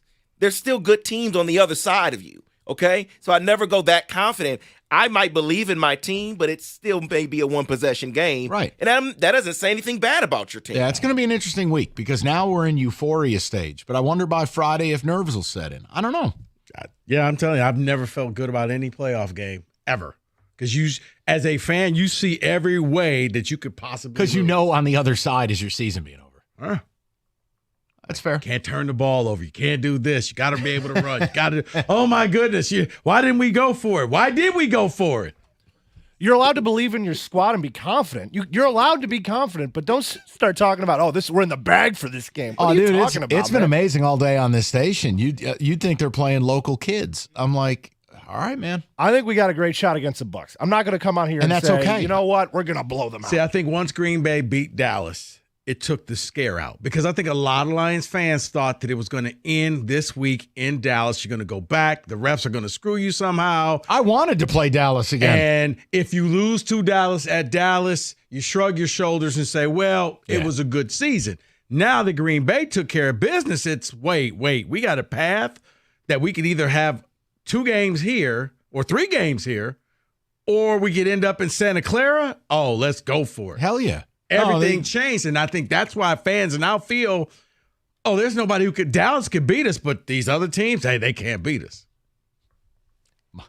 Mind you, up until, 2 days ago, the Lions hadn't beaten a playoff team since like week 3. But, let's not let pesky facts get in the way, I guess. I'm sorry, guys. It's not disrespect. There's nobody happier than me for you guys. But, man, I can just tell you've never experienced success. You got to take a step back. I mean, Lord knows Kenny Cott should not be the voice of reason. That's a terrifying moment. You got to respect your opponents in the playoffs, man. I mean, if the best team always won, I tell you, there'd be a lot of quarterbacks who'd have a lot more rings. This is a hard deal. It's that Nick Saban rat poison. But do I think you beat the Bucs? Of course I think you beat them. But do I think it's going to be this feet up in the Barca Lounger, relaxing and, turning it off in the fourth because you're up 50? No. Yeah. You know what? And the thing is, for me, the third quarter will let me know what's going on in that game. Which also happens to be the Lions' worst quarter. Third quarter. You come out in the third quarter, you score, I feel a lot better about this game. You don't. The pressure, because you got the pressure. What do you know about pressure being a 10-point favorite? Man, nobody want to talk to you. And that's rat poison. Okay. You know what? Green Bay should probably be a 10-point favorite. Okay. Well, he's done. Hey, did you see what Jordan Love did? 248-539-9797. We go right to the phones next, 97.1. Let's talk about the Chevy dealer in the area that's leading the way. Hamilton Chevrolet and Warren. Andrew and his sales staff want to be your Chevy dealer. They'll guarantee you the lowest payment on your next Chevy, period. They're still excited over the Michigan championship, and with the Lions winning, man, they'll have a deal for you. They're going to find you every discount, rebate, and incentive to save your money. Get into Hamilton Chevrolet and start the new year off right with great deals in their inventory of new 2024 Chevrolets, including the January Rico deal, a new 2024 Chevy Blazer LT, $269 a month for 24 months. Yeah, I said that right. $269 a month for 24 months. You walk in with $995 down, you drive away with 10,000 miles a year. You know what I say. The best deals are found at 14 Mile and Mound. Stop in to see my guys at Hamilton Chevrolet. Tell them Rico sent you. Make Hamilton Chevrolet your Chevy dealer. Visit HamiltonChevy.com. That's HamiltonChevy.com. Chevrolet, find new roads.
Hi, I'm Mike. Hi. Sorry, I was amazed at what David just said. I was in disbelief.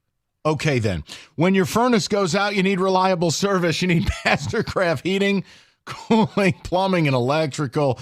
They got you covered 24/7, locally owned for 40 years. They back their work with a 5-year warranty. Mastercraft, your one-stop shop for heating, AC, plumbing, electrical. They got generators in stock, too. Mastercraft can't get to you same day. They'll take $100 off that next day service call. Just visit mastercraftheating.com.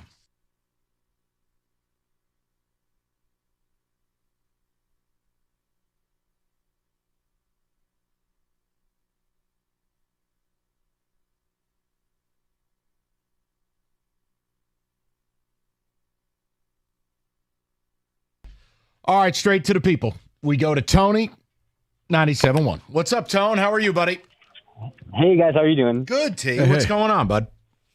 Yeah, so I was at the Bucks game yesterday, and I had just like really two big takeaways from the game. Sure. One being that there was a lot of Eagles fans there, of course, and it was kind of funny because as they were exiting the stadium, all upset about the loss, they were kind of clapping back at the Bucks fans, and the thing that they were saying was "Good luck beating the Lions." So I just thought that was kind of cool. With this like national perception of the Lions, sure, kind of what you're talking about, you know. And look, here's the key, Tony. Is for the first time, it's happened once in my life. It would be 2013-14, when everyone knows you have a good team. There's nothing fake about it. It's not Barry and a bunch of nothing, or it's not this fledgling like in 16. That wasn't some good team. This is a really good team, and everyone knows it. Yep. And so it was just kind of made me proud, you know, a little proud moment being the only What the Lions hell fan. were you doing at the Bucks game? Okay, so I have my wife has her grandparents have a place in like near Tampa area. Gotcha. So we come down every like January, February. So it was cheap tickets and might as well go. No, all good. Now I get it. Now I understand. Yep. So tell me, where does the win rank for you in your sports life? For me, this is definitely number one. I've never had this like emotional connection to a team before, and just like getting emotional after a game and just like being on the phone with everyone, like my sister and friends for hours until like 4 a.m. just talking about it. It was just, I never experienced anything like this. So this is definitely number one for me. Now, are you back in town for this game this weekend, or are you still sunning and funning in Tampa? I'll be back for this weekend. Probably won't be able to get a ticket, but I'll at least be able to enjoy it with friends. All right. Tell them, listen, everyone's having a wild ride. Sadly, this is what 90% of NFL towns have experienced in recent memory. And now you get to join the club. And again, have every right to believe they're going to win. I don't get the Chuck Schwarskys of the 52-3 prediction. It's just that victory, Mike. I think people are still hungover basking in the glow. You haven't had a victory in 30 years. Right now, you think you're invincible. I am shocked Kenny's here today. Let's go to Jack. Well, you know what? We had a day off. Kenny Truth. Remember the Titans yesterday. Took that day off and didn't text me back ever or call me or whatever. Ghosting David was that's a bad move. Wait, you didn't even call David? Your black friend on MLK Day. No. He texted to congratulate him about the Lions, and he just ghosted David. Like he never responded. It was all a haze. I don't remember that. Okay. I'm sorry. Let's just go to Jack, 97.1. Jack, what's going on, buddy? Hey, guys. Longtime fan, first-time caller. So I grew up with the Lions with my grandpa, got my dad into it, got me into it. My grandpa passed in like 2013 before he could see all this happen, but my dad and I, were fortunate enough to get tickets to the game, and it was just electric. You know, it's one of those things where you felt like the presence of the fans, which you guys have said, was on that field and helped decide a factor in that game, especially when you came to wasting 2 timeouts for the Rams because they couldn't make a decision.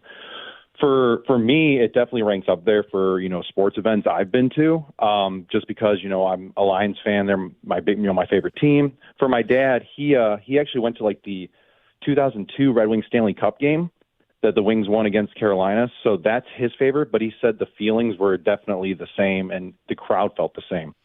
Yeah. Second thing go ahead. I'll wait. No, go ahead, please. Second thing's off topic from that, just really quick. So I'm a physician. I'm not a neurologist, though. I want to get your guys' quick take. I know you mentioned it. Stafford getting hit and basically looking like he was on another planet there, and then popping back in. Yeah. Stunned. No, I was stunned. Yeah. I thought, and I saw Carson Wentz warming up, and I go, that's it. Yeah, he's done. Out. Yeah. Because Jack, he didn't get hit just once. It was the second shot that did the damage from Aleem McNeil, and it was wicked. And I went, he's done. I was in disbelief he was back in that game.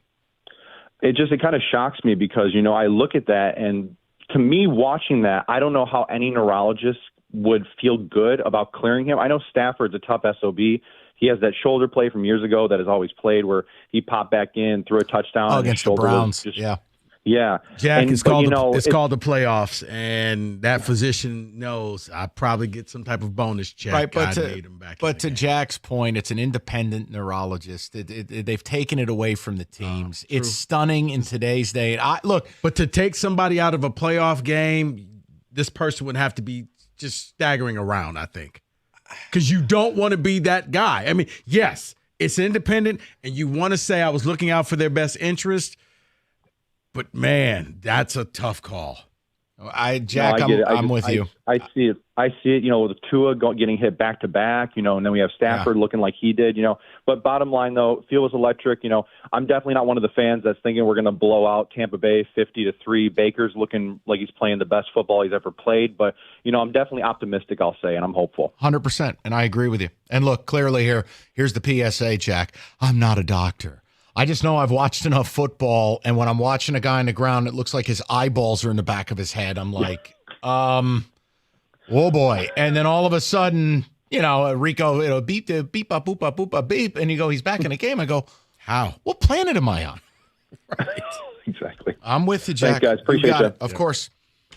I'm with you. Hey, maybe he cleared all protocols. Just because it looked like something doesn't make it something. True. It was a brutal hit. I didn't think he was coming back. I thought, Wentz was going to have to finish out the game. And at that point, I'm thinking, well, you know what? Ball game, Detroit, you have it. Then he came back, and it was like. My wife asked me when they show Carson Wentz, she goes, is he any good? I go, babe, he's literal ass. If Carson Wentz comes in this game. Pretty good last. If Wentz comes in the game, you may as well fire up Netflix. Like, he's literal ass. Here's the thing. Wentz would have brought a running element to the game. Okay, you're done. He would have. When the first thing you say about a quarterback coming in is, well, he brings a running element, you're telling me he can't play. Come on. I told her, I go, his teammates hate him. The fans hate him. I don't even know if his family likes him. I go, this game is over if he comes in. Over. And then all of a sudden, Stafford descending from the clouds. I'm like, oh, no. He let the booze just feed his energy, and he just took that and went back out there. Okay, Kelly. Thank you for that. And I'll say it again for the 4 o'clock audience. No one booed your kids, Kelly. No one. Not even Kenny, 11 beers deep, is a big enough ingrate to boo a 3-year-old child in a cheerleading outfit. Stop. I know you need content. Stop. You were in a suite with security. You kissed your husband goodbye with security. And you went up to the suite. No one booed your kid. Yeah, probably it was the Rams jersey that you were wearing. Yeah, maybe. Bedazzle much? I've heard that happens at opposing stadiums. If you wear the other team's colors, they frown upon that and they boo you. You know how you don't get booed? You don't go on the field. That's right. I mean, you understand you're supporting your man, and that's what you're supposed to do. He doesn't want to take pictures. He wants to get ready for a playoff game. I got nothing. No. When the Reverend Wright speaks, I just listen. We've arrived at a point where you just can't call stuff out for what it is. It is just attention-seeking, needy garbage. It's nonsense. It's like Brittany Mahomes being stunned when people don't like her, when there's videos of her pouring champagne on the poor people below her. Huh? She was celebrating with them. It just looked bad. It looked like that let them eat cake moment. Right. Right. And DiCaprio thought the FBI agents might be hungry when he hurled lobsters at them and told them to get the F off his boat. Just stop. Like, I don't know Jared Goff's wife's name. She doesn't play quarterback for the Lions. He does. I don't hear from her. I don't see her. Here's the deal. You're not the celebrity. Wait, isn't she the supermodel? Correct. Okay. What's her name? Yeah, thank you. Oh, no. Do we have any issues with her talking about fans? Does she make a spectacle of herself at the game? No. There's how normal people behave, and then there's how the Kelly Stafford, Brittany Mahomes of the world behave. Mrs. Goff? The venerable. Take him to church, Mike. We just don't have standards in society anymore. It's like people just get to behave however they want to get to behave. There are new standards. Well, I don't like them. All right, John There's some Jansen. clouds for you to go yell at. Shut up, you. John Jansen, weight loss fiesta, New Year's resolution, whether it's to lose 10 pounds or 100 pounds or anything in between. John did it with Ideal You, and you can as well. Go to idealu.us now. You can sign up for a free body composition analysis. That's $150 value for free. And they will get you on the very same plan they got John on, whether it could be 20, 30 pounds lighter in the next 30 days. Just go to idealu.us right now. That's idealu.us.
Straight to the people.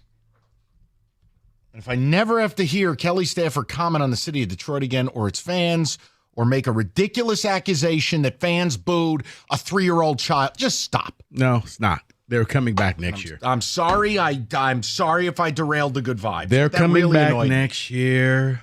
Lions, Kenny, let's get it going. Let's go Lions. Come on. Okay, let's everyone calm down. Let's go to Devin, who's been very patient. Devin, how are you? Dev. D. Uh-oh. We Devin? lost him. I'll put him on hold. I know yeah. he's there. He's on an important call. We'll get back to him. So let's go to Steve, 97.1. What's up, Stevie? What's up, boys? I'm feeling like Kenny Cott with a bottom shelf rum on Friday night. What a weekend for the Pistons, guys. Hold on, Steve. Yeah, We're going to have to put you your on phone. hold. Yeah. I'm going to put you on hold because I think your phone's drunk. We're going to go to Shane. We'll try this again. Hello, Shane. Hey, good afternoon, guys. Afternoon. I hope I can get through this here. I'm still feeling it. I was at the game with my dad, and a little backstory is, like a lot of listeners growing up, downstate, we didn't get to go to a lot of games or see a lot of games because they weren't on TV. They were blacked out. So my dad, he used to take us to some games, and we went to the regular season game finale against the Packers, and they beat them in '93 to host the Packers the next week. And they got knocked out of the playoffs. And that was the last time the Lions hosted a playoff game in Detroit. Last week, I got the opportunity to pick up a couple tickets. And I live several hours away. In fact, I live 4 hours away up north. And I was thinking, who am I going to bring? And there was only one person. It was my dad. And I drove down, and I picked him up. I surprised him. He said, "What are you doing here?" I said, "Get dressed." It was around 1 o'clock in the afternoon. I said, "Dad, we're going to Detroit. We're going to Ford Field." And he about dropped dead right there. He couldn't believe it. He was floored. And he got to witness that. I got to witness it. You talk about greatest games. I've been to a lot of great games, in some of our sports we have here at college. And when the Red Wings were good, when the Pistons were good, I went to a lot of those. But this one, it's something different. For me personally, my dad, for you guys, for everybody, this is what our city needed. But there's more, and we want more, and we expect more. And this is the new trend here. This is the new Lions. Let's keep it going. I'm sorry, I'm getting pretty choked up here. I want to thank the camera guy at the field at the end of the game for not panning to me. They panned to that guy in the gray shirt. Yeah. Because I'm not an internet meme right now. Because there may have been a few brown pops involved, but I was pretty choked up. Yeah, but here's the thing, Shane. Nobody's going to hold that against Hell you no. because there probably at least 20,000 people were feeling the same way that you did, and we're tearing up. Yeah. Shane, I think more like when 60 or 70, you think about it, though, Shane, realistically, it's why we care about sports the way we do. It's not these millionaire athletes who don't give an F about us. It's not, strangers playing a kid's game. It's about how you grew up or who you watch the games with and what it means. And then for a lot of people, I mean, Shane, I know people who have parents or friends who didn't make it, didn't get to see it happen. So, no, you have every right. I mean, I was moved. Mike, here, laugh at me, Shane. I was moved when they showed the dude from Grosse Pointe. Yeah. When they showed that cat that was 90, and I'm like, wow. I saw that the next day. Yes. I think it's with this team, too, who these guys are. Dan Campbell, the grit attitude, it reminds me of that, that 05 or 14, the Pistons going to work. It's just regular dudes going to work, putting in the tough times, getting through the tough times, banding together, embracing the other week when we got, whatever you want to say about Dallas, they persevered through that. And that's what this team's about, and that's what this city's about. I'm damn proud to be a Lions fan, Mike, and that's all I got, man. I appreciate it. No, Shane, and listen, that's a hell of a memory. And listen, I mean, I it's those are the reasons you care. Like when I took my dad to Green Bay in 07, I still have those pictures. I mean, that's all you have. Wow. Was it cold that day? Minus 33. You want to see what he looked like? I'll show you. My poor father. He actually transformed into the crib keeper that afternoon. Because all of the blood in his head had left his body. Was it Andy Reid with the mustache? Close? Buddy, it was so cold. David, your snot froze like immediately. I was about to say it was just a red nose. That was it. I'll show you a picture. Like my dad looks younger today. Okay, that was 07, so 16 years ago. My dad looks younger today than that afternoon in Green Bay. That's what that cold does to you. He looked like... Yeah, because you're not moving around. You're stuck in a seat. Oh, he looked like the ghost of Christmas past. It was unbelievable. I mean, I've heard. I've never been to Green Bay, so... that was not a great sales pitch. I told him, I go, well, I'm glad we won. We're never doing that again. At least, you know what, on that night, I will say it. I've always wanted the Lions to have an outdoor stadium. On that night, I think we can all agree, lovely that there was a roof. I've always said, Ford Field should have been retractable roof.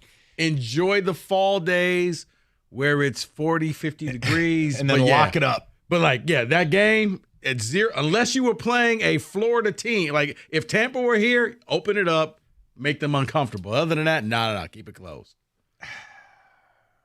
You know what it is? I'll tell you what Shane's call really got me thinking about. And I've spent the last couple of days thinking about, because the game did feel different and I felt things I hadn't felt before.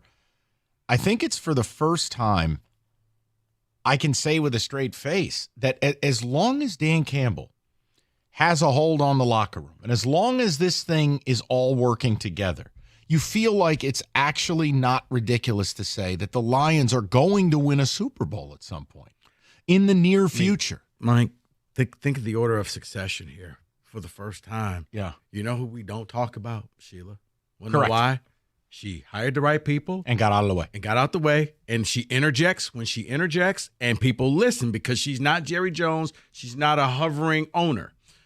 She went out, got the right people in place, and it normally doesn't work where you hire the coach and then you bring in the GM, but this time it did. And, I don't see how this thing falls apart. Except I think what happened to Philly. I was going to say it comes down to – see, I think the thing for the Lions is going to be the quarterback.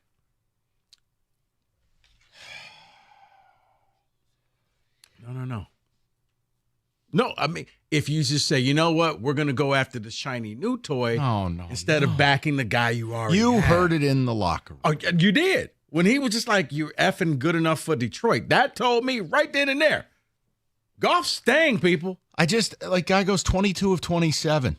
Makes the big throws, does his job. I know they didn't light the scoreboard up, but they did what they needed to do. And he played a smart game, right? Oh, well, he was 0 for 5 when pressured. Guys, if you are still in this weird Goff camp, you are going to have to let go or you're going to be miserable. Okay, he's not Joe Burrow. There's his sin. All right? Yeah. You know what it is? What do you want? You know what Goff is going to be like for a lot of people, Mike, and you may be able to relate for this. What's that? He's going to be your Eli. Well, he may win you a Super Bowl or two. Yeah. But you're never going to like him. Yeah. But you're not going to take away those Super Bowls that the Giants won. No. 100%. Noted. My issue was no one does this with Jared Goff. My issue was from a perspective of a Giant fan in New York and the media. People talked about Eli like he invented the toilet. Oh, my God, we're not going to the bathroom in a hole in the woods anymore. We have this device we can sit on. Like, this is a 500 quarterback who has 125 career fumbles and didn't win a playoff game outside of the 2 years he won the Super Bowl. That was my issue. No one does that with Jared Goff. All I've done is stand up for the guy because he has defied all expectations from the day he was traded here. He's been a soldier for this team, this organization, and this city. I mean, he's embraced the city. Yes, and guess what? This year, he's given you Pro Bowl football. Yeah, he had a couple blips on the radar. Well, the hell's that's every quarterback. Josh Allen turned it over 3 times in the red zone last week. Like, it's going to happen. But the body of work is he's your franchise quarterback. And your job's to insulate him to where he can do the job that he needs to do. If his sin is he's not Pat Mahomes, well, then we're all going to hell, I guess. He'll never be Pat Mahomes. But he's yours. He's your guy. They said it in the locker room. I was like, that sealed it right there. Yes. He did something that Stafford could not do. He did it in 3 years. Oh, you're such a hater. Stafford never had a running game. I can't wait for those calls. He had an all-pro Hall of Fame wide receiver. All right. Incredible wild card weekend capped off by Rams +3 and under. And the Lions still win. That's the holy trinity. Your team wins. The opponent covers. It's just a you blessing. didn't pick the Lions to win. Don't You care. just won money. That's right. FanDuel. They make it so easy. They got the same game parlay insurance, all kinds of stuff. Bonus bets guaranteed. If you fall short, you're a new user. $5 bet, $150 in bonus bets. It's FanDuel.com/ticket. It's FanDuel, 21 and up, present Michigan. First online real money wager only, $10 first deposit required. Bonus issued. Non-withdrawable bonus bets that expire 7 days after receipt. Restrictions apply. See terms, sportsbook.fanduel.com. Gambling problem, 1-800-270-7117.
All right, it was wild card weekend.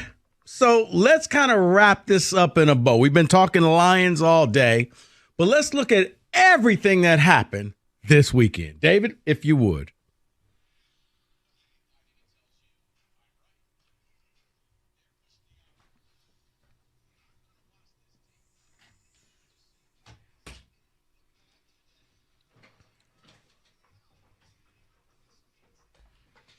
Well, let's start off very simple. Nick Sirianni sucks. We'll get to that. Brighter future. Jordan Love or CJ Stroud? Oh, CJ Stroud for me. I mean, I'm not bleeping on Jordan Love, but what Stroud's done as a rookie, losing his second best receiver and guy he wanted drafted in Tank Dell, Stroud looks unbelievable. Truly unbelievable. I'll say Stroud. David? I'll also say Stroud because he is a rookie doing this. His numbers are outstanding, and he went into that playoff game, and he wasn't scared. He wasn't nervous. He just went out there and did his job. Also, look, Love, no problem if you say it. Since the halfway mark of the season, 22 touchdowns, 1 pick. See, I'm going to go with Love because he's gone through the fire. He's seen disappointment. Stroud, I still think they're in that young and stupid where he doesn't know any better. What do you mean? We don't go to the playoffs every year? We don't just win? The game isn't just that simple? Whereas Love basically had to sit behind Rodgers. Rodgers didn't want him there. It was just he hated going to work. And now I think Jordan Love.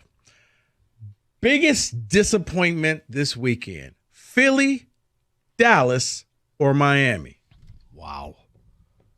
I mean, for me, it's Dallas just because Philly was a mess. Miami in the cold and all the injuries. Dallas had no excuse. You're at home. You favored big. And it's not that they didn't show up. They got their asses kicked. I'd say Dallas, but I don't want to be biased because I hate their guts. Seeing sad Jerry Jones on the TV is like oxygen to me. David, you got a different thought? Yeah, I'm going to go with Miami because I'm going to bring it all together with them. It's everything from the end of the year. They had that lead. Buffalo was nowhere to be found. You lose to Tennessee, and now you put them, and they're right behind you now, and you lose the division to then lose on the road. You had it. You had everything you needed. I'll say Miami. Yeah, I'm going to go with Dallas. I think Philly was already struggling. Miami just showed me, going back to the days of Dan Marino, you just can't win in cold weather. Can't. It's a Miami thing, like death and taxes. Dallas, no one saw that coming. This was your year. You're at home, double-digit favorites. Yeah, I'm going with the Cowboys. Mike, you've been mentioning this. Uh-oh. What happened to the Eagles? Did you meet Will Smith? Breaks your heart. It does. I lie awake at night with how bad I feel for the city of Philadelphia. So, let's see. You lose both coordinators. Your head coach doesn't call the plays. He's overly loyal to his OC, who you pointed it out. Hey, it's 3rd and 2. YOLO, 50 yards. Your quarterback doesn't want to take blame for anything. It looks like you've lost the locker room. And let's face it, when teams make these Super Bowl runs, it's really hard to get back. You got a couple guys on that team who think they're big-time celebrities. Oh, look, I recorded a Christmas album. The point is, a lot of this points to Sirianni losing control of it, not being responsible to it. Hey, how you looking now? You got the head coach yelling at Chiefs fans as they stole a game in Kansas City. Well, now you're 2-8 since that night. I think they have to get rid of him. They don't have a choice. Because if you're a head coach and you don't call the plays on one side of the ball and you lost both coordinators and it all fell apart, I think that's the story of Philly, and it just breaks your heart. Yeah, it all goes back to Sirianni, and I think when you include and you hire a guy named Matt Patricia, eventually David wins. That evil is going to come upon you. You get rid of a coordinator, and your idea is to hire Grimace. You win. David wins. David, this is for you. Has Mike Tomlin coached his last game in Pittsburgh? No, he has not, and there's some breaking news on that because Mike Garafolo is saying in a meeting today, team meeting, Mike Tomlin told the Steelers players, speculation that he's going to stay here. All that stuff about stepping away was unfounded, but again, he still has to meet with ownership. Yeah, but he's also, the whole thing with Tomlin is every year when the season ends, he meets with his family. He's got 2. It's either high school age or college age daughters. College age daughter, yeah. Okay. It's a family decision. So I don't have an issue when people said, look, will he come back? There's other things in life. He just looks burnt out. And the guy he replaced shows you there's more to life than coaching football. Bill Cowers led a really good post-football life. And the funny thing is, he looks so much happier now. He's smiling. He looks like he's gained 10 years back because he was aging quickly. Or you could be Andy Reid and have a frosted mustache. You saw that? Looking like Walt Disney's frozen head. Like, it's a hard life. Sorry. Is Buffalo back? Back to what? Not making the Super Bowl? I mean, right now, winner take all, chips down. Buffalo versus the Ravens. Ravens. So okay, good. Let me know the number and I'll take all your money. Okay. The Bills still have tendencies that you're not going to win a Super Bowl with. The red zone turnovers, Josh Allen, that offense just disappearing through long stretches. Look at their game against Steelers. Steelers gifted them 14 points. They're up 21-0. And fall asleep all of a sudden now, 21-10, 24-10, 24-17. You're going, wait a minute. We have the football and we're in a game with these idiots? Rico, there's something about that team. They're good. I just don't know that they're ever going to be great. And offensively, there's something. Can anybody in this room tell me what is going on with Steph Diggs? Wish I could. You know what I mean? You know what? It's almost like he belongs on the Eagles. It does. You just don't know what you're going to get from play to play. You don't.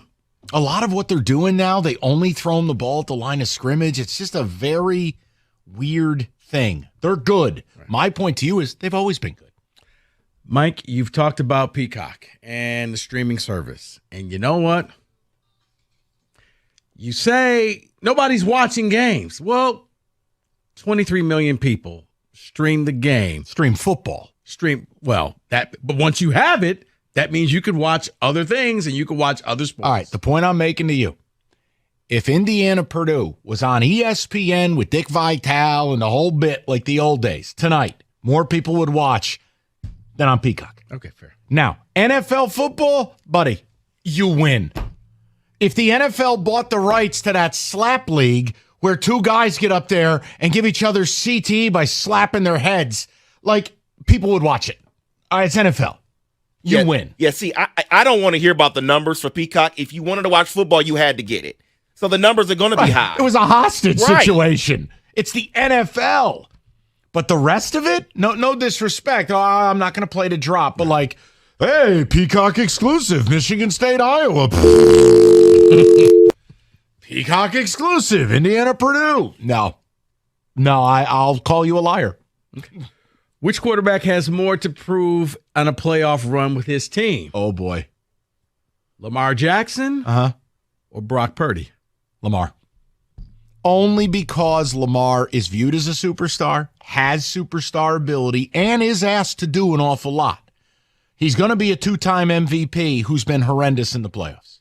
Purdy, anyone with a brain who's not just doing cheap media narrative, knows he's a good player, he's a really good game manager, and he fits their system. But no one with a brain thought Brock Purdy was an MVP. So I'll say Lamar. This pains me to say this, but Lamar should not be, wherever the NFL honors is, to accept it personally, the MVP. He should be in the Super Bowl.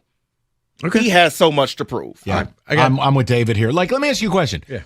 Who would you find it acceptable for the Ravens to lose to? The Chiefs can't score 20 points against anybody with a pulse. The Bills are messed up. And with Chiefs, you would have them at home. Right. CJ Stroud's a rookie. Who are they supposed to lose to where you go, boy, tough break for Lamar. 2 great teams on the field. You're right. I guess maybe the Bills, and that's if good Josh shows up, not turnover Josh. All right, 2 real quick ones. Baker Mayfield, is he the future for the Buccaneers? They're over the cap, so they're going to need something cheap. So, yeah. Yeah, I think it's a lot like Daniel Jones. You know, a guy goes out, wins a division, wins a playoff game. You pay that player. I'm not telling you it's right. I'm just telling you it's real.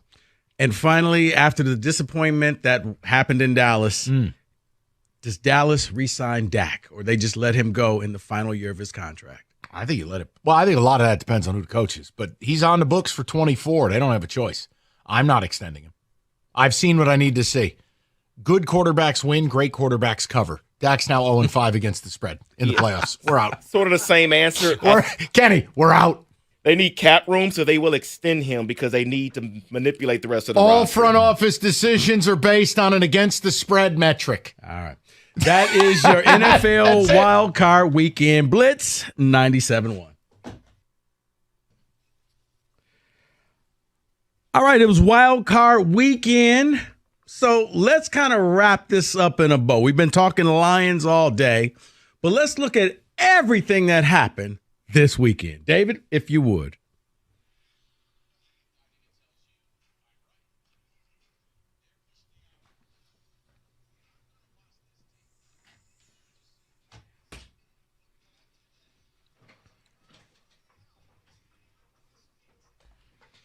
Well, let's start off.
Brought to you by North Bloomfield Properties. The Lions will host back-to-back home playoff games for the first time in team history on Sunday when they play the Bucs in the divisional round. Quarterback Jared Goff told Carson Anderson this morning that the atmosphere this past Sunday at Ford Field was the best he's ever played in.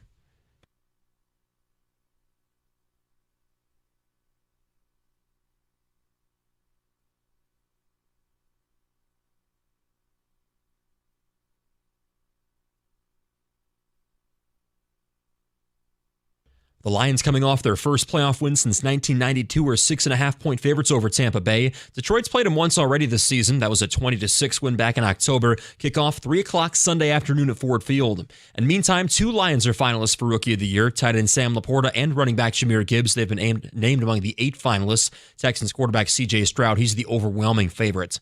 Yesterday, Jim Harbaugh interviewed with the Chargers, and today, Yahoo Sports' Dan Wetzel reports the Michigan head coach wants immunity from being fired in a new contract from U of M. This, of course, as multiple NCAA investigations into the program are ongoing. And Wings forward Patrick Kane will miss at least 2 games with a lower body injury. Detroit, they're red hot right now. They're winners of 5 of their last 6 games. They play the Panthers on the road tomorrow night, and Sunday night's game against the Lightning at home, because of that Lions game, been moved up to 7 o'clock that evening. At the Coral Health Sports Desk, I'm Luke Sloan. For more, go to 97.1 The Ticket or Odyssey.com.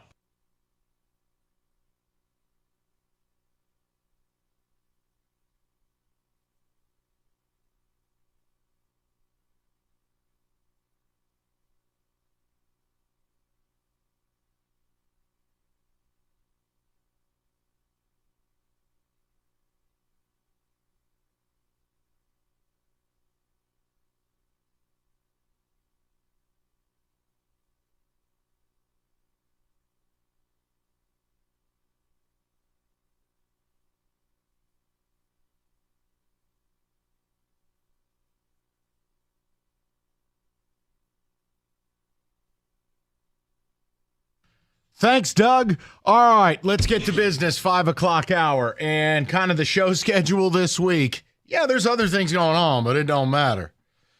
That Pistons trade. No, okay, we're done. Lions. Today is about what the win means and emotion and all of it. Tomorrow's probably going to be the Jared Goff show.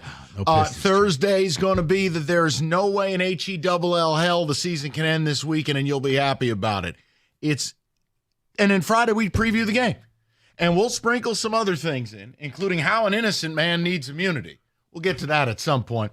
Sorry, David, I still love you. And Rico, yes. And what? The Pistons trade.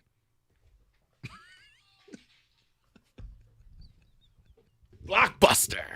Don't. Bagley and No. Rivers saying goodbye. No. You're not baiting me into this today. No. Okay, tomorrow.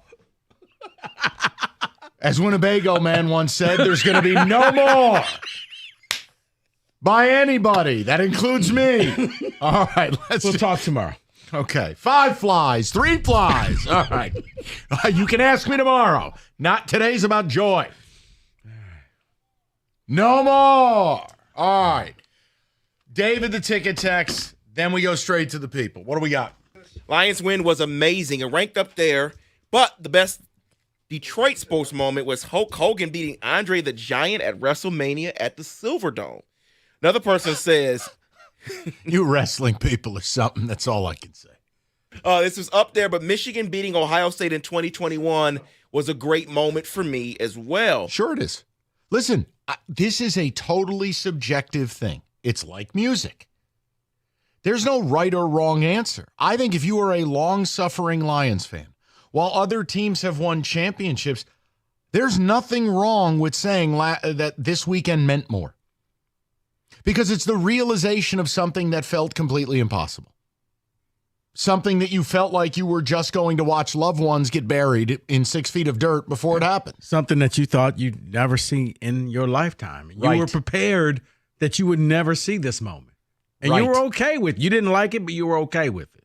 Someone's saying, how is Puka Nacua not the favorite for the Rookie of the Year? He is otherworldly out there. Yeah, or it's your secondary sucks. One of those two. He'll be up in the top 3, I'm assuming. But, yeah, C.J. Stroud, quarterback, always good. Do you know what I did not receive via text communication? Oh. I did not get a singular, where is it? I did not get the standard issued Cooper Kupp, how the F is he this open text from TJ. Because the one time he was, Stafford overthrew it. Great pressure by Hutchinson on the play. He didn't reset his feet, didn't quite have time. But outside of that, there was none of the, how is this man? The Lions picked their poison and said, Nakua's got to beat us, not Kupp. Well, he was happy to do that. That was something. Look, that's my biggest fear. They're not the finished product yet. There is so much improvement they can make through free agency, through trade, and certainly through draft. And I do believe for the first time in my life, as Dan Campbell's as real as it gets. Like we have the alter ego of Dan Campbell versus Dan Gamble. But this dude, this locker room, they will run through a wall for this man. And as long as you have that running your operation, I think you can say they can win a Super Bowl near term. Now, do I believe it's this year? No, I do not. Well, you see it in the post-game speeches and stuff. Like yes. They hang on his every word. And this team has embodied what he is between him and Holmes. Like they've become like these brothers that from another mother. Like they speak the language, the players hear it, and they go out there and they play for this team. And they're doing things that I never thought that I would see. Rico, they are 2 defensive pieces away. 2 from being able to win a Super Bowl. 2. Not 5. I was going to say probably, I would say 3, but I get what you're saying. Not going to split hairs with you. Edge rusher. 1 on each level. Well, I was going to say edge and a lead corner. I'm assuming, and I know assumptions are dangerous, I'm assuming Jack Campbell develops into the answer at the second level.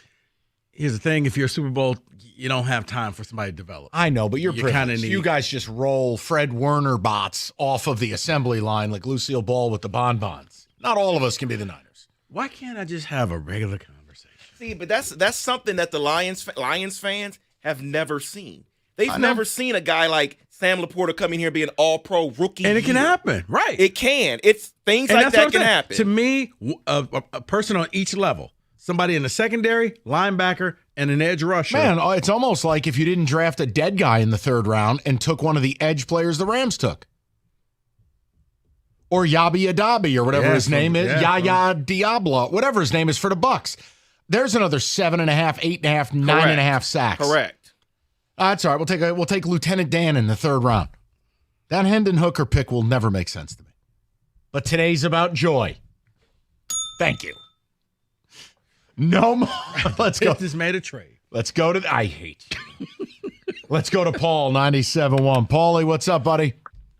Hey, how you doing today, fellas? I love this show. Boy, you guys are on fire today. We're having fun, man. It's a show you never thought you'd get to do. The Lions winning a playoff game? What? Yeah, and on that note, before I rank my emotional gain thing that you were talking about, I would like to express my gratitude to Brad Holmes and Dan Campbell for finally exercising the curse of caller DJ. Thank you, boys. Thank you very much. I'm sure they're very pleased to have your buy-in. Yes. All right. Anyway, guys, right now in the here and now, the joy in Motown over the Lions' victory ranks very high. However, for me, and maybe a lot of other people, I'm going to rank 1A, and the Lions 3rd with this victory. But they're not done yet, so they could eclipse the other 2. For me, 1 is 97, the 42-year drought, finally broken. Wings knocking on the door for several years, finally getting it done. There wasn't a dry eye in the house, especially that season exercising the demon of Colorado in March of 97 on their way to the Stanley Cup.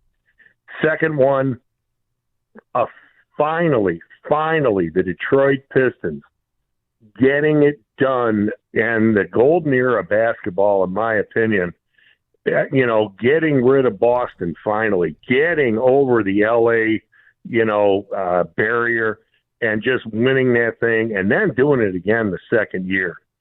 So let's go Holmes and Campbell and our beloved Leos, because you boys are on a mission from God. Thank you.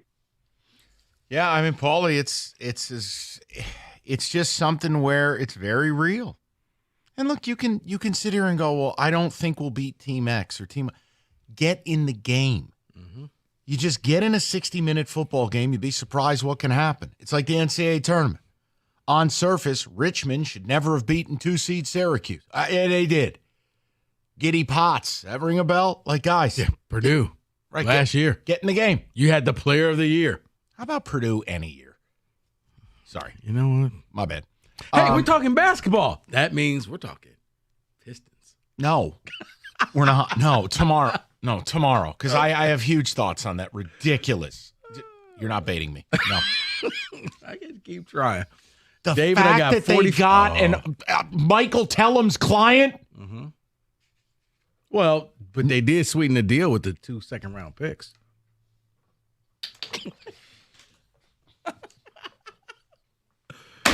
I'm so close. The Lions are not, and that's our focus today. 248-539-9797. Read something. You're a bad person. I am not a bad person. I'm just drawn that way. You want that career in radio or TV, or you're a graphics design artist? Specs at LTU is the place for you. It's located right here in Southfield on the campus of Lawrence Tech. If you're interested, you go to the website. Be curious. LTU.edu/specs. You can learn more about the broadcast media arts, the digital media arts, or the graphics communications program, all taught through Specs at LTU with instructors like yours truly who work in the business. What does that mean? That means you're not going to get your time wasted. We're going to teach you everything you need to know to hit the ground running. So once again, what are you waiting for? Be curious. Go visit the website, ltu.edu/specs to learn more, and then make magic by enrolling in Specs at LTU certificate program today. Remember, ltu.edu/specs, and then once you're there, enroll. Specs at LTU certificate program. They're waiting for you. Classes are going to be starting in the summer and fall.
Perfect temperature to sleep, 68 degrees.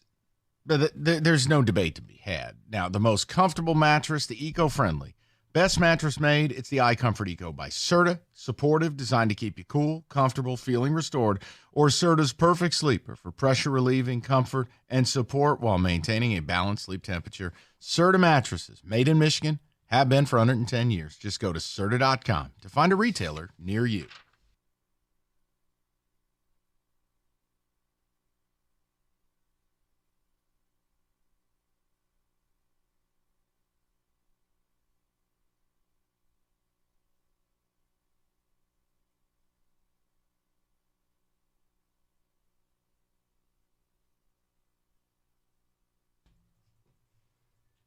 All right, straight to the people. I have no idea. Kenny's just been in a gleeful mood all day, and you should be. Come on, Kenny.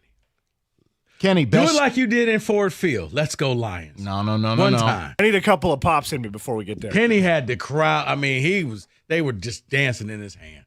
Kenny's a man of the people. He was. I was happy we could deliver on the promise of getting him into premium seating, and dude, that place was unreal.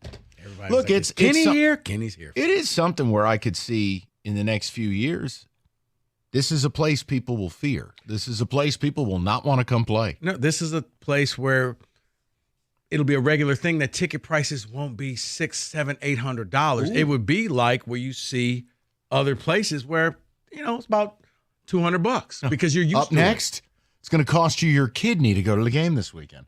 Can't wait to start following the ticket prices for this weekend. Let's go to Sheldon, 97.1. What's up, Sheldon? How are you? I'm doing good, and I think I'm about to be the party pooper to all the Lions fans that's been crying with all this glee, that's all happy, because even though I want them to win the next game, I still don't say just jump and pay Goff whatever he wants. I'm not saying he had a bad game. I'm just saying we scored 3 points in the second half. And I'm saying I watched Tampa Bay because I was watching that game, scouting the two teams that were going to play. Philadelphia was trash. And I just seen a blitzing team is going to put a lot of pressure on Goff. And if we win that game, then this is going to be nothing I can say. If we win that game and we make it to the NFC Championship, then they're just going to have to pay him no matter what. But if he throws a goose egg because, he couldn't do anything and he looks like how Philadelphia quarterback, how Hurt looked, then I'm saying don't just throw the kitchen sink. I mean, don't just throw all the money at him and just give him whatever he wants, because I just have a funny feeling it's not going to be what we think it is in the future. To sign him another 5 years, I don't think he's going to be who we think he is in the future. The team is good, and I think he's extremely average. That's just my opinion on that. I know a lot of fans don't like to hear that because he won, a playoff game, but it's just Sheldon, one playoff game. Sheldon, you're fine. I don't take great offense to much of what you said because what you're really commenting on is the system. You're not mad at Goff. You're mad at the fact that every quarterback, it's a lot like the NBA. This whole max contract thing, not all max players were created equal. Yeah, not all max players are max players. So not all quarterbacks, Burrow signed for X, so now I get X plus Y. Well, that's a faulty marketplace. The reality is if I told you tomorrow Goff received a $10 million raise a year and he was making 40, not 30, I think you'd be okay with it. But if they come in and he's making 55 like Pat Mahomes, Sheldon, you have every right to say, hey, wait, he's not that guy. But Sheldon, I'll simply say you better get ready for that because I think that's coming. But Mike, you just said something. You said that third round pick of Hendon Hooker is going to go down as, a waste of a pick when Hendon Hooker is practicing, he's working out, and that organization, they haven't did a bad pick yet. I don't know a bad pick yet that they did. So if Hendon Hooker is looking like this great quarterback, but they're like, we can't put him out there because the fans will kill us. I mean, I just don't know how that would go. If he's looking great and he's looking like he's the player that they really, really want to put out there, all right, how do understand. they put him out but Sheldon, there? Understand something, and I'll explain it. When I say that, I say it because I think about that third-round pick could have been a corner that they desperately need. It could have been a pass rusher. I just, when you are in a window to win, I don't think doing the luxury pick thing is smart. So that's just a philosophical thing. Because in the NFL, everybody has weaknesses. Unless you were coming off of back-to-back NFL titles, okay, we're going to take a chance on this guy. And I also said that if you love the Hendon Hooker pick, you're actually rooting against your own interests. Because in my world, Hendon Hooker will never play a snap because Jared Goff is good and good enough. Unless Goff gets injured or this team bottoms out. Right. But that's where it's like people like Costa who love the pick. And I'm like, well, Jim, when's he going to play? But that's them telling you that Goff is not the answer, not the future. But you do realize once you make that transition, the reason why CJ Stroud looks so good, because everybody doesn't do what he did, where you just take over a team, win a division, and win a playoff game. That doesn't happen. You look at what happened with Love. He stunk. You look at Fields. He stunk. Like, everybody is bad their first year or two. So in order for him to take over the team, you're saying you want to go back to losing again. This city has gotten a taste of the playoffs and winning. They don't want to go backwards. See, but you keep mentioning it, and you're right. You also have to think of the factor of what the players like. Right. I'm not saying you just do things because they like it or because they want it, but they showed it in the locker room. Thank you. And if you get rid of the guy Look at the respect. Yes. Like, I understand. I have just altered my expectation to where I have let go. I don't care. All right, I always say this to Rico when it comes to college football or basketball. I don't care what a guy is rated in his underwear at a 7-on-7 camp. I don't care if you were a 4-star, a 5-star, underwear All-American, whatever. Once you arrive on campus, can you play or can you not play? Currently, MSU's got a 5-star player who can't play. Literally cannot be put on the floor. I say that because here's the comp. Jared Goff, it doesn't matter you were taken number 1 overall. I don't care. I didn't draft you. I don't care how it ended in LA. Does not apply. In your time here, in my program, you have been the face of the franchise. You have been a professional. You have been a leader, and you have been a locker room guy. The players and coaches and front office love this man. Now, you can devalue it and go, but scrambles or doesn't throw it 80 yards. Guys, you're in an uncomfortable spot where your quarterback is very good, not great. If you're going to let very good be the enemy or great be the enemy of good, you're going to have a rough ride. I'm not telling you he's flawless, but you got to value what he means to this place and what he means to this franchise. And I think to most Lions fans, who, by the way, were chanting his name before the game, the anti-Goff people are a big minority. Were they chanting his name, or was it simply to make Stafford jealous? Okay. 248. Doesn't matter, though, in my mind. It doesn't. They still chanted the man's name. They chanted his name, David, but to some, were you just doing that to make your girlfriend jealous? All right, how many people in the league are totally, utterly, intergalactically happy with their quarterback? They can't find a single thing to complain about. How many? What is it, 4 teams, 3 teams? None, really. Okay, so because if you think of Mahomes, you have no receivers. So when you have no receivers, you're no good. I'm just Lamar, you can't win playoff games. I'm just making a point. Like, when you get into these conversations, which I'm not doing today, I mean, Sheldon brought up some points, and I ain't mad at it. We'll do some Goff stuff tomorrow. I haven't wavered. I was ready to pay him going into the season. I told you, as long as they didn't choke the division away, I'm paying him. They've won a playoff game. Now, I'm with Sheldon. I'm not paying you the Joe Burrow deal. If that's what Jared and his representatives want, we're going to have a problem. No, I mean, okay, case in point. No, I was thinking about something else, but Jared it would totally Goff derail the show. Jared Goff is way better than Baker Mayfield. But Baker is solid. Mm-hmm. He won a division and won a playoff game. They're going to pay him. Now, if his reps want to be paid like Justin Herbert. We're going to have an issue. Baker, that's not going to happen. Now, So do you we have want a starting job for you? Do you want life-changing money? We'll pay $100 million over 3 years. Something in the mid-30s for Baker. Something in the low 40s for Goff. Okay, that's what I consider 123 palatable. years, yeah. But if these guys want, 55, then it's a different company. Now, at that point, then either one of those guys are in the Super Bowl.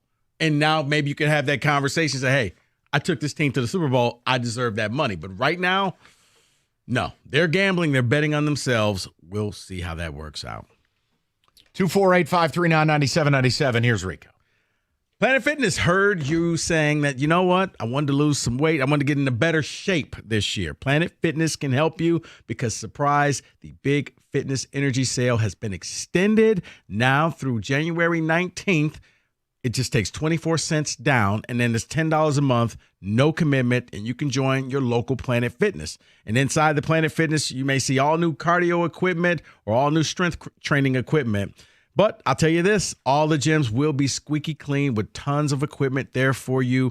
And you could even get a full body workout in just 30 minutes on the 30-minute circuit. And all memberships include fitness training. You get all of this for just 24 cents down. And then after that, it's $10 a month. We're celebrating 2024 with 24 cents down at Planet Fitness. The sale is now through January 19th. So stop into your local Planet Fitness to sign up. But I get it. It's cold. Go online. PlanetFitness.com. Sign up there. PlanetFitness.com. 24 cents down. $10 a month. No commitment. Planet Fitness, home of the judgment-free zone.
I was told by one Rico Beer that this was a very popular song the last time the Lions won a You know what? playoff You're game. right. This is what he played at his 40th birthday in 91. Yeah, this is what my dad would play in the hot tub. He was copulating. So January. Oh no, he didn't have that. This song was released in September of 91. Nice. God help us all. They won the playoff game January 5th of 1992. So And let me people go through. played this song all because they had won something finally. 1957. So here we go. Here we go. Some of the things that weren't around back when they won. The GPS. The United States Defense Team made it in 1973, but it wasn't available for people until 1993. Not even a Garmin? Like one of those No. little televisions you would put I in your- remember that. No. with the suction cups? Yeah. Oh, my. It was like an 11-inch monitor. You literally had to put a toaster oven inside your vehicle with the cups, boom, and it would sit there and just bark instructions at you. Yeah, apparently it took them a while to put all the satellites that were needed around us so that we can have a GPS system. All right. We also have the email wasn't around. It was first invented in 1971, but again, they took time, and then it was accessible in the mid-90s, so just a few years after the Lions won their playoff game. And It was David, at that available. point, it was just called electronic mail. Because I remember Professor saying, well, you can send me one of those new electronic mails, but I'd rather you just swing by my office hours. The facts. Right. Rico would brown nose in person versus the electronic mail. It's not as good. Carry on. One other thing that everyone uses, they even use this to plagiarize their articles or whatever they have to do in school. But Hello, it's called, Harvard president. It's called Wikipedia. Oh. Didn't launch until 2001, so now everything that is created from kids in school is now plagiarized from Wikipedia. I but it didn't wasn't realize then. Wikipedia was around in 01. I thought that was a much newer thing. All right. Let me Still get- looks like it was made then. Outstanding. Roberto, you have a few things. Okay, so imagine this. It's January of 1992. You're in a silk shirt. You're talking, you're in a silk shirt. You're talking to your buddy that works at Stratton Oakmont. Okay. He says to you, I got a tip on this new thing. It's not going to be out for a couple of years, but you can get on the ground floor. What if I say the words to you, Viagra?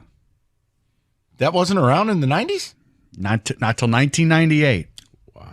The FDA approves use of the drug Viagra, which treats impotence. I think we're okay. Thank you. I think there's a lot of people on Sunday that didn't need that. Oh, well, Kenny, you can't make that hand gesture. Right.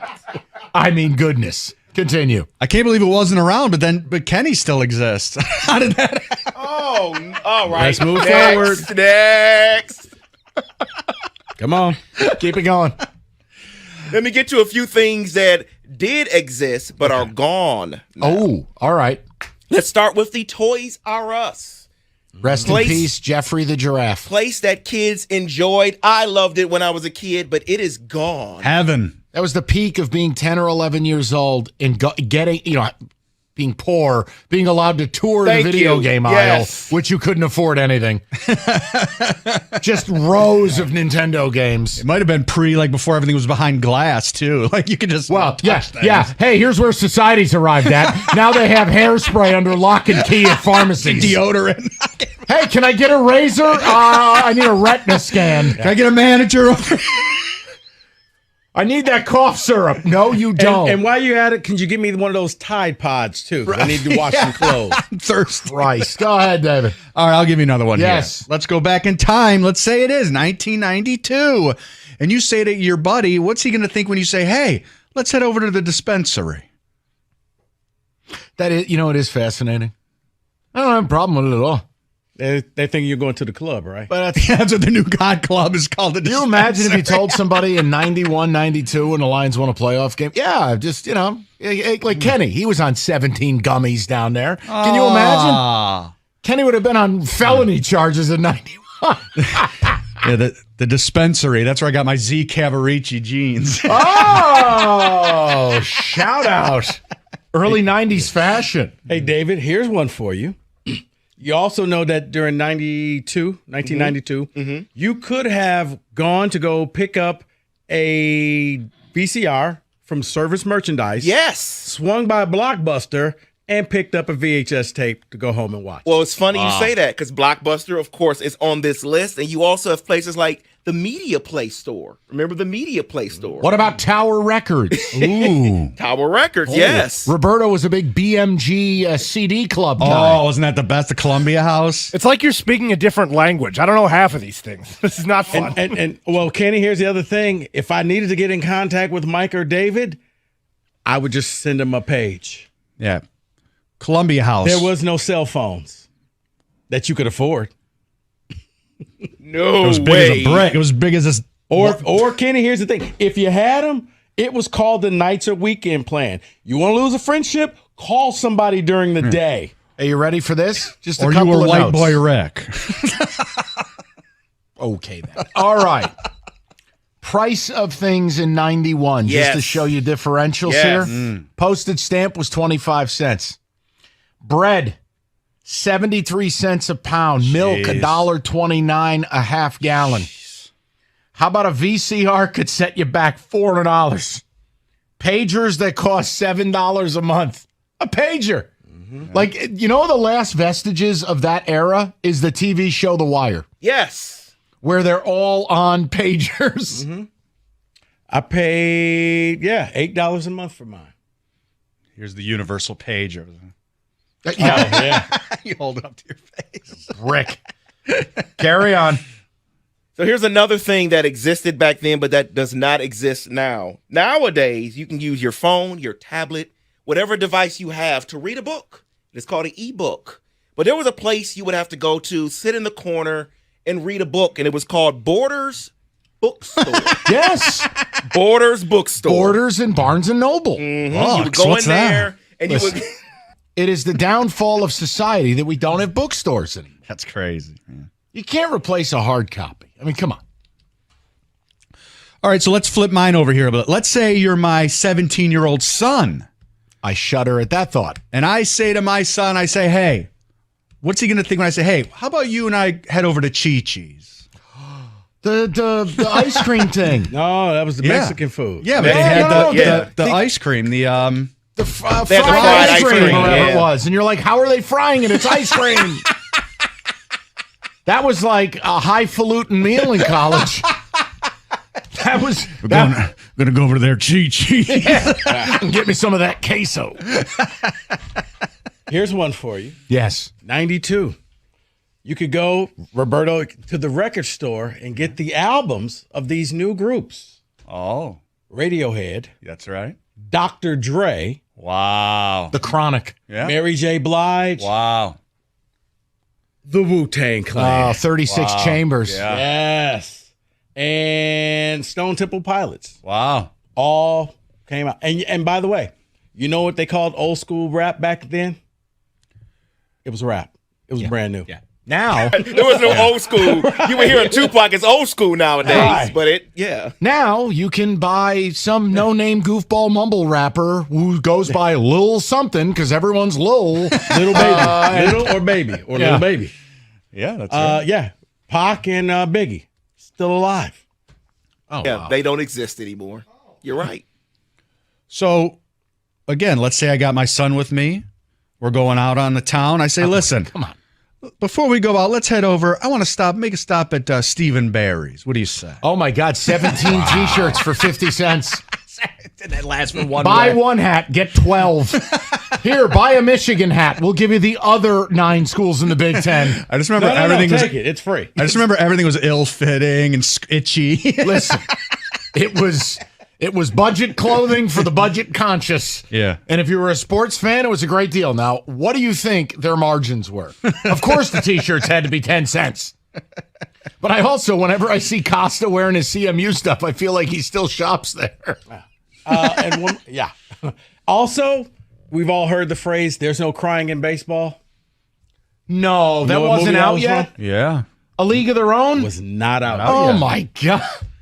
Everyone was crying in baseball, is what you're saying? That's right. Along Before they with- were told not to. Along with White Man Can't Jump. Correct. Stop it. That didn't come out in like 89 or 90? No. 92. There was no Bad Boys either. Bad Boys hadn't been released either. Oh, my Lord. And Boomerang was not out. Ooh. Marcus Darling. Late 92, right? Late 92. So what this is to really show you is that the joy you're feeling right now, remember how long it really was. Not in your memories, not in your mind. America's favorite but by the place to fact watch that football gas stadium swim was located 33 circa cents a Rico. gallon. Oh. All the biggest games in the Lions That's game how on long that it's house been. out there. Yeah, One of the beautiful. 6 pools. Also, 3 different shout out levels, the Chi-Chi's, biggest R.I.P. outdoor sports book Let me give you in one more. America. Sure. It is Circa Resort It's and Casino, 1992. downtown Vegas Stadium Swim. I come Book up to your you, spot Mike. today What are at you thinking if I say to you, circalasvegas.com. hey, Mike, guess what? I was out. I went on a date with this girl. I got lucky because you know what I did? I swiped right.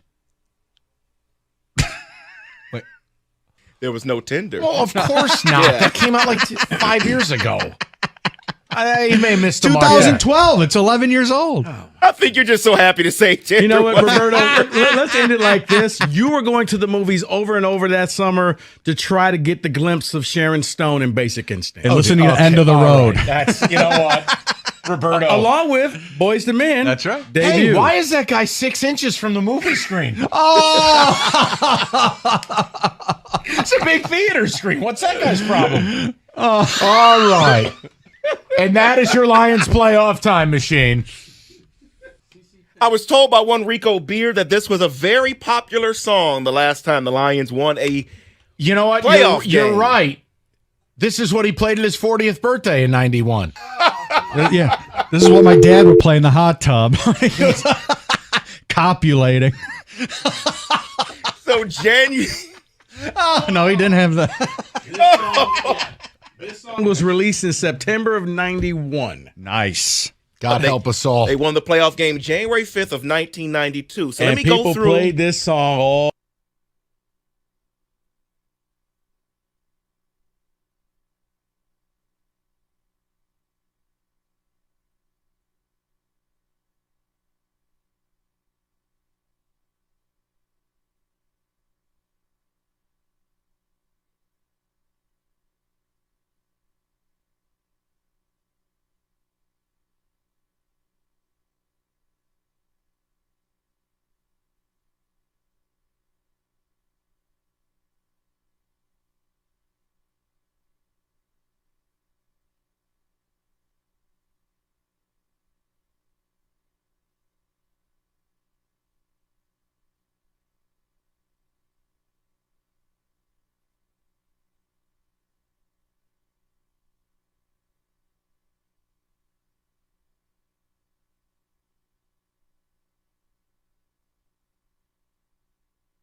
David, give him a drive of the week, and then we got an update on something.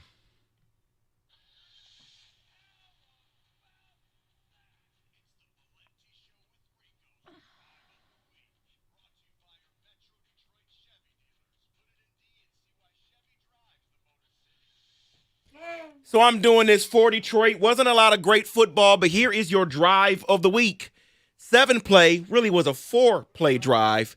Lions to close out the game, winning a home playoff game for the first time in 32 years. Montgomery starts to drive for 3 yards. Goff then passes it short to Montgomery for a first down, 11 yards. Then Montgomery right tackle 1 yard. And then the play, Jared Goff short left to St. Brown for 11 yards to clinch the game and the playoff win for Detroit. That is your drive of the week. Not the Don? Okay, leave it alone. No. All right, so here's your update. Here's how I'm serious. Okay. Okay. We'll finish with this quickly. An update to the Kelly Stafford thing, which I have had enough of. Kids getting booed. I don't believe for a second anyone is a big enough degenerate to attack a 3-year-old child. For the people who are just joining us, first of all, we've been here for 4 hours. Where you been? Secondly, she said that Lions fans were booing her kids. Yeah. Here's an idea. You're head to toe in bedazzled Rams gear with 4 kids in Rams. If you were wearing blue and yellow, you were getting booed. But, by the way, Kelly, you've ripped fans before in your life. Okay? We're not friends. Listen, did I think they were going to come in here and Matthew was going to get a standing ovation? Absolutely not. There's no chance. I think in this scenario, you hear the boos. They're louder than anything else, but it's playoff football. We're coming in as enemies. You're booing my husband. That's okay. I'm okay with that. I don't want excuses made. Okay, then what the hell are we doing? My girls and I are not playing the game. My girls are not getting booed. I am. I can handle it. But when I have my girls next to me, and there's something to be said like maybe not. Hunter was in tears. I go, guys, they're not booing you. They're booing mommy. They want their Lions to win. Sawyer then looks at me and says, well, they're not playing the sport. That's true, Sawyer, but mommy's been involved in a lot of things here, and that's what they're booing. I'm happy for the – okay, so now – So the kids didn't get booed. Yeah, so now we're altering the story here. Second of all, here's what needs to happen. A, you don't need to be here. You complained about how hard it was to fly across the country with 4 kids and not be given a suite. You easily could have sat in your $25 million house, just watch the damn game. But you wanted to be there. You want to make a spectacle of yourself. And then you take it another level. See, I know you had a suite with security. You wanted to go down on that field.